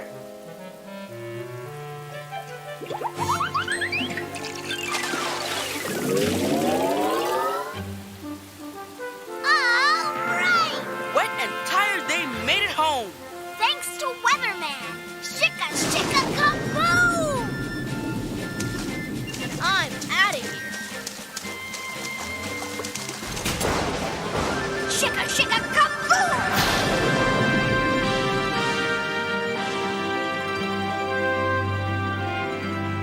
Not bad, huh? It's great, Tim. But I sure am glad to be out of that costume. It's amazing that wind, water, and heat can make such a huge storm. And those same ingredients can also make a beautiful sunny day. It's all in the mixing. I've learned a lot about how weather gets made. But there's one thing I know for sure. And what's that, Ralphie? From now on, I'm gonna leave the job of weather making up to Weather Woman! Shika, shika, kaboom! Keisha. You can't be weather woman any more than I can be weather man. Why not? Because the job is bigger than both of us. As I always say, shika, shika, kaboom!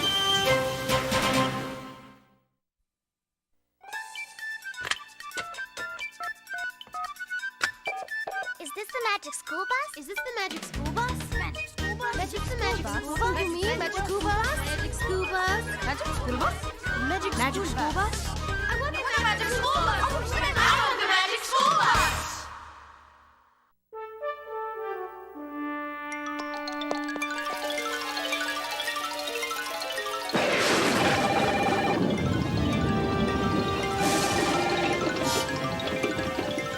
I'll get it. No, I'll get it. I'll get it.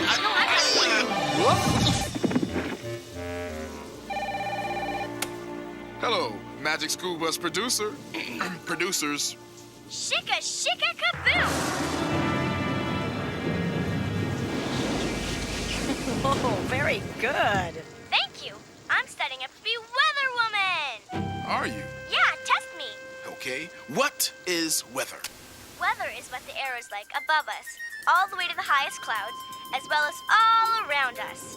Good, good. Ask me another one.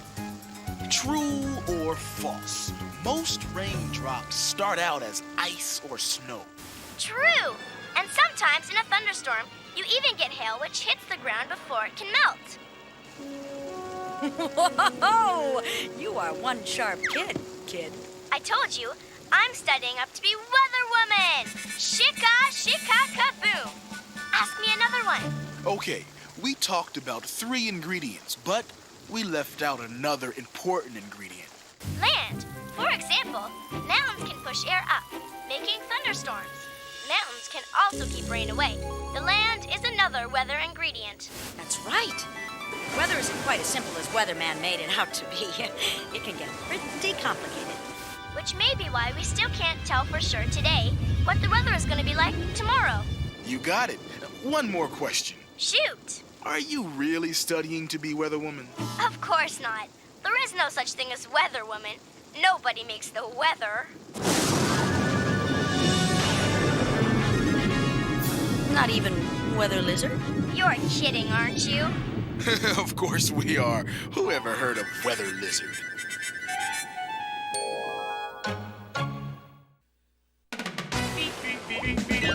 Surfing on a sound wave, swinging through the stars. Take a left at your intestine. Take your second right past Mars on the magic school bus.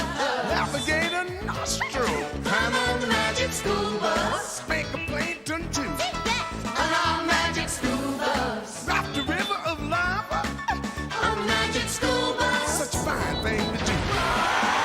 So strap your bones right to the seat. Come on in and don't be shy. Just to make your day complete. You might get baked into a pie on the magic school bus. Step inside, it's a wild ride. Come on, ride on the magic school bus.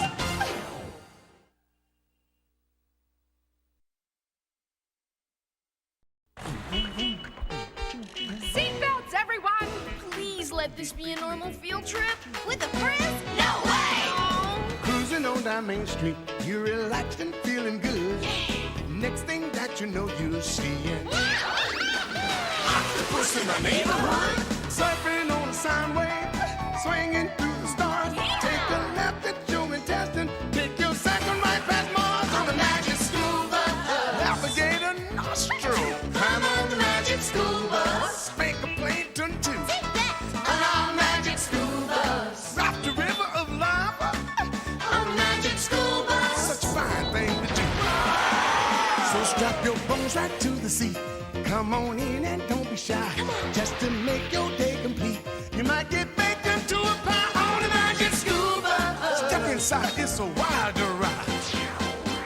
Come on, ride on the magic school bus.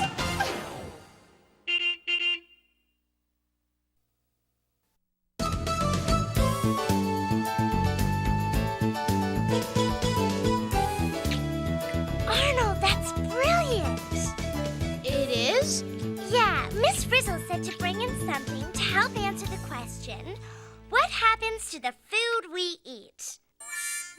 Oh, right. What did I bring? Your own mouth. Chewing. It's the first step In digestion. Yeah, we know, Dorothy Ann. But my buddy Arnold here's not chewing food. He's chewing gum. Gum? Yep, been chewing for 2 hours and 24 minutes. Only 6 hours and 46 minutes to go before he breaks the school gum chewing record. But, Wanda, what's chewing gum got to do with digestion? Nothing, but the first one to break the gum chewing record wins 2 free tickets to Action Mountain, the wildest, scariest, best scream your lungs out ride in the world.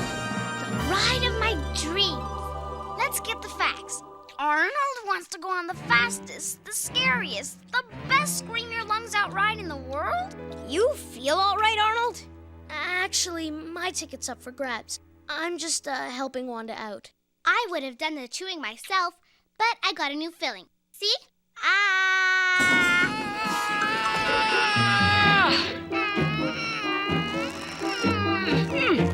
Oh, good morning, class.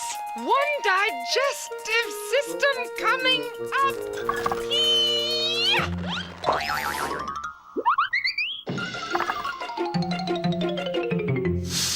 Now that's more like it. Was that in the lesson plan? As I always say, no guts, no digestion. Well, as I always say, no chewing, no free tickets. Come on, Arnold, chew! Chew, Arnold! Wanda? I think I swallowed it. Very funny, Arnold. You're kidding, right? Say yeah.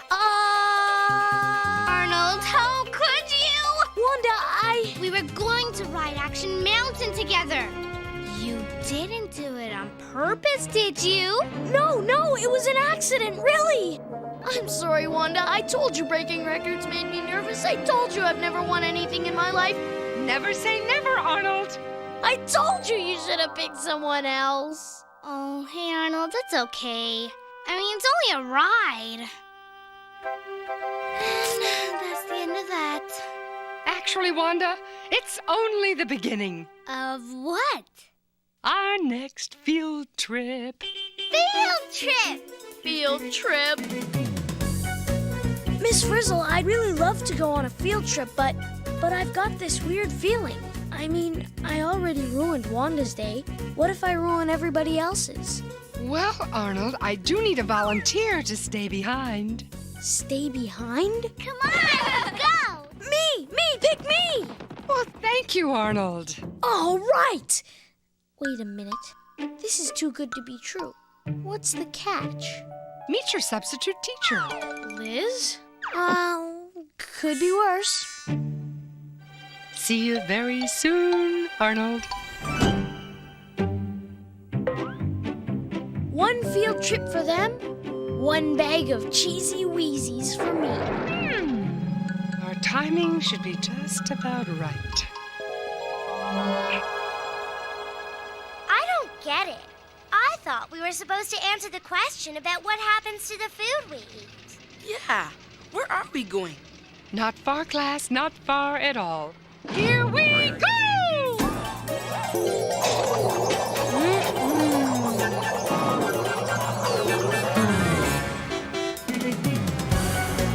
Whoops!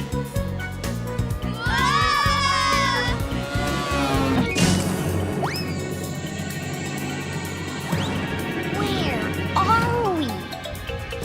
Check out the pink pavement! The walls are dripping! You know what, Miss Frizzle? At my old school, we turn back in this kind of weather. What are those humongo white things? Whoa!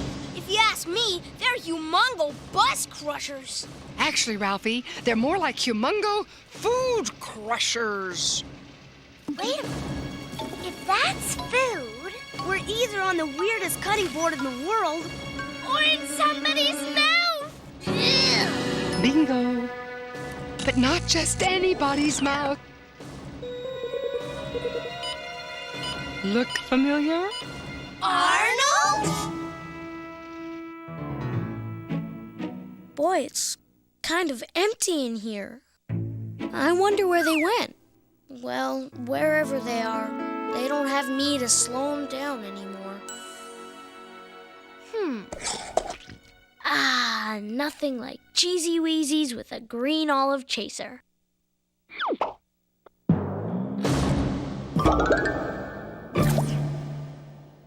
So the first thing that happens to the food when it gets digested is the teeth cut and grind it into smaller pieces. At my old school, we were never allowed to be digested. Never say never, Phoebe. But according to my research, after chewing comes swallowing. I call it Action Arnold. The wildest, scariest, best scream your lungs out ride in the world.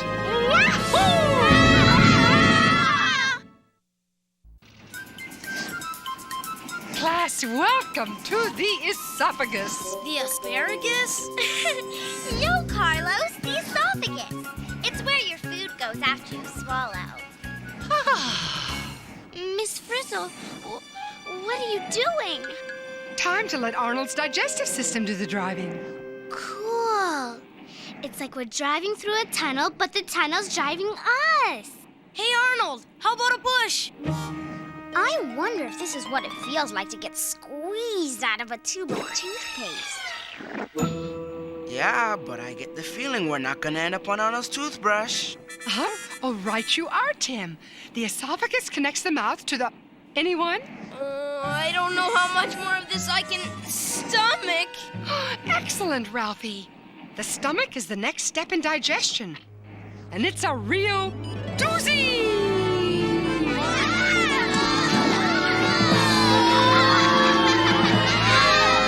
In just a few moments, we'll be landing in Arnold's stomach. Thank you for flying Digestion Airways. Now that's what I call a belly flop.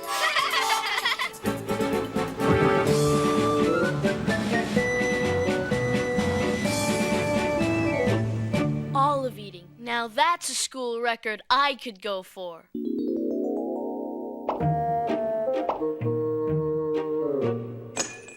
Thanks. Wanda would be so impressed. Oh, Arnold! Hey, why not? Oh! The all-school record book. Olive eating. 978? Okay, it doesn't have to be olives. Oh, there have to be other records waiting to be broken. Yo-ho-ho and a stomach of slop. Check out the pink cliffs of Arnold. Ralphie, that's his stomach wall. Rock! Dead ahead! I bet this is what the Pilgrims felt like before they crashed into Plymouth Rock. Forget the Pilgrims, the walls are moving.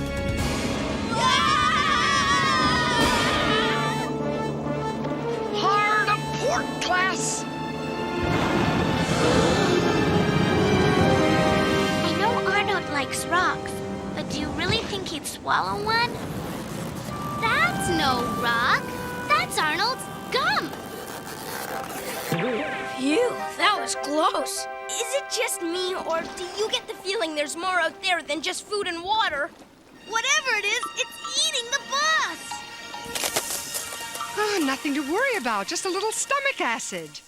Stomach acid? Here at United Digestion, we believe in breaking things down.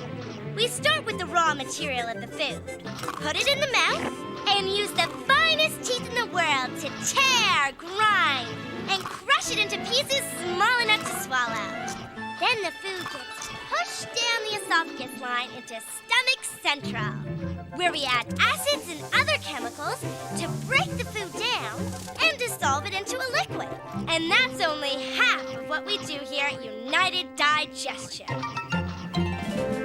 Man, when it comes to digestion, Arnold doesn't mess around. You haven't seen anything yet. You mean there's more? Mm-hmm. All right, Arnold! If this doesn't impress her, nothing will. How many more to go, Liz?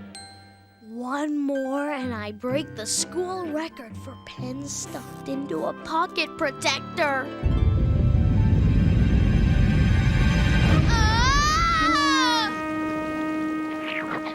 What's that?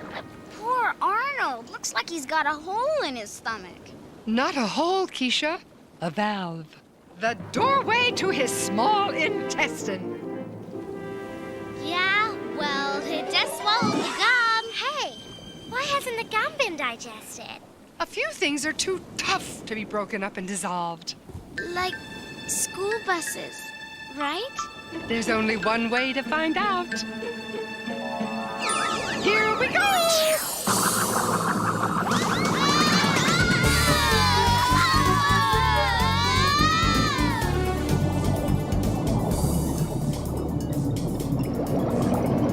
Where are we?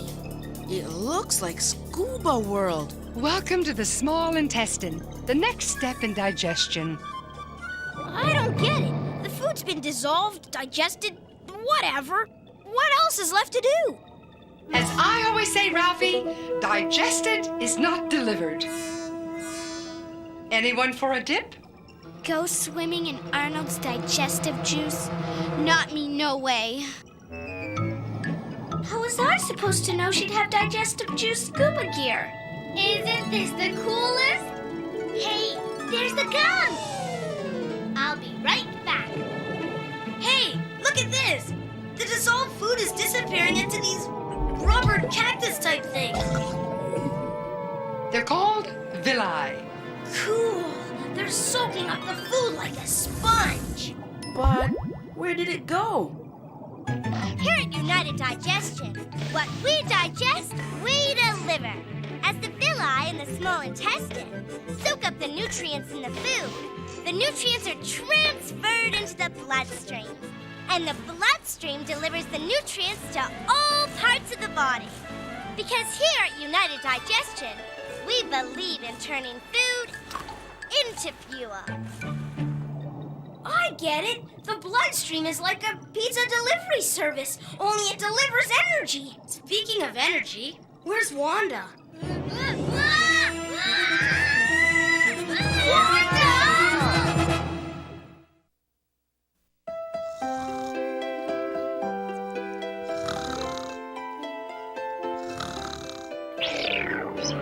Huh? Did I do it?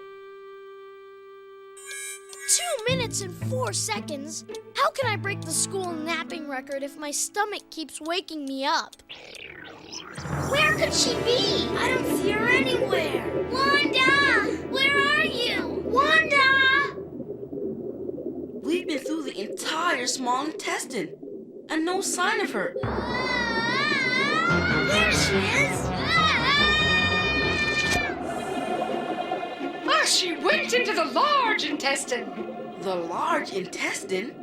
You mean there's more? What's that? Just Arnold's leftovers. Watch out!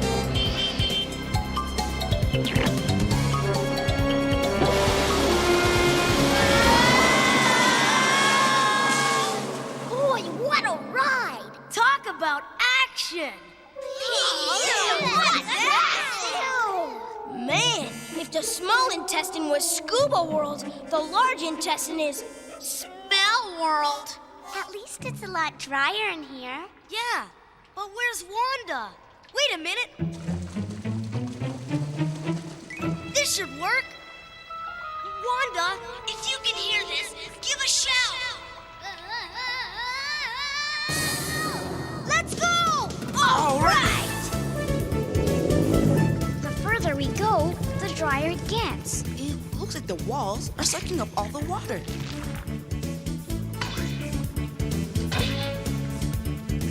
That's the large intestine for you. It removes the water from the leftovers. So we have to find Wanda before she gets dried into a raisin. A raisin? Cool. Ralphie! Not cool at all. Terrible, actually. Yikes!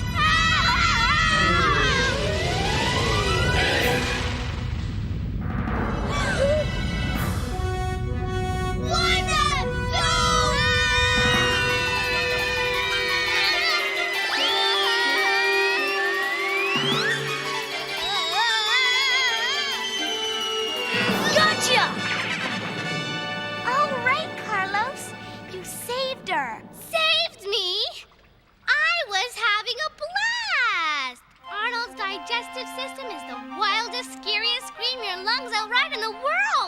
And it's not over yet. We've done the mouth. We've done the esophagus, the stomach, the small intestine, the large intestine. What could be next? The extra large intestine? No. We just have to join the rest of the waste products and finish the trip. What? Wait a minute. According to my research, the waste products go... Nuh-uh. No way. At my old school, we were never allowed to end up in the toilet.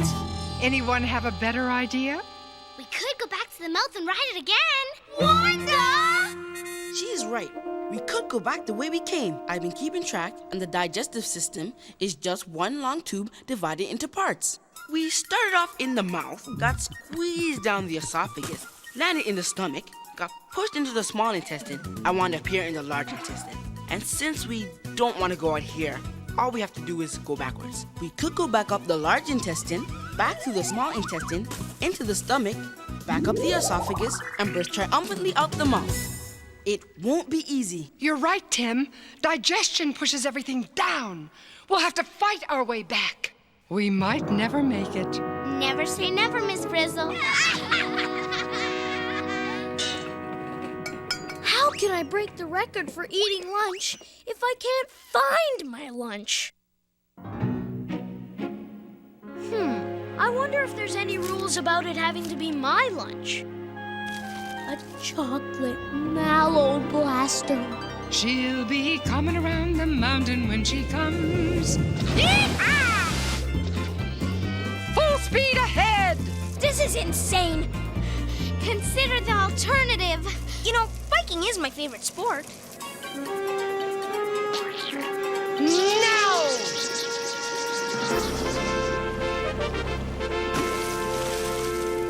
Oh, so much for the easy part. The easy part? Yeah. Remember all the muscle power that pushed us down the esophagus?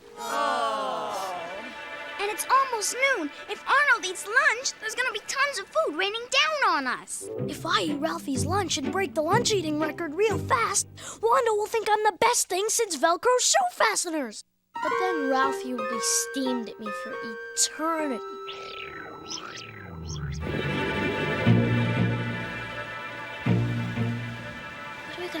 What are we gonna do? What are we gonna do? Wanda, what are we gonna do? I've got it! But if I don't eat something, I'll wither away to nothing. I know. I could eat Ralphie's lunch and think up a good excuse on a full stomach. Arnold. What? I've heard my stomach growl before, but talk? Arnold. Are you about to eat Ralphie's mallow blaster? No. I mean, yes. Yee! Wait a second.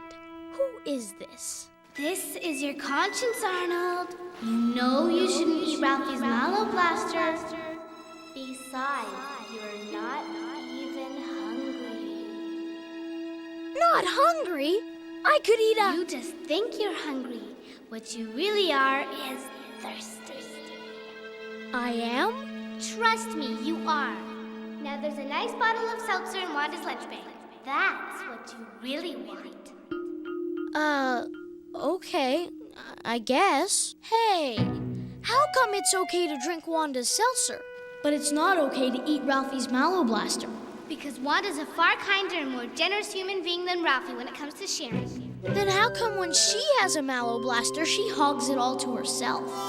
Look, I'm your conscience, all right? Just do what I say and drink the seltzer now! Time me.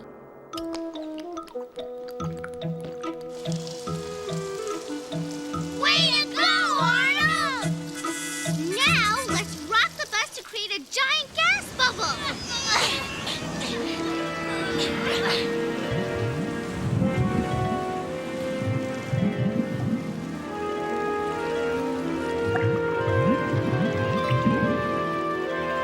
It's working! It's working! Now what?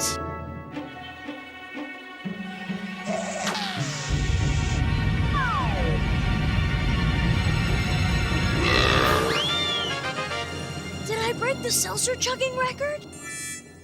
I'll never break a record. never win anything. I'll never even get to eat lunch. Did someone say lunch?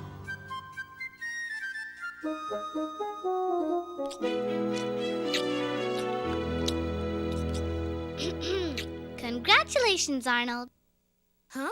You just broke the record for being the best field trip ever. What? And giving me the ride of my dreams. You mean I was the field trip? Yep. But where exactly did you go? You went inside? Miss Frizzle, no matter what, I'll never miss another field trip. Never, ever, ever, ever. Wonderful, Arnold. Starting right after the next one.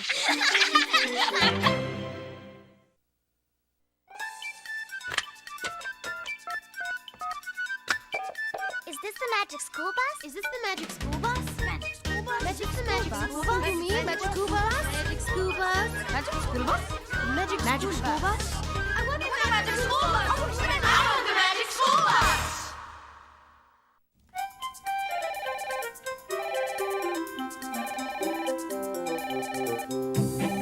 Magic school bus. Just a minute, please. Hold on.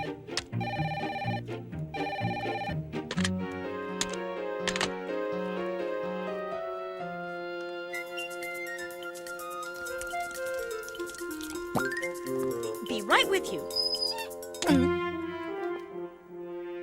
Magic school bus. Boy, for sure on science, there's sure a busload of mistakes. You think so? I mean, they just zip through the digestive system.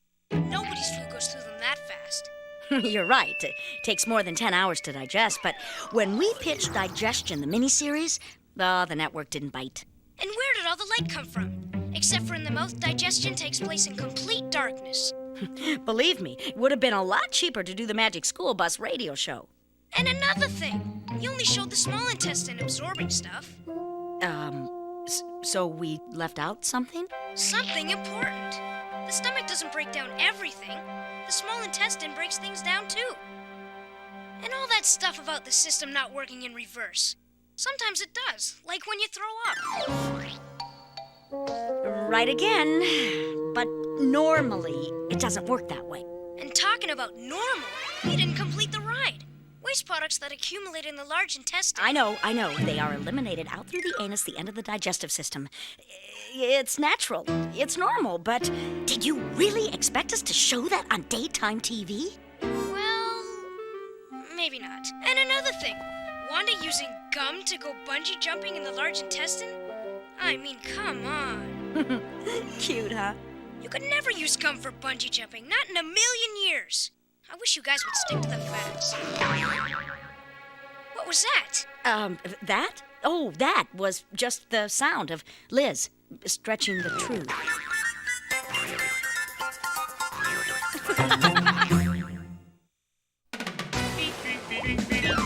Surfing on a sound wave, swinging through the stars. Take a left at your intestine, take your second right past Mars on the magic school bus. Alligator nostril, climb on the magic school bus. Plankton too, on our magic school bus. Rock the river of lava, on the magic school bus. Such a fine thing to do. So strap your bones right to the seat. Come on in and don't be shy. Just to make your day complete, you might get baked into a pie on the magic school bus. Step inside, it's a wild ride. Come on, ride on the magic school bus.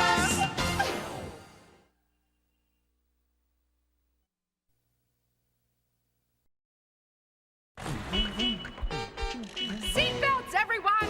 Please let this be a normal field trip. With a Frizz? No way!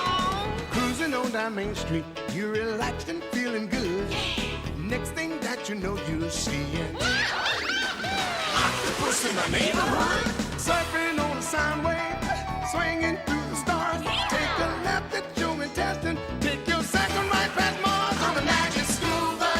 Alligator nostril, climb on the magic school bus. Plankton too, on our magic school bus. Rock the river of lava, on the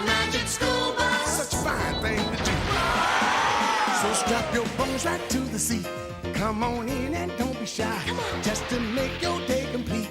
You might get baked into a pie on the magic school bus. Step inside, it's a wilder ride. Come on, ride on the magic school bus.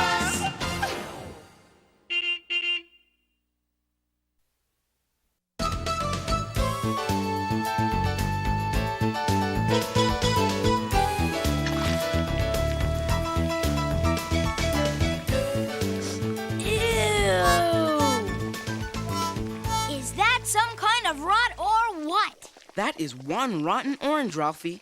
It's so disgusting, it could win the contest.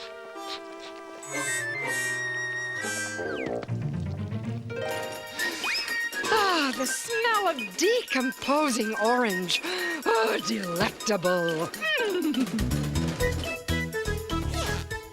So what's my score, Tim? Do I win the most disgusting, grossest rot contest ever? 2 nose holes and a faint. Good one, Ralphie. Woo-hoo-hoo! Definitely disgusting. Let's see. Yep, this should do it. Next! How about this, Tim? It fell behind the counter when I was still at my old school. Ew, Phoebe. That banana's so rotten, it's mush. Score? That's 3 nose holes. Congratulations. Next. Wait until you see this. Wanda, what is in there? I don't know, Carlos. Nobody knows. It's been in the fridge since I was 4. Just beautiful. You're not gonna open it, are you? Of course she is. Oh, come on, class. Don't you want to see what rip-roaring rots inside? Here goes.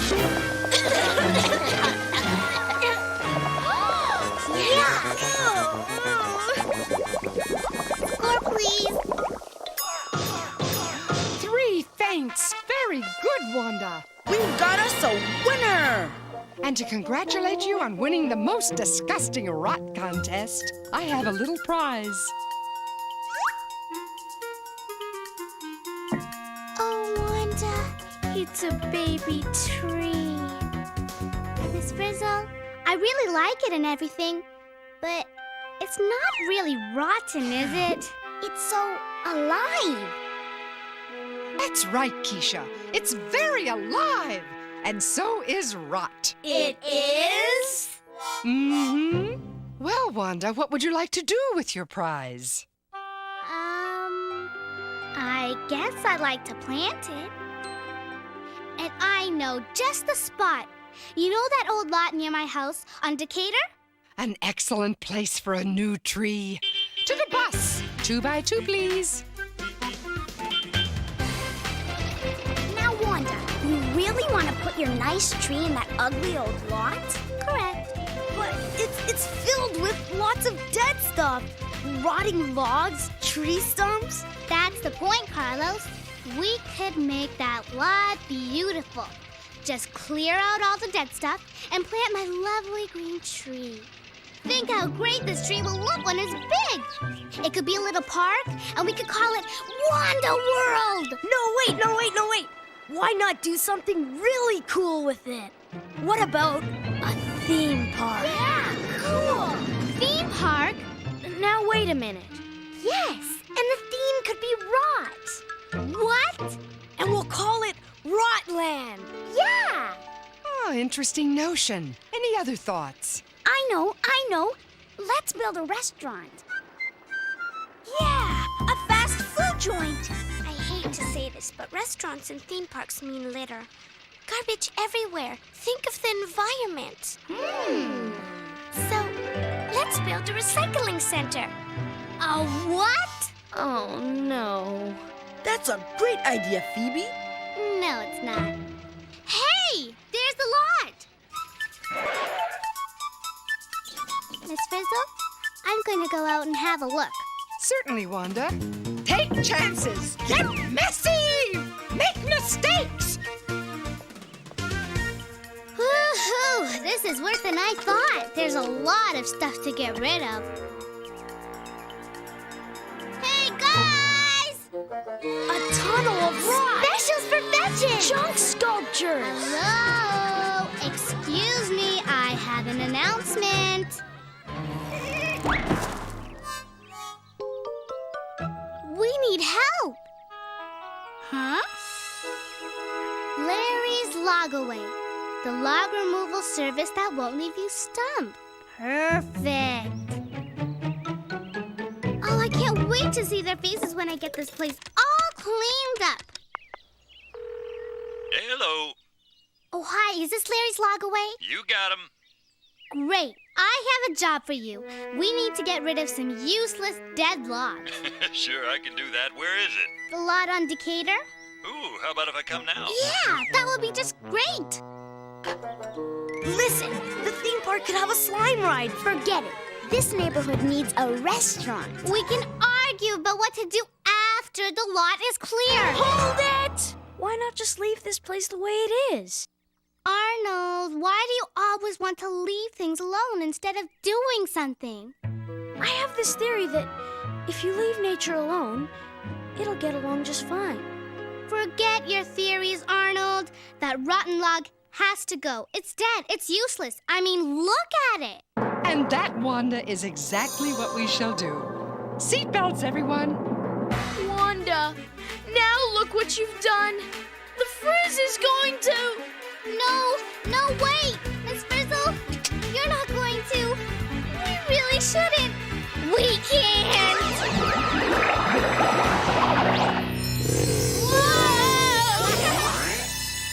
Too late, Wanda.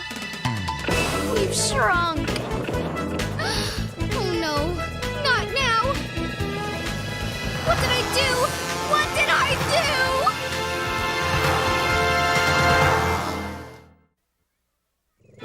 But Miss Frizzle, we've got to get out of here now. Where are we going? We're going to find out what rot has to do with life, Wanda. But do we have to find out now? Okay, class, everybody out! Take chances, make mistakes, get messy. Yeah, make mistakes. My specialty. Wow, a dead log sure looks different when you're no bigger than a bug. And the bugs look different too, right, Liz? Wow! Look at that! Rot! Life! Okay, let's go back now. Lighten up, Juan. Last one up's a centipede. No, wait! Please, don't go up there! We've got to go! What's that? That class is a chipmunk. Hide. Wanda? Where are you? I'm over here! Thanks, Miss Frizzle. Don't mention it, Wanda. Wow! It's another world up here. Wow! The perfect look for Rotland. But we can't do anything until we take this log away. So let's get big again and get out of here. Hey, where do you think this goes? It goes down, Ralphie. Okay, now us, we want to go home. Single file class, our rotten field trip has only just begun. Not if I have anything to say about it. Hey, everyone! There's a great log in my backyard. Why don't we go there for our field trip? I'll serve cookies and milk. Wanda, we're here because you pointed to this log and said, and I quote, "Just look at it. Remember?" I took a chance. I made a mistake. So how do I stop it from getting really messy?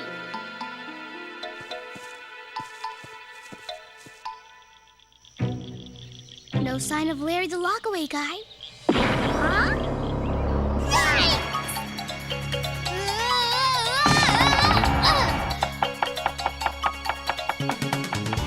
Really have to get out of here. What's that sound? Oh, don't worry, class. Woodpeckers only eat bugs. Wow! There are a tunnel tour in Rotland. Great idea, Dave. Forget Wonder World. Let's build Rotland. And I say start right away. Let's go! Hey, look at that! It's coming this way! Look out! Ah! Well done, class. You found a Bessie bug, one of the animals which made all these tunnels. Great! Here's a bus. We can go now. A Bessie bus? Now I've seen everything.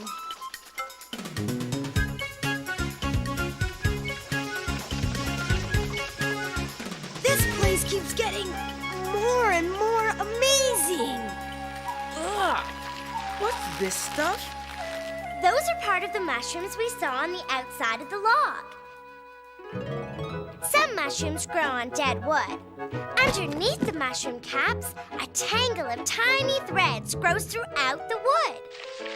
These threads eat the wood and help rot the log.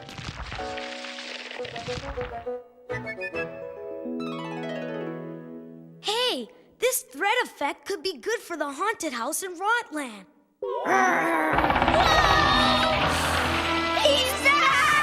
You did say just bugs, right, Miss Frizzle? Yes, Ralphie. Phew, that was close. Who would have known a dead log could be so alive? Right, Miss Frizzle? I'm sorry, but I don't think we should stay in a place where we might become somebody's lunch. I told you we should have left well enough alone. And I'm telling you we have to get out of here before...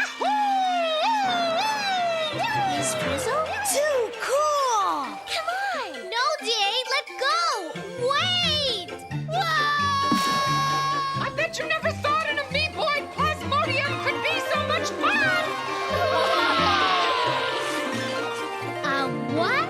A slime mold. It's another living thing living off the log. Think of it, D.A. The stunningly stupendous super slime slide found exclusively at... Rotland. No, Carlos. Found naturally in a dead log, which is stunningly stupendous just the way it is. Right! Wait, what about taking this log away? Sorry, Wanda. We've changed our minds. Hey, Carlos, D.A. Welcome to the Leave It As It Is Club. Okay, then, it's settled. We'll do a restaurant instead. Now let's go! What was that? Hey, wait! You're going the wrong way! It gets worse and worse. Lunchtime, class. All right! Nothing like a rotten log that's catered. So, what will it be? Log nuggets, wood dumplings, pureed bark? Huh? I hate to be picky, Miss Frizzle, but do you have anything in the way of food? But the log is food, Ralphie. That's the beauty of it. All these creatures use the log for food and energy. Fine. So let's just get out of here and open our restaurant. Right, Ralphie? Whoa! Not only does stuff eat the log, but stuff eats the stuff that eats the log. Yeah. Everywhere you look around here, it's lunchtime. You know something, Keisha?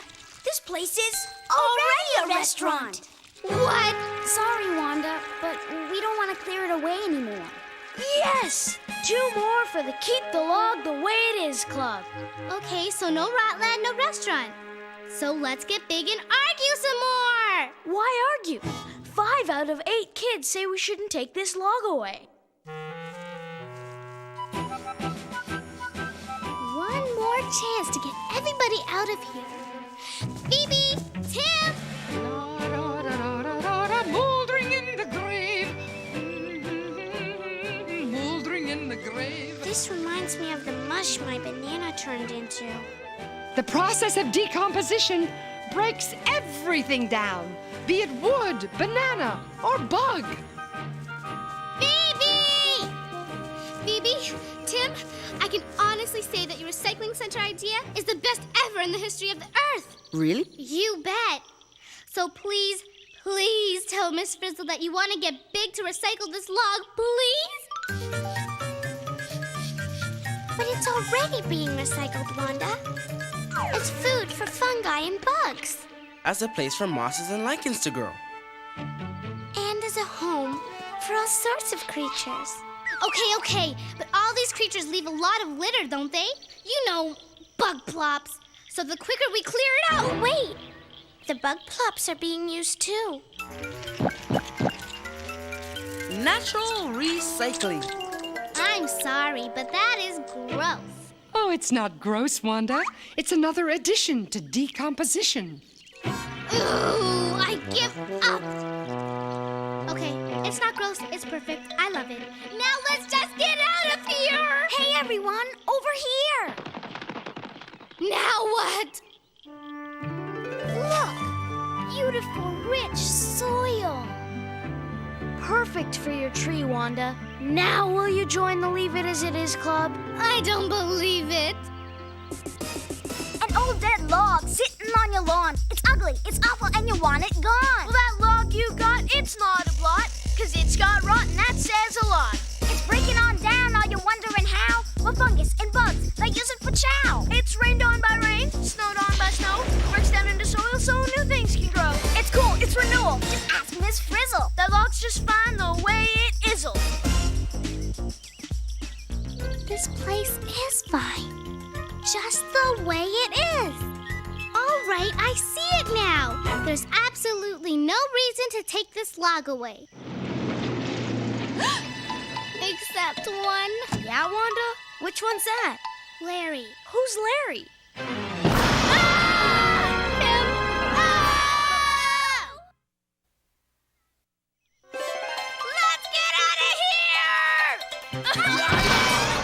This way, class. What's that? Stay with your partners.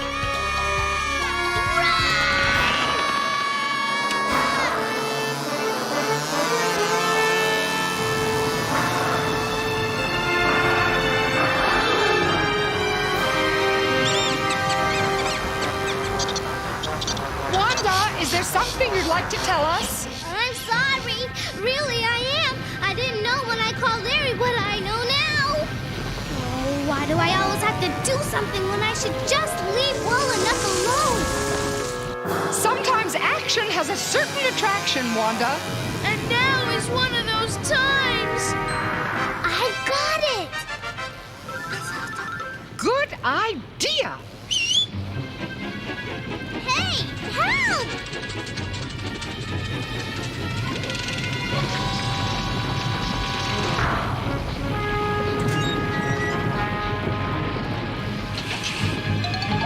Put these on and hurry. You have got to be joking. You want us to wear these things? Do you have a better idea?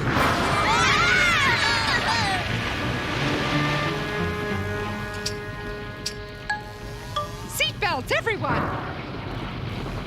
Here we go!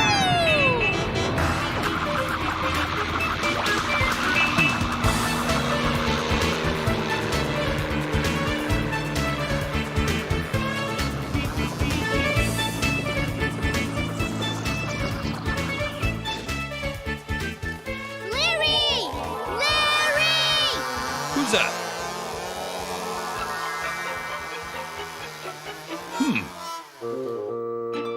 What on earth do you think you're doing, Lawrence? I'm from the Organization of Log Gremlins, Local 119. You are? And frankly, the OLG doesn't like people coming along and unnecessarily shaking things up. Tell me, Larry, what do you see when you look around here? Well, I see a routine rot removal. Well, look again. See that dead log? Did you know it's a theme park, a restaurant, a recycling center, and Wanda World all rotted into one? You wouldn't believe how many creatures live in there. And you know what else? No. What else? They are nature's rot squad, Larry. Rot is a wonderful thing and necessary thing. Rot is nature recycling itself, creating the new from the old. Good one, Wanda. Whoa! I get it. Is there a hidden camera around here someplace? Come on, you guys? Face it, Lawrence. Removing this log is an imposition on decomposition. I had no idea rotting logs had such eloquent spokes gremlins.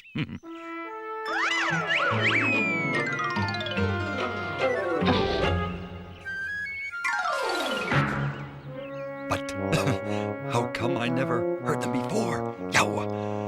Oh boy, I probably shouldn't be operating heavy machinery.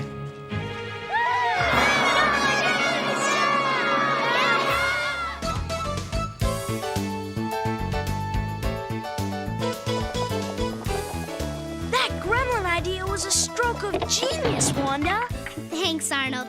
But I'll tell you something. From now on, I'm going to leave well enough alone.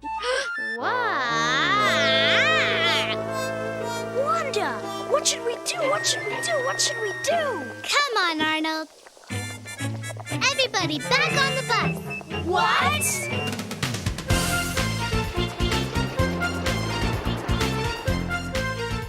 Do you two have any particular plans for that odoriferous collection of rot? Rot is an important part of nature, right? Right. And one of its uses is to provide food for other living things. So, who's up for a picnic? Yuck! But Wanda, Arnold, that's disgusting. Not if you're my tree. Yum, yum. Compost. As I always say, it doesn't have to be delicious to be nutritious.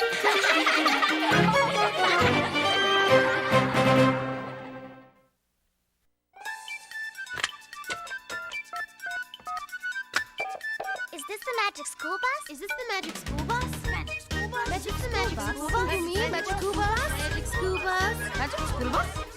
Magic school bus? I want the magic school bus! I want the magic school bus!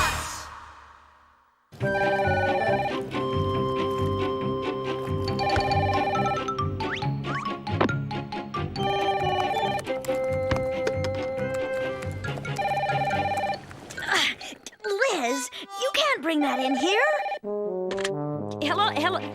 Hello, Magic School Bus. Hi. Are you responsible for that show I just saw on decomposition? Get that up! Why do you ask? Because it was rotten. No kidding. No, wait. I was kidding. I've got to tell you, I've seen some rotten things in my time. But they're not always filled with bugs and fungus.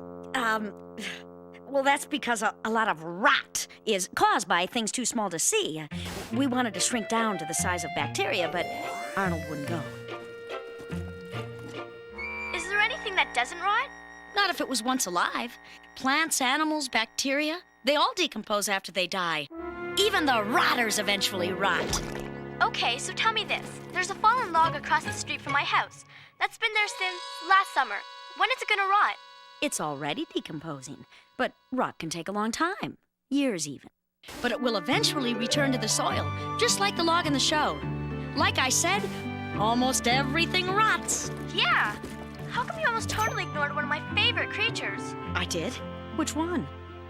The earthworm. Funny you should say that. Earthworms should not be ignored. Never. Earthworms are very good at eating and plowing and improving soil. Then that's what they should be left to do. You know, I was thinking, what if there were no rot? If nothing rotted, ever? Then the soil wouldn't get back the nutrients that plants need to grow. Most plants would die, and the earth would become barren, like a desert. And you know what? What? There are no such things as log gremlins. Well, it depends on whom you talk to. Surfing on a sound wave, swinging through the stars. Take a left at your intestine. Take your second right past Mars on the magic school bus. Alligator nostril. Climb on the magic school bus. Make a plankton too. On our magic school bus. Drop the river of lava on the magic school bus. Such a fine thing to do. So strap your bones right to the seat. Come on in and don't be shy. Just to make your day complete. You might get baked into a pie on the magic school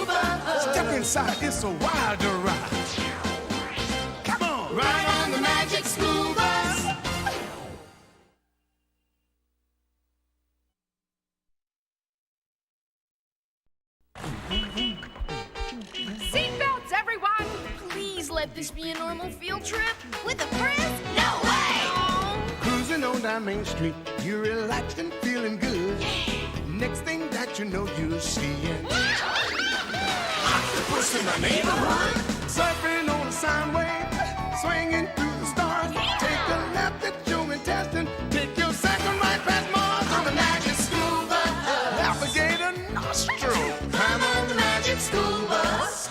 Plankton too, on the magic school bus. Drop the river of lava on the magic school bus. Such a fine thing to do. So strap your bones right to the seat. Come on in and don't be shy. Just to make your day complete, you might get baked into a pie on the magic school bus. Step inside, it's a wilder ride. Come on, ride on the magic school bus.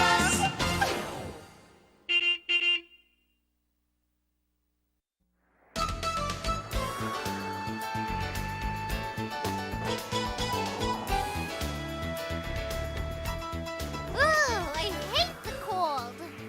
Cold is for wolves and polar bears, not kids. Right, Arnold? Right, Arnold? No, I like the cold because it means we get hot cocoa. I'll save you a seat. One hot cocoa, please. Hello?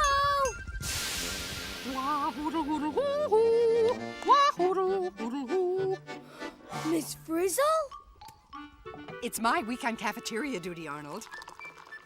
One marshmallow or two. Two, please. Liz, marshmallows, please.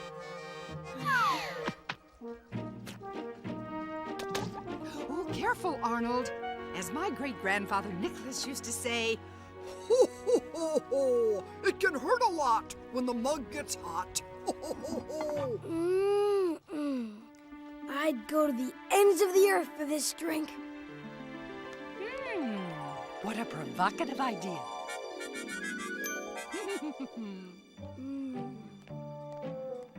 Not too hot now. Just lovely and warm. Hey, Arn. Hi, Arnold. Great hot cocoa today.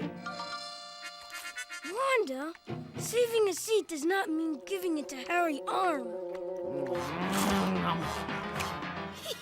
Yes, sirree. The beautiful thing about hot cocoa is that it can be enjoyed anywhere. Want to sit over there? By that broken window? No way! Brr, it's too cold over there. Not when you have hot cocoa.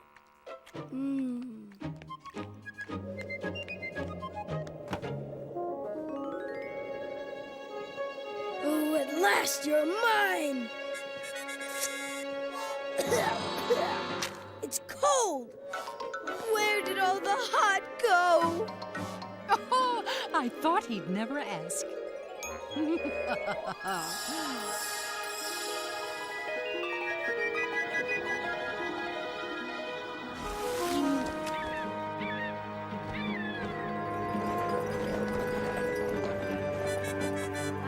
You had to ask, didn't you, Arnold? You know I hate the cold. I just wanted to know where the heat in my hot cocoa went. A burning question, Arnold. And what better place to study heat than the land of ice and cold? You mean we're in the Arctic? Exactly. The Arctic? That's one of the coldest places on the earth. At my old school, we wore jackets when it was cold. Oh, jackets? Of course! Why didn't I think of that?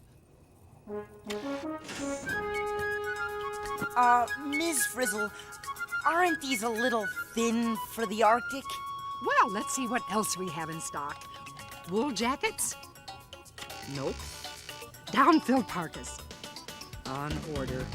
Sheepskin flight jackets? Out of stock. Miss Frizzle, look out! Whoopsie.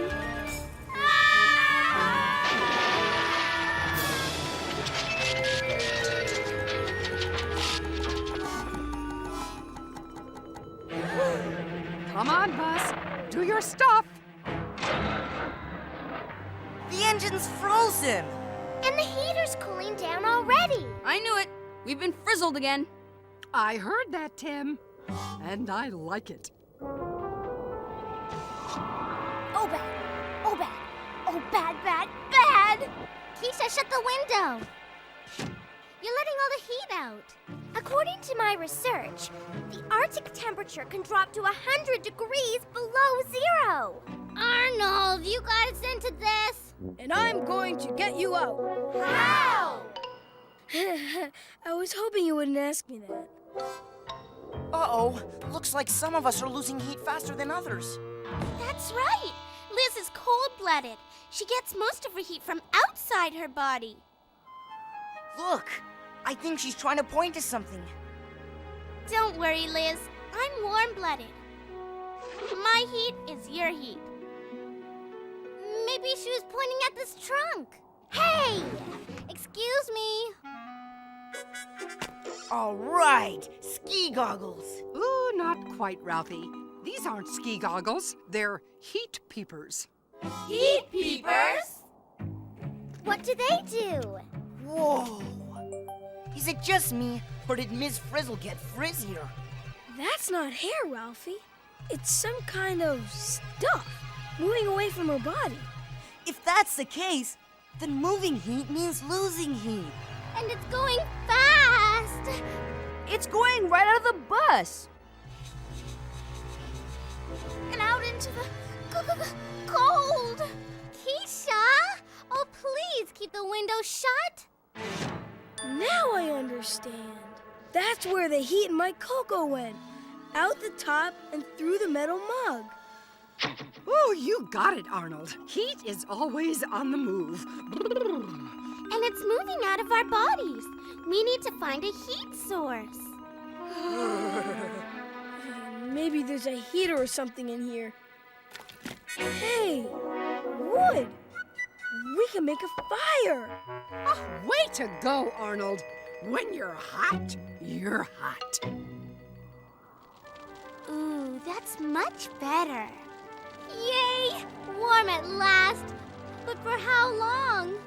As long as the wood holds out, which won't be much longer.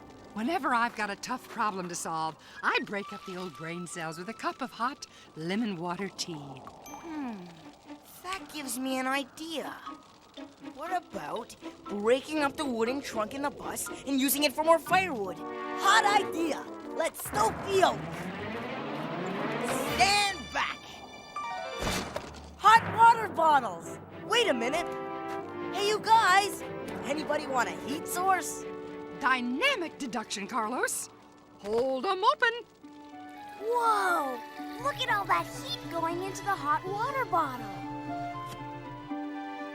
Hey, I can feel the heat moving into my body.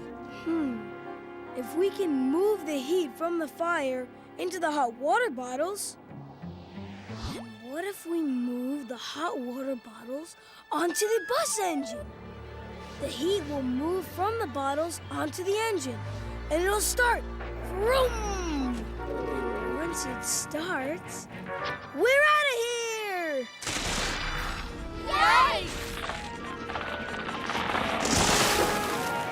Too late! The bus is already out of here! And so are Phoebe and Ralphie! Ralphie! Phoebe!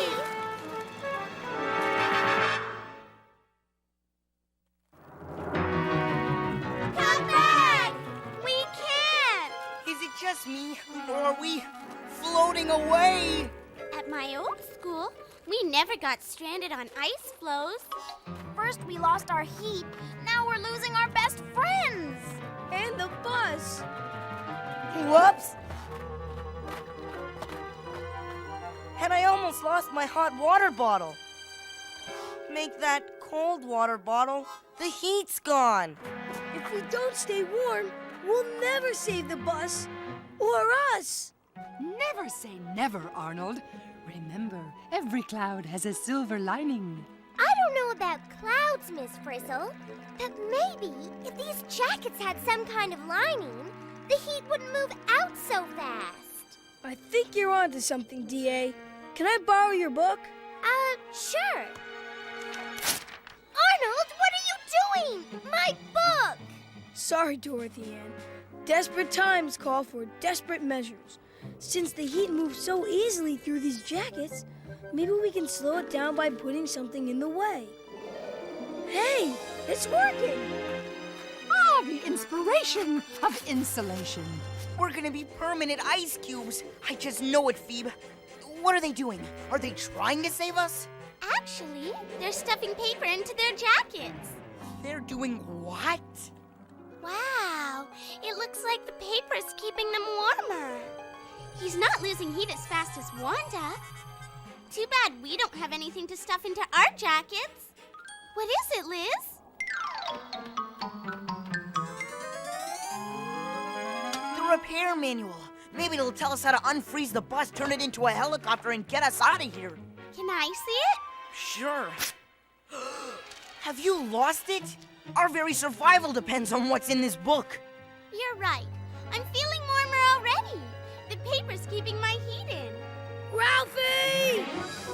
Keep cool, Ralphie! We'll save you! Keep cool? That's not the problem. Well, we've slowed down the movement of heat by putting something in the way to block it. Any chance we could find something warmer than these paper heat blockers, Miss Frizzle? What if I told you that there was a fur coat and a heat source due north? I'd say, let me at it! Last one of the heat sources is a frozen egg. But I should warn you.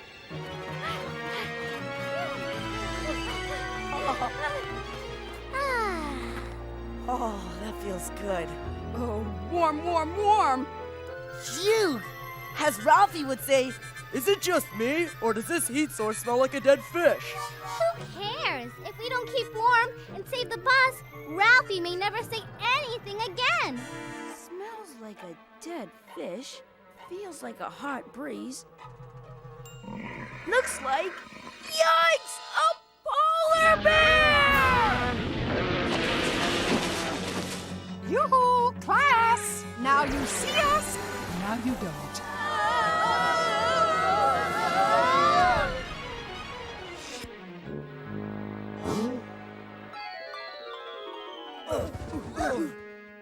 Where are we? How are we gonna save the bus now? I know. Well, I don't know exactly. I'm working on it. Wherever we are, it sure is hot. Can we get this heat source to the bus? It certainly bears thinking about. Then I better find out where the bus is. Wait for me. I don't get it. We're in the middle of the Arctic. How did it get to be so steamy? Well, let's check it out. The heat's coming out of the ground. And it's still warm up here. You're right. It looks like the heat from the ground gets trapped by these weird plants. What kind of plants are these anyway? Hey guys, over here! I can see it! I can see the bus! Keisha, be careful! The heat's escaping through the hole in the roof. This isn't a roof! It's polar bear fur! We're riding the Polar Bear Express! We're on the Polar Bear? So, does the bear's hair work just like the paper we stuffed in our jackets? To keep the heat in? As my niece Moon Valley always says, like, for sure, for sure. Miss Frizzle!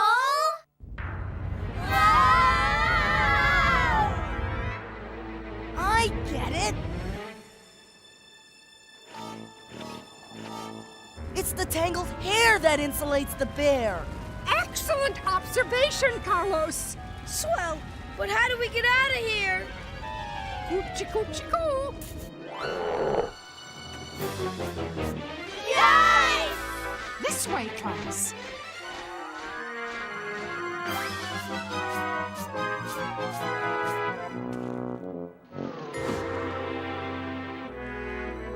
Where are they now, Phoebe? I don't know, Ralphie. I can't see them anywhere. What was that? It seems like the ice floe we're on is shrinking. Shrinking? As in getting smaller? As in breaking apart? That just about covers it, Ralphie.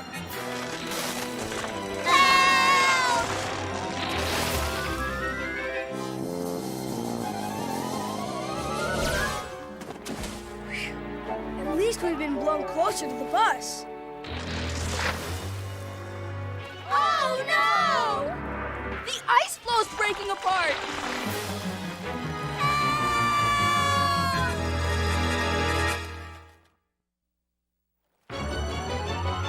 Ralphie! Phoebe! We're goners. I know it. No more bad jokes from Carlos. No more field trips. No more Frizz.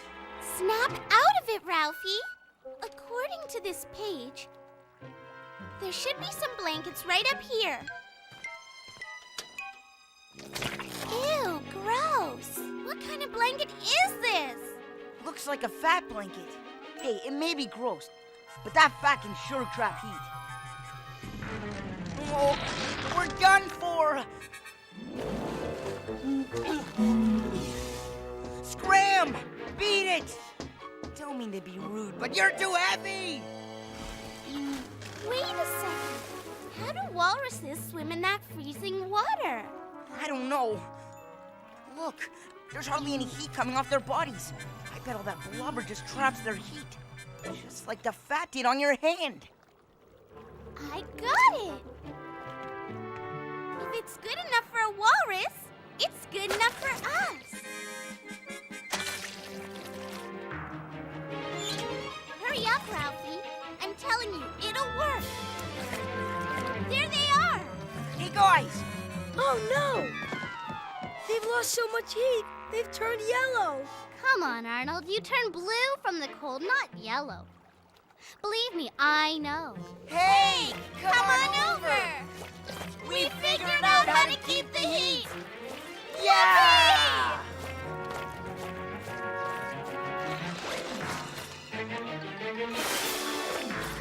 Hang on, Phoebe. We've got to save them. I know.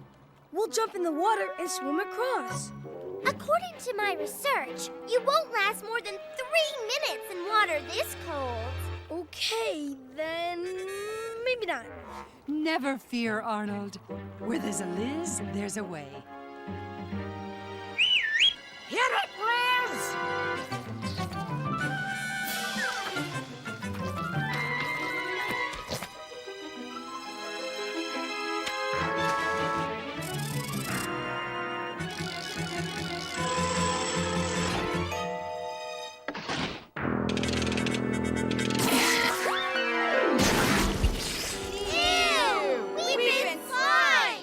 Actually, we've been blubberized. Good work, Liz!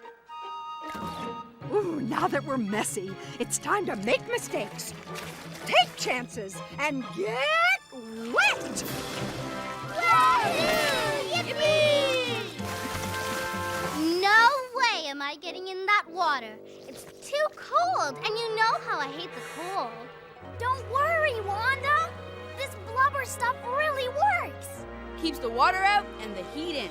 If I can do it, so can you. Arnold's right. Since when have I been such a Weasley wimp? Hey, I'm actually feeling warm. This is great. Oh, Phoebe, I'm so glad you're safe. Whoops. Who's safe? We've got to get the bus started before it ends up in the water. Too bad the bus isn't as hot as I am now. Phew. Yes!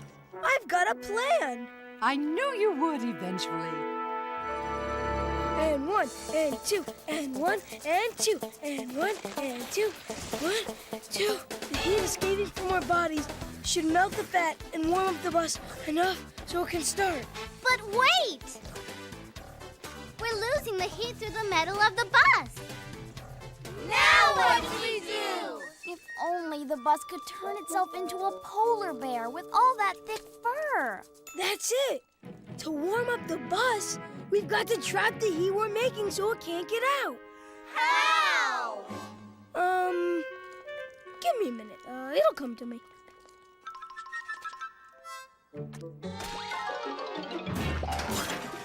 So that's where you stash the igloo building equipment. Igloo? Igloo. Igloo! Good thinking, Arn. Thanks. Come on, you guys. Keep those snow blocks coming. I had no idea snow was such a good heat trapper. You'd think it would be too cold. Ah, yes, but see how light and fluffy it is? That's because it's filled with tiny little air pockets which block the heat. Like the tangled hair that insulated the bear. That's fair. 1 and 2 and 1 and 2. Come on, guys. Don't quit now. No churn, no burn. No heat, no. Hey, it's working. The igloo's keeping our body heat from escaping. The bus is warming up. The inspiration of insulation.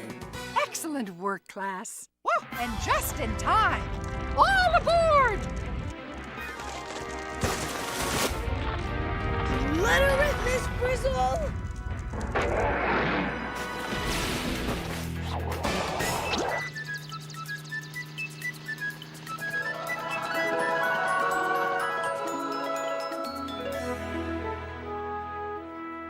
One steaming hot cup of cocoa. You earned it, Arnold. Thanks, Miss Frizzle. And this time, it's going to stay hot. Excellent innovation, Arnold. Thank you.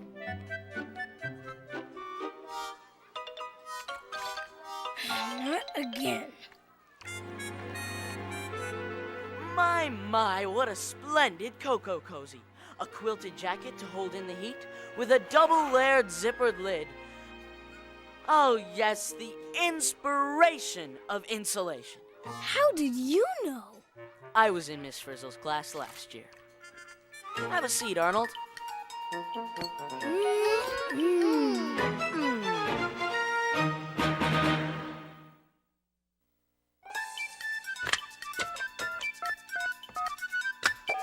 Is this the magic school bus? Is this the magic school bus? Magic school bus? Magic the magic school bus? You mean magic school bus? Magic school bus? Magic school bus? Magic school bus? I wonder what the magic school bus.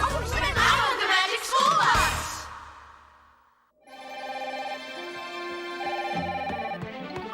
Magic School Bus, producer speaking.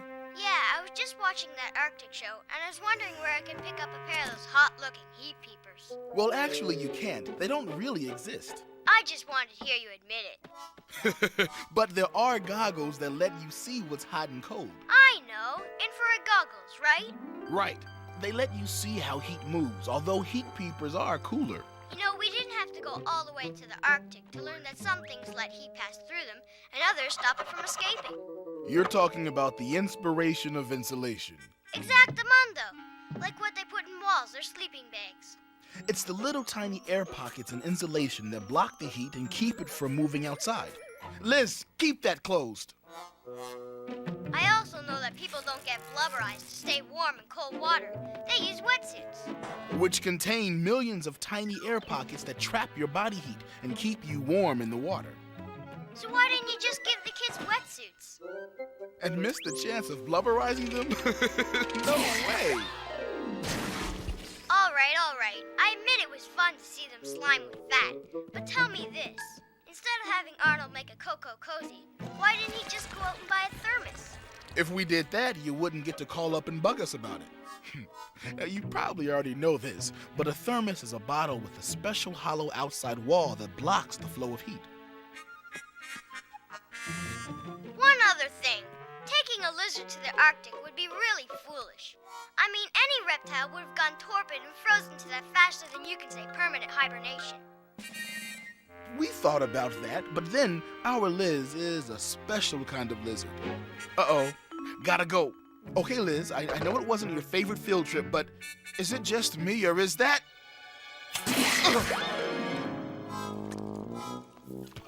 The blubberizer. No, Liz, not the audience. Sorry. Surfing on a sound wave, swinging through the stars. Take a left at your intestine. Take your second right past Mars on the magic school bus. Alligator nostril. Climb on the magic school bus. Make a plankton too. On our magic school bus. Rock the river of lava. On the magic school bus. Such a fine thing to do. So strap your bones right to the seat. Come on in and don't be shy. Just to make your day complete. You might get baked into a pie on the magic school bus. Step inside, it's a wilder ride. Come on, ride on the magic school bus.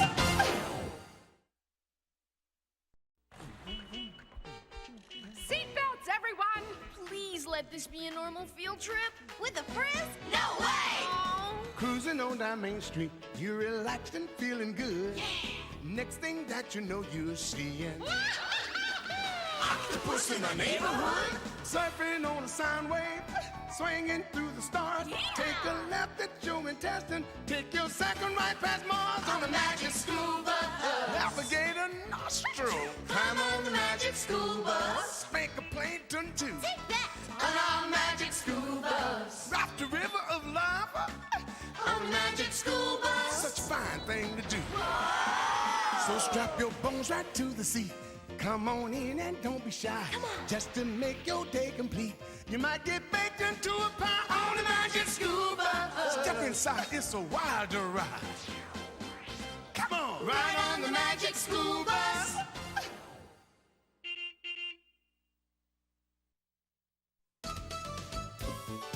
Let's see, the Plang Dabber's connected to the Din Plunker, the Black Bladder's connected to the Katy Bader.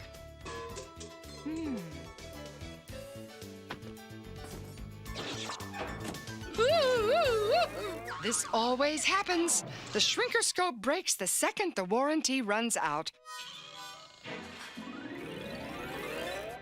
Oh, Bus.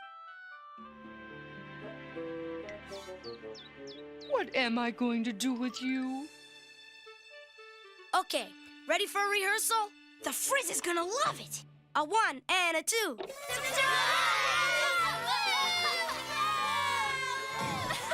Yes! Something's missing. I know it. My chemistry experiment. It's almost done. Your homework? At a time like this? I'm mixing 3 things together. Water, sand, and cement to get something new.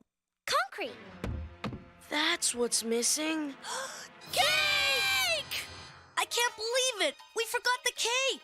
How can we throw a birthday party for the Frizz without a cake? What a disaster. Oh, well.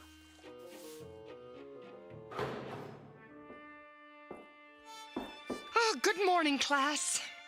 Good morning, Miss Frizzle. Oh, I see you've heard the news. I'm disappointed, too. The bus is acting up, so today's field trip is canceled. Oh, no. Not the chemistry trip. That's okay, Miss Frizzle. We'll get over it. It was all arranged. We were going to the bakery. Bakery? A bakery? What's that got to do with chemistry? Baking is chemistry, Ralphie. It's like my cement experiment. Mixing parts together to make something new, only tastier.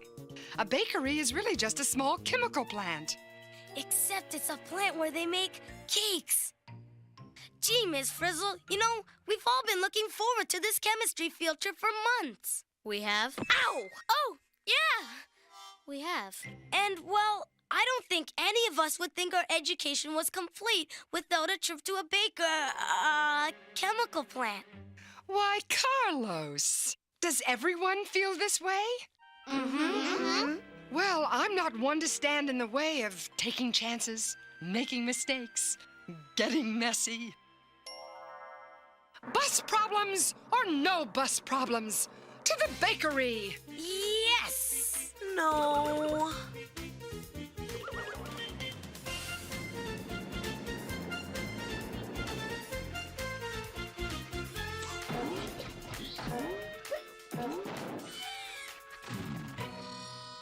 Oh, Now, Bus, that wasn't so difficult, was it?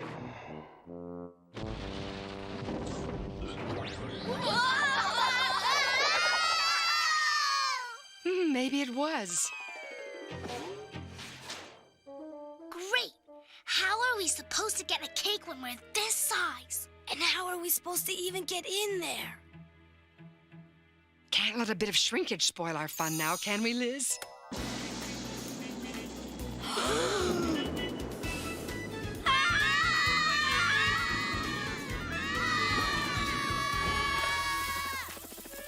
Well, I guess that answers my question. Oh, solo via, oh, solo pumpernickel, oh, solo like a rye, oh, with a cat away. Buzz! Buzz!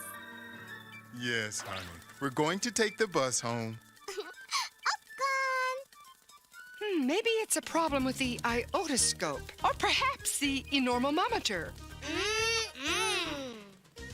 Uh-oh, Liz.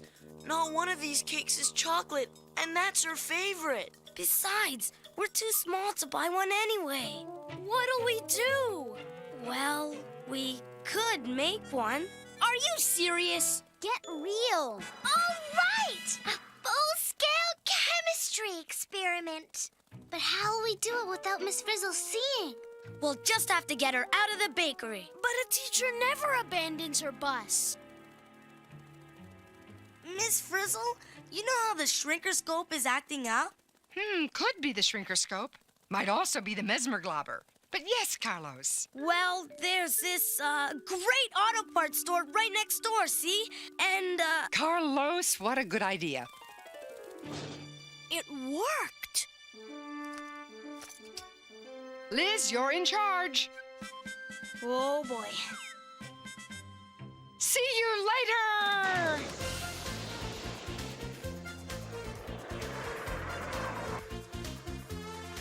Bye-bye. Okay, Liz, let's go. Figaro, Figaro, Figaro, Filo do. Crispy rolls. Figaro, Figaro, Figaro, Figaro. Woo!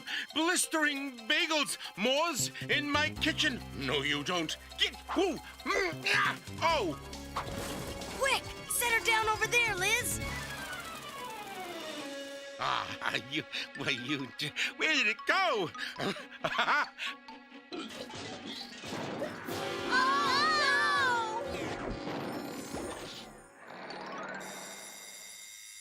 I'll be back. I shall return. Phew, that was close. Come on, we have work to do. We're about to combine a few parts into a magnificent new whole. The finest birthday cake ever. Okay, the first thing we have to do is gather and measure the ingredients. Ralphie, get 2 eggs. Tim and Wanda, a cup of sugar and lots of flour. Liz, a teaspoon each of salt and cream of tartar. Keisha, milk and lots of it. Phoebe, butter. Arnold, baking soda. And Dorothy Ann, you guard the door and make sure Miss Frizzle doesn't come back too soon. Now, what about me? Guess I'm stuck getting the chocolate. Yes! Exactly the ingredient I was looking for. Uh-oh, we gotta run away. And a 1, and a 2, and 3.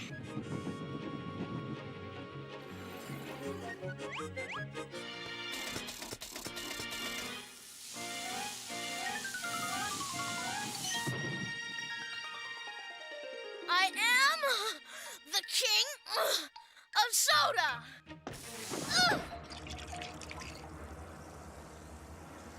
Arnold,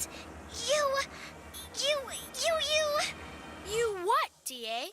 you amazing chemist. Look at that stuff fizz. The vinegar spilled into the baking soda.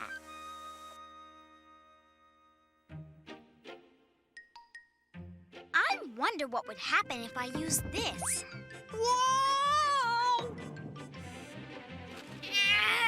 Perfect. Definitely sugar. My favorite ingredient. This won't be easy. Wow!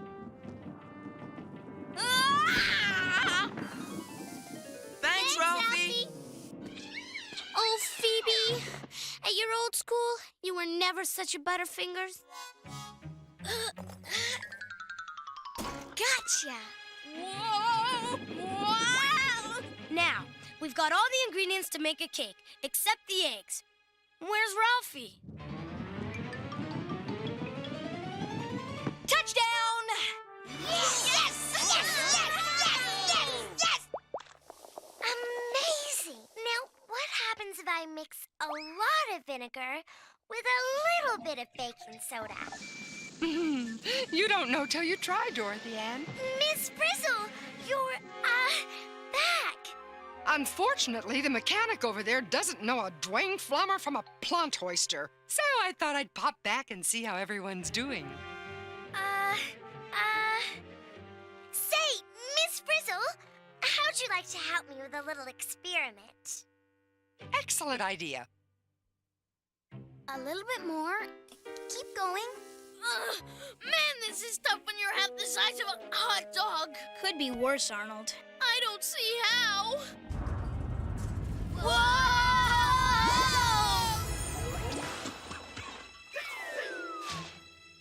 Now I do. Oh no! We shrunk!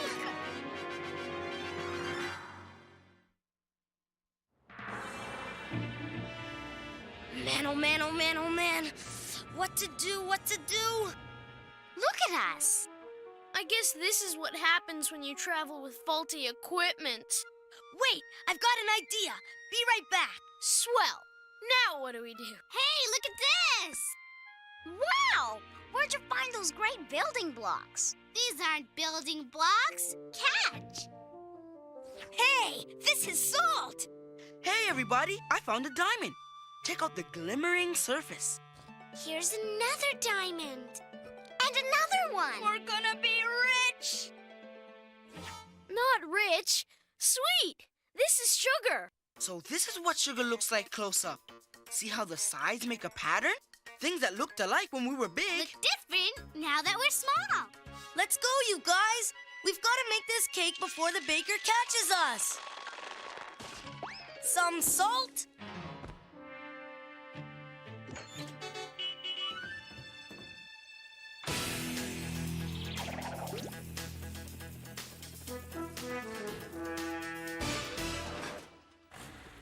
Here comes some sugar.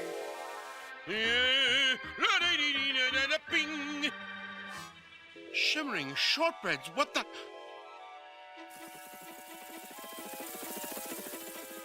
Now for some flour. Ew! We can't use this flour. It's got something in it.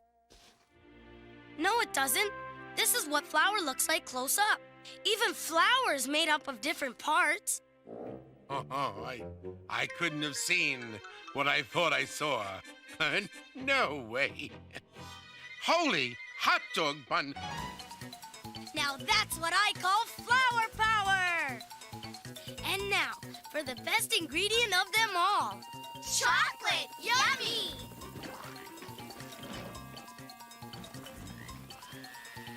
Hey! Mixing in the chocolate makes it a new color. Sure it does, Keisha. But check out how you can still see which bits are chocolate and which ones aren't. Now we need the wet stuff. Hang on, everyone.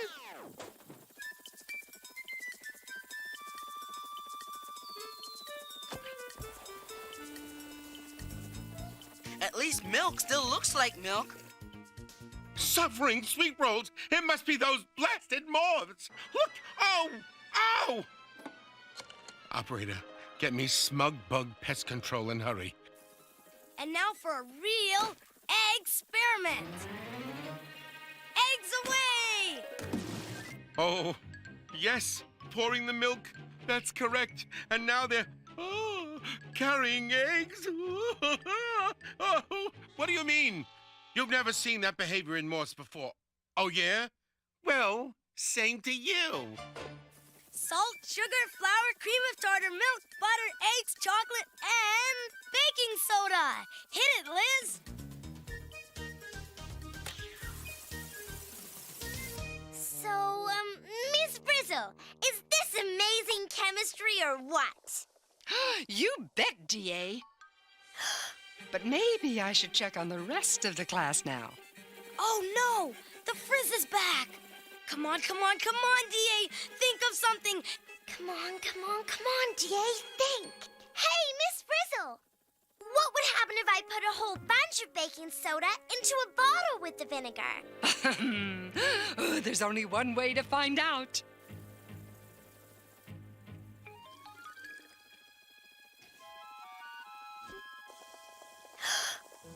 What a mess! Just a minute. It's a chemical reaction.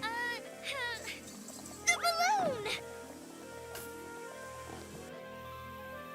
Wow! And a real beauty, too. Whoa, no kidding!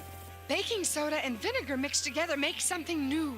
A gas that pushes out the sides of the balloon. Just like filling a tire with air. Dorothy Ann, that reminds me, the bus needs new tires. Oh, I wonder how much that'll be. I'd better go check. Thanks for reminding me. No, problem. Yes, way to go, D.A. No! No, I'm not crazy! Perhaps my establishment just happens to attract a higher breed of moth, that's all. If you want anything done right, you have to do it yourself. En garde, monsieur! Now, the next step is to mix all the ingredients together. Phew, that's gonna take some monster beaters. Good idea, Ralphie. Egg beaters! Whee! Everything's getting mixed together. Yeah, and one more ingredient's getting added. What's that? Air! The beaters are forcing air into the mix. All the parts are combining into one new thing. It's called cake batter. But if Miss Frizzle asks, it's chemistry. Cooks and chemists are a lot alike. Both measure out ingredients. And mix them together to make something new. The only difference is I get to taste mine.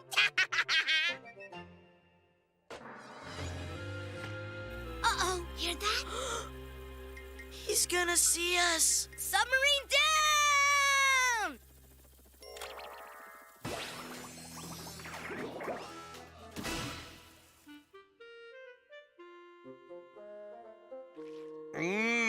Yummy. But when did I make this? Maybe that moth. I am going crazy. Toreado, into the pan I pour. Oh, no, no, no, not on the floor. Bing, bang, bang, bing, bang, bang. What's happening? Why is it suddenly getting so hot? Maybe it's because the floor is on fire. I am pleased to announce the addition of the last ingredient, heat. Carlos, do you mean to say, yes, we're in the oven, and that means we're getting baked! Help!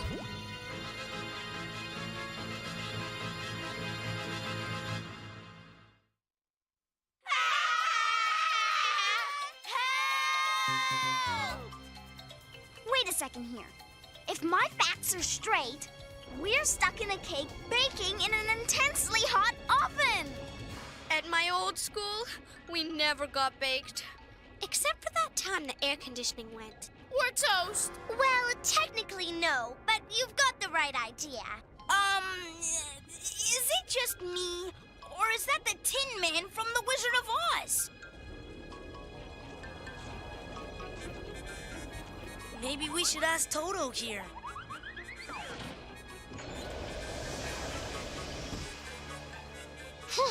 Warm one today. Miss Frizzle? Feels like somebody forgot to put up the heat shield.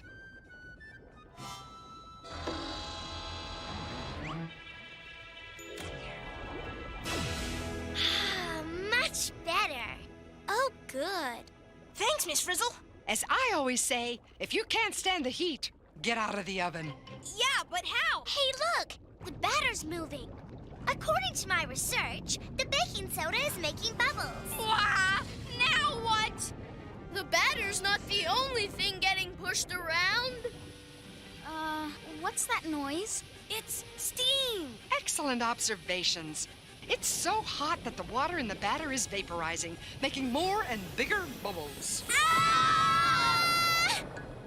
The batter is starting to look kind of solid. The cake, it's done. Ah, the sweet smell of parts combining into a new and magnificent whole. Now I wonder if the baker is making this cake with a special customer in mind. Huh? Oh no, we're going to have our cake and be eaten too! No digressions for indigestion, Arnold. We just... Huh? Oh well, as I always say, the more mixed up things are, the better the solution. We're doomed! Wait! I've got it! Is there any baking soda left? Plenty. Vinegar? Red, tarragon, or regular white? Regular white is fine. What are you doing, DA? Yeah, we gotta get out of here. Well, baking soda plus vinegar equals... The gas pressure we need to push us out of here. Dorothea, you are one brilliant chemist. Gee, thanks. Come on, you guys, hurry! Yes!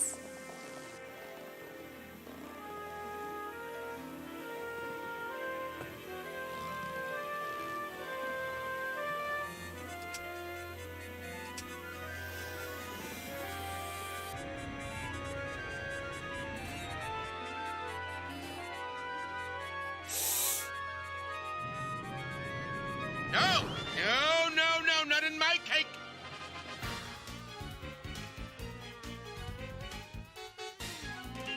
Hooray! We made it!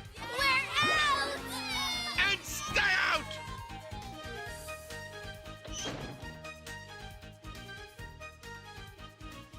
Ah, finally, all fixed. Who'd have guessed? It was the Hinkle-Blammin' Flemmin' Jab. Surprise! My class, this is wonderful. I don't know what to say. That's not all, Miss Frizzle. We still have the big finale. A big finale? Oh, what could that be? Ready, Arnold? You bet. Oh, class, where did you ever get such a lovely cake? You wouldn't believe us if we told you. The baker just gave it to us. Said it was ruined. Something about a moth. But frankly, we didn't believe him. As I always say, chemistry. It's a piece of cake. Oh.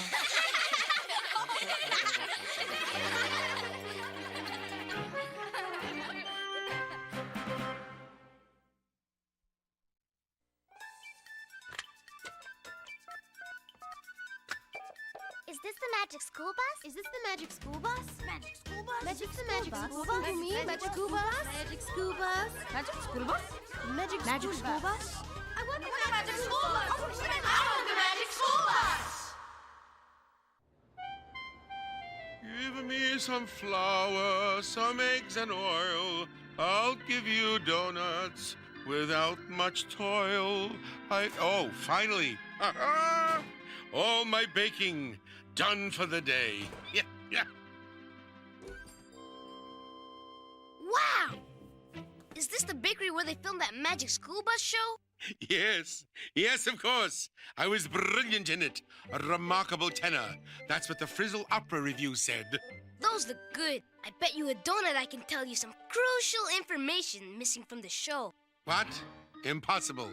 You insult me. You're on, kid. It was... Wait! Ooh, was it that Dorothy Ann is a little too young to be doing those experiments? Not really. Miss Frizzle was there, and everyone knows you need a grown-up around when you're doing chemistry experiments. And she was wearing goggles. Aha! Then I'll bet you 2 donuts. Sure, it was. Wait! Is it that some people think chemicals are bad for them? No, some chemicals are good. It depends on what you use them for. Okay. 3 donuts then. Okay, it was. Wait! Oh, wait! Was it, even though we said things are made out of parts, we never said what the parts were made of? No, I already knew they're made of smaller parts called atoms. And atoms are made of even smaller parts. And so on and so on. It was... Wait! Maybe you think things like salt and sugar don't really look like building blocks and diamonds. They do under a microscope. I love looking through microscopes. I think you're bluffing! I'll bet you every donut in this store that you cannot tell me what information was missing! You never said how old Miss Frizzle is. Oh, I did. Oh, leaping ladyfingers. Crumbs! I've been reduced to crumbs!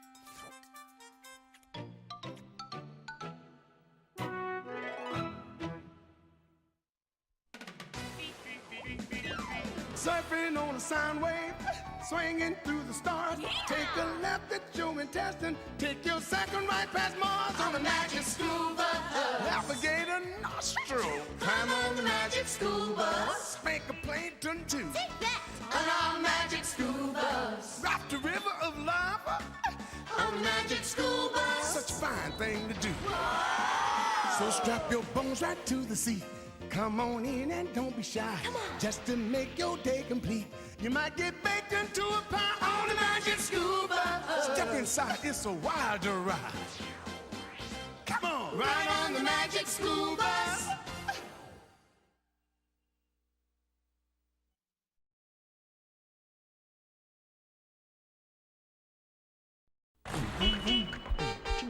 Seatbelts, everyone! Please let this be a normal field trip. With a Frizz? No way!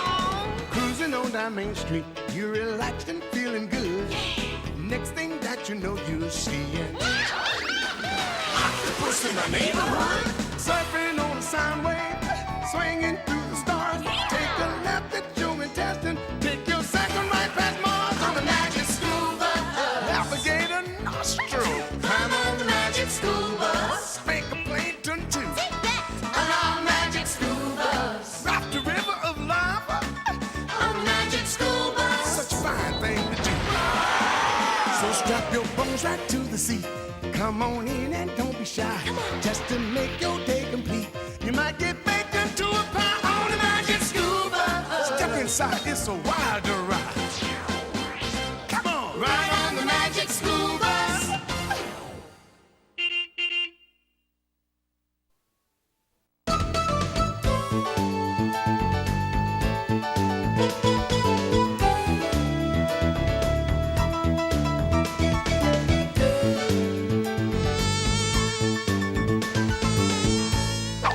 Hey, Ralphie, wait for me!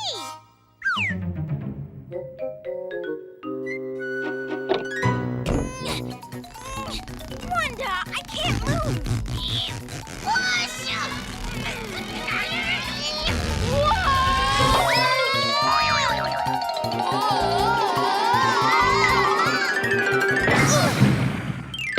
Yes! How's it going, Liz?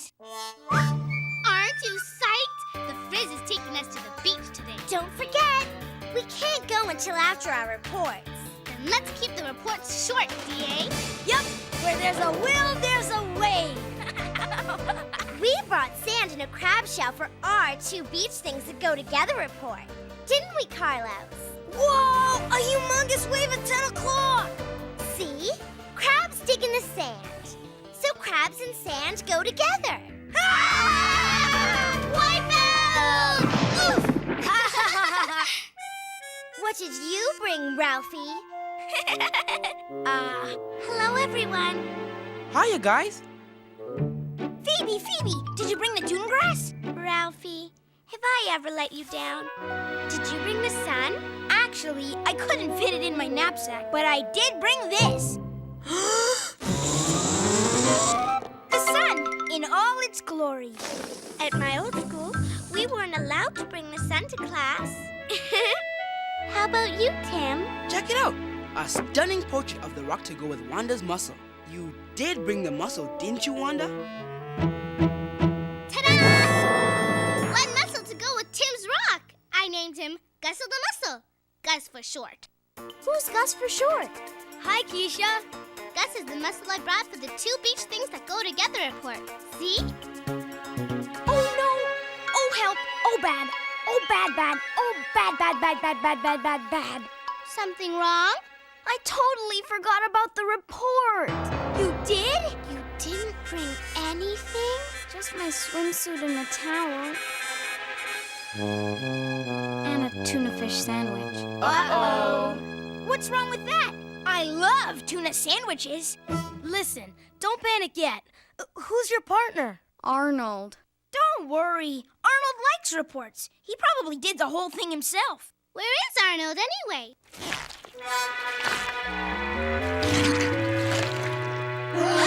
Arnold! Hi, guys. Yuck! What happened to your shoe? I was running, and I sort of stepped into the pond near our house. And you were running because you're in a hurry because you couldn't wait to show me what you did for our 2 beach things that go together report, right? Mom, I knew I forgot something. You mean you didn't bring anything either? Just my bathing suit and a towel. And the scum on your shoe. Scum and a tuna fish sandwich. DA, why didn't we think of that? But do scum and a tuna fish sandwich go together? Hey, maybe they do. Think, think, think, think, think, think, think. No. Oh, great. Not only do I get slimed by pond scum, but I forget my report. I knew I should have stayed home today. Hey! We can't just give up, Arnold. We have to work with what we've got. But Keisha... Oh, good morning, class. Good morning, Miss Frizzle. We have an exciting day ahead of us, haven't we? Hang 10, you guys! Maybe she'll forget the reports. And the first thing on the agenda is your 2 beach things that go together reports. Then again, maybe she won't. Let's start with Ralphie and Phoebe. Phew. Why the sun and dune grass go together. By us. All rights reserved. Dune grass, like other plants, uses the energy from the sun to make its own food. No sun, no dune grass. No sun, no nothing.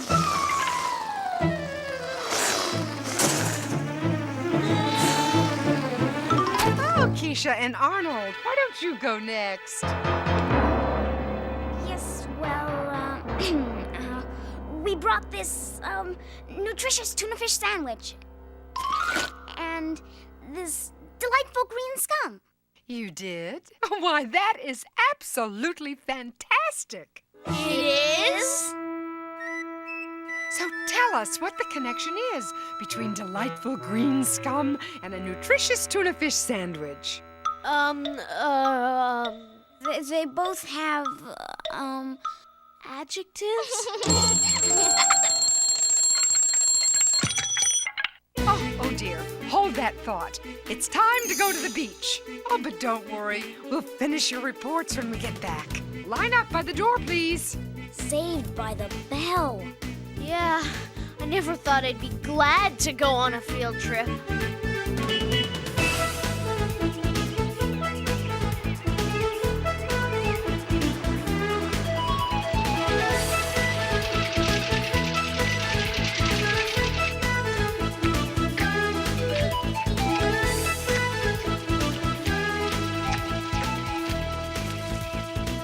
Oh, for once, a nice, peaceful day at the beach. Forget it, Arnold. Everyone else will have a wonderful time, but we've got work to do. Now concentrate. How does your scum go with my sandwich? You know, class, this trip just might give you the answer you're looking for. I wonder if she knows we don't know. She knows everything. Well, not exactly everything. It's your job as scientists to look for connections. Connections? You mean how things go together? Exactly.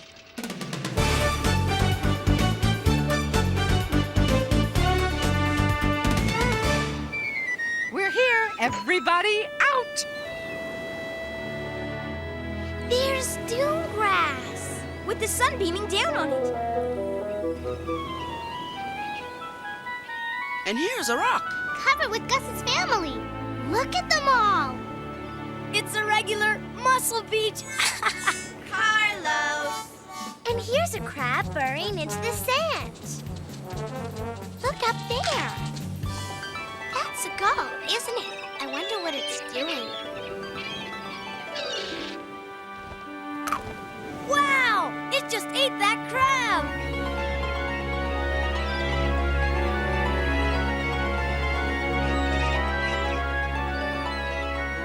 The beach air is making me hungry. Everyone else's reports seem so obvious. Arnold, you're eating our report. Oh, sorry. I forgot. Arnold, we've got to figure out the connection between my sandwich and your scum.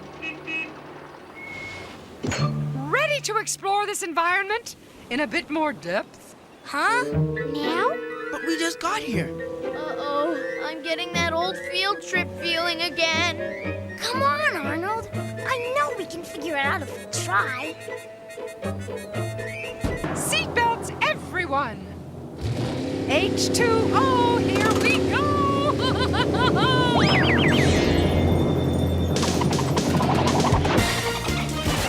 How refreshing!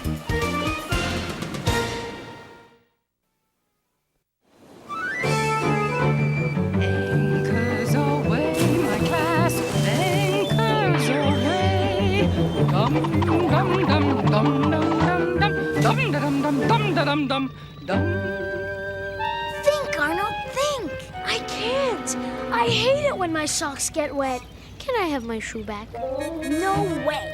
We need it for our report. Ooh, look. There's some seaweed. What are those? They're beautiful.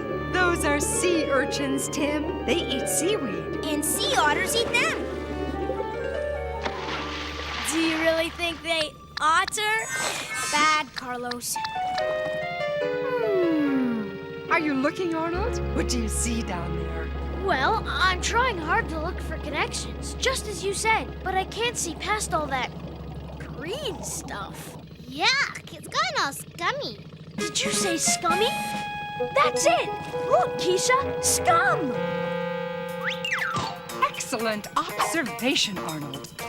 This scum is called phytoplankton. Phytoplankton? Phytoplankton. Phytoplankton. Yes, little tiny plants. Wait a second. Does that mean the scum on Arnold's shoe is some kind of phytoplankton? Care to try my marvelous mega magnifier, mayhaps? Sea scum. Shoe scum. Not exactly the same, but not far off. What do you think, Keisha? Should we take a closer look? Sure. Why not? No, Keisha, you don't know what you're saying. I know that tone of voice. It means something weird is going to happen.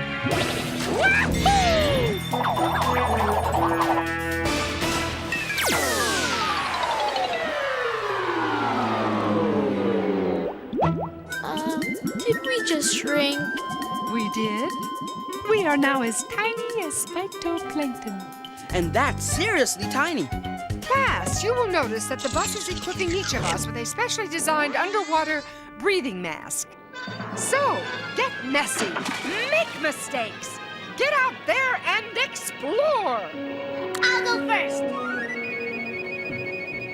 This is so cool. And so wet. Wow. And remember, look for connections. Got it.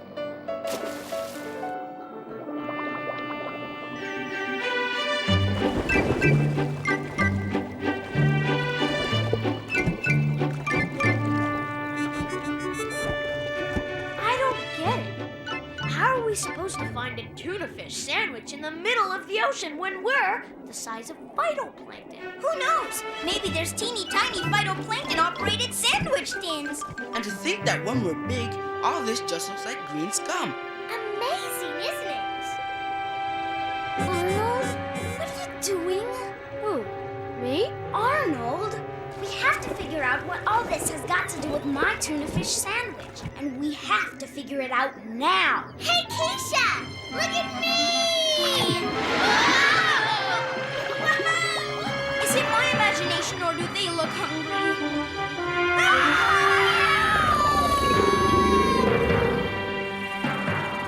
It's not just you, Ralphie. These bigger creatures are eating the phytoplankton. So, as I always say, it's better to be in the bus than to be in something else. Oh, nature never ceases to amaze me. Phew. We were nearly lunch at first sight. Just your average day at the beach with the Frizz. Okay, Bus. Do your stuff. Congratulations! We are now the size of zooplankton. Zooplankton? I wonder if that's what just tried to eat us. Very good, Keisha. Zooplankton eat phytoplankton. Zooplankton are tiny animals that live in the water. This way, class. We've got to take chances. Get messy. Get eaten. And don't forget to look for connections. But Miss Frizzle, this is a big ocean. I'll never find a connection between scum and a tuna fish sandwich. Of course you will, Keisha. Stay with your partner. But... Hey, Keisha, we thought phytoplankton looked weird. Get a load of these guys. They are not guys, Carlos. They're zooplankton. There don't seem to be as many of them as there were of the phytoplankton. Good observation, Tim. What else do you notice? Anyone? Those giant things. Very good, Phoebe. Those giant things are anchovies. They're a kind of fish. Anchovies? You mean the salty things my dad puts on his pizza when he doesn't want me to eat it? You may not like anchovies, Ralphie, but they might like you. I wonder if that's because we're the size of zooplankton. Keisha's right, class. As you can see, anchovies eat zooplankton. Can anyone guess where this is leading? To lunch? Precisely. All right, everyone, back in the bus.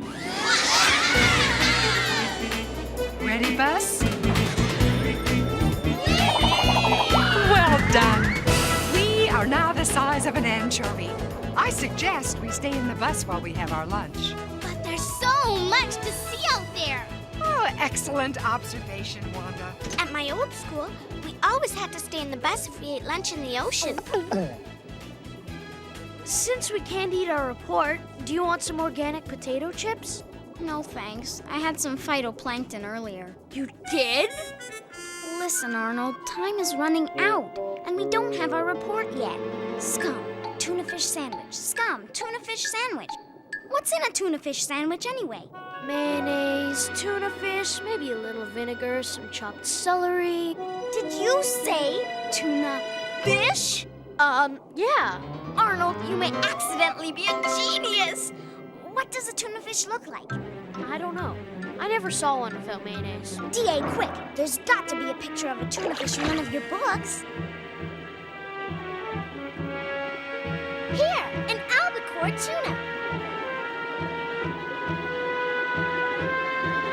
I got it! I got the connection! What eats phytoplankton? Zooplankton! And what eats zooplankton? Little fish like anchovies. And what eats little fish like anchovies? Well, tuna fish!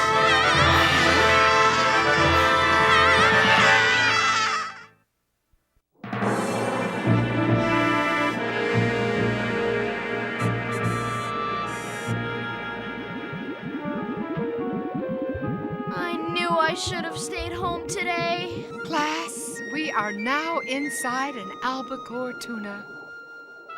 Cheer up, Arnold. we're off the hook. We know how your scum and my tuna fish sandwich are connected. You know, it's a tuna eats scum world out there. No, listen. Tuna don't eat scum. Scum gets eaten by zooplankton, which get eaten by little fish like anchovies, which get eaten by tuna. Our report's in the bag. But the bag's in a tuna's tummy. Who knows what you call something that's connected, linked together? You mean like a chain? Oh, very good, Tim. Tuna are linked to phytoplankton by what they eat. Tuna and phytoplankton belong to the same food chain. Food chain? A chain of food? I could get into that. Me too. Phytoplankton, zooplankton, fish, and people too. We're all in a food chain. Scum, this fish, and you. Humans are usually at the very top of the food chain. But for once, we're actually inside it. We are also in the perfect position to study a tuna's digestive system. What? Now? Miss Frizzle, do you think we could go back to school now? Arnold and I need to do our report. Well, if you insist, I guess we could leave the tuna's digestive system for another day. Way to go! Close one.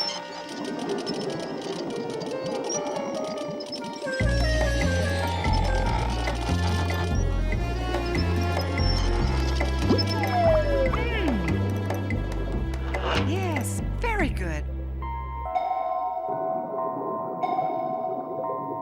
Okay, class, take your seats. Here we go!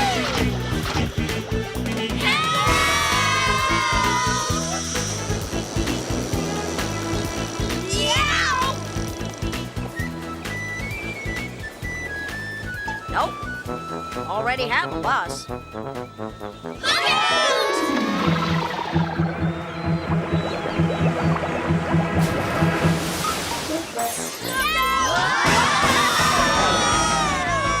This is it, Ralphie. The wave of our dreams. When we get back to the classroom, we will discuss our observations. Surf's up! Arnold, do you observe what I observe? She's hanging 10. There really is more to Miss Frizzle than meets the eye.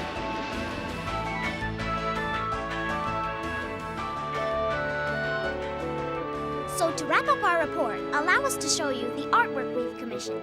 An original Tim. Here we have our recent experience. The ocean food chain. It works like this. Scum, or phytoplankton, are eaten by zooplankton, which are eaten by small fish like anchovies, which are eaten by big fish like tuna. It's so efficient! Carlos! And this class is a land food chain. Yeah, a mouse eats grass seed. A snake eats the mouse. And the hawk eats the snake. The hawk is at the top of this food chain. What's at the bottom? Grass. So, what's at the bottom of the ocean food chain? Well, I think phytoplankton. And what do phytoplankton and grass have in common? You step on them both. Arnold! They're both plants. Hey, wait a minute. Do all food chains begin with plants? Yes, they do! Each and every one of them! Well, if scum and a tuna fish sandwich are connected, I guess just about everything must be connected somehow, huh? Hey, where's my shoe?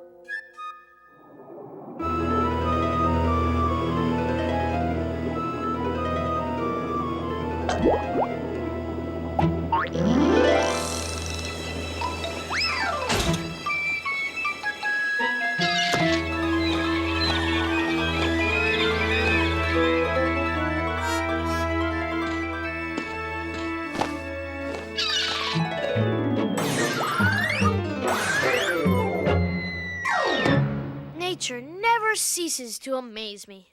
As I always say, if the shoe is clean, wear it.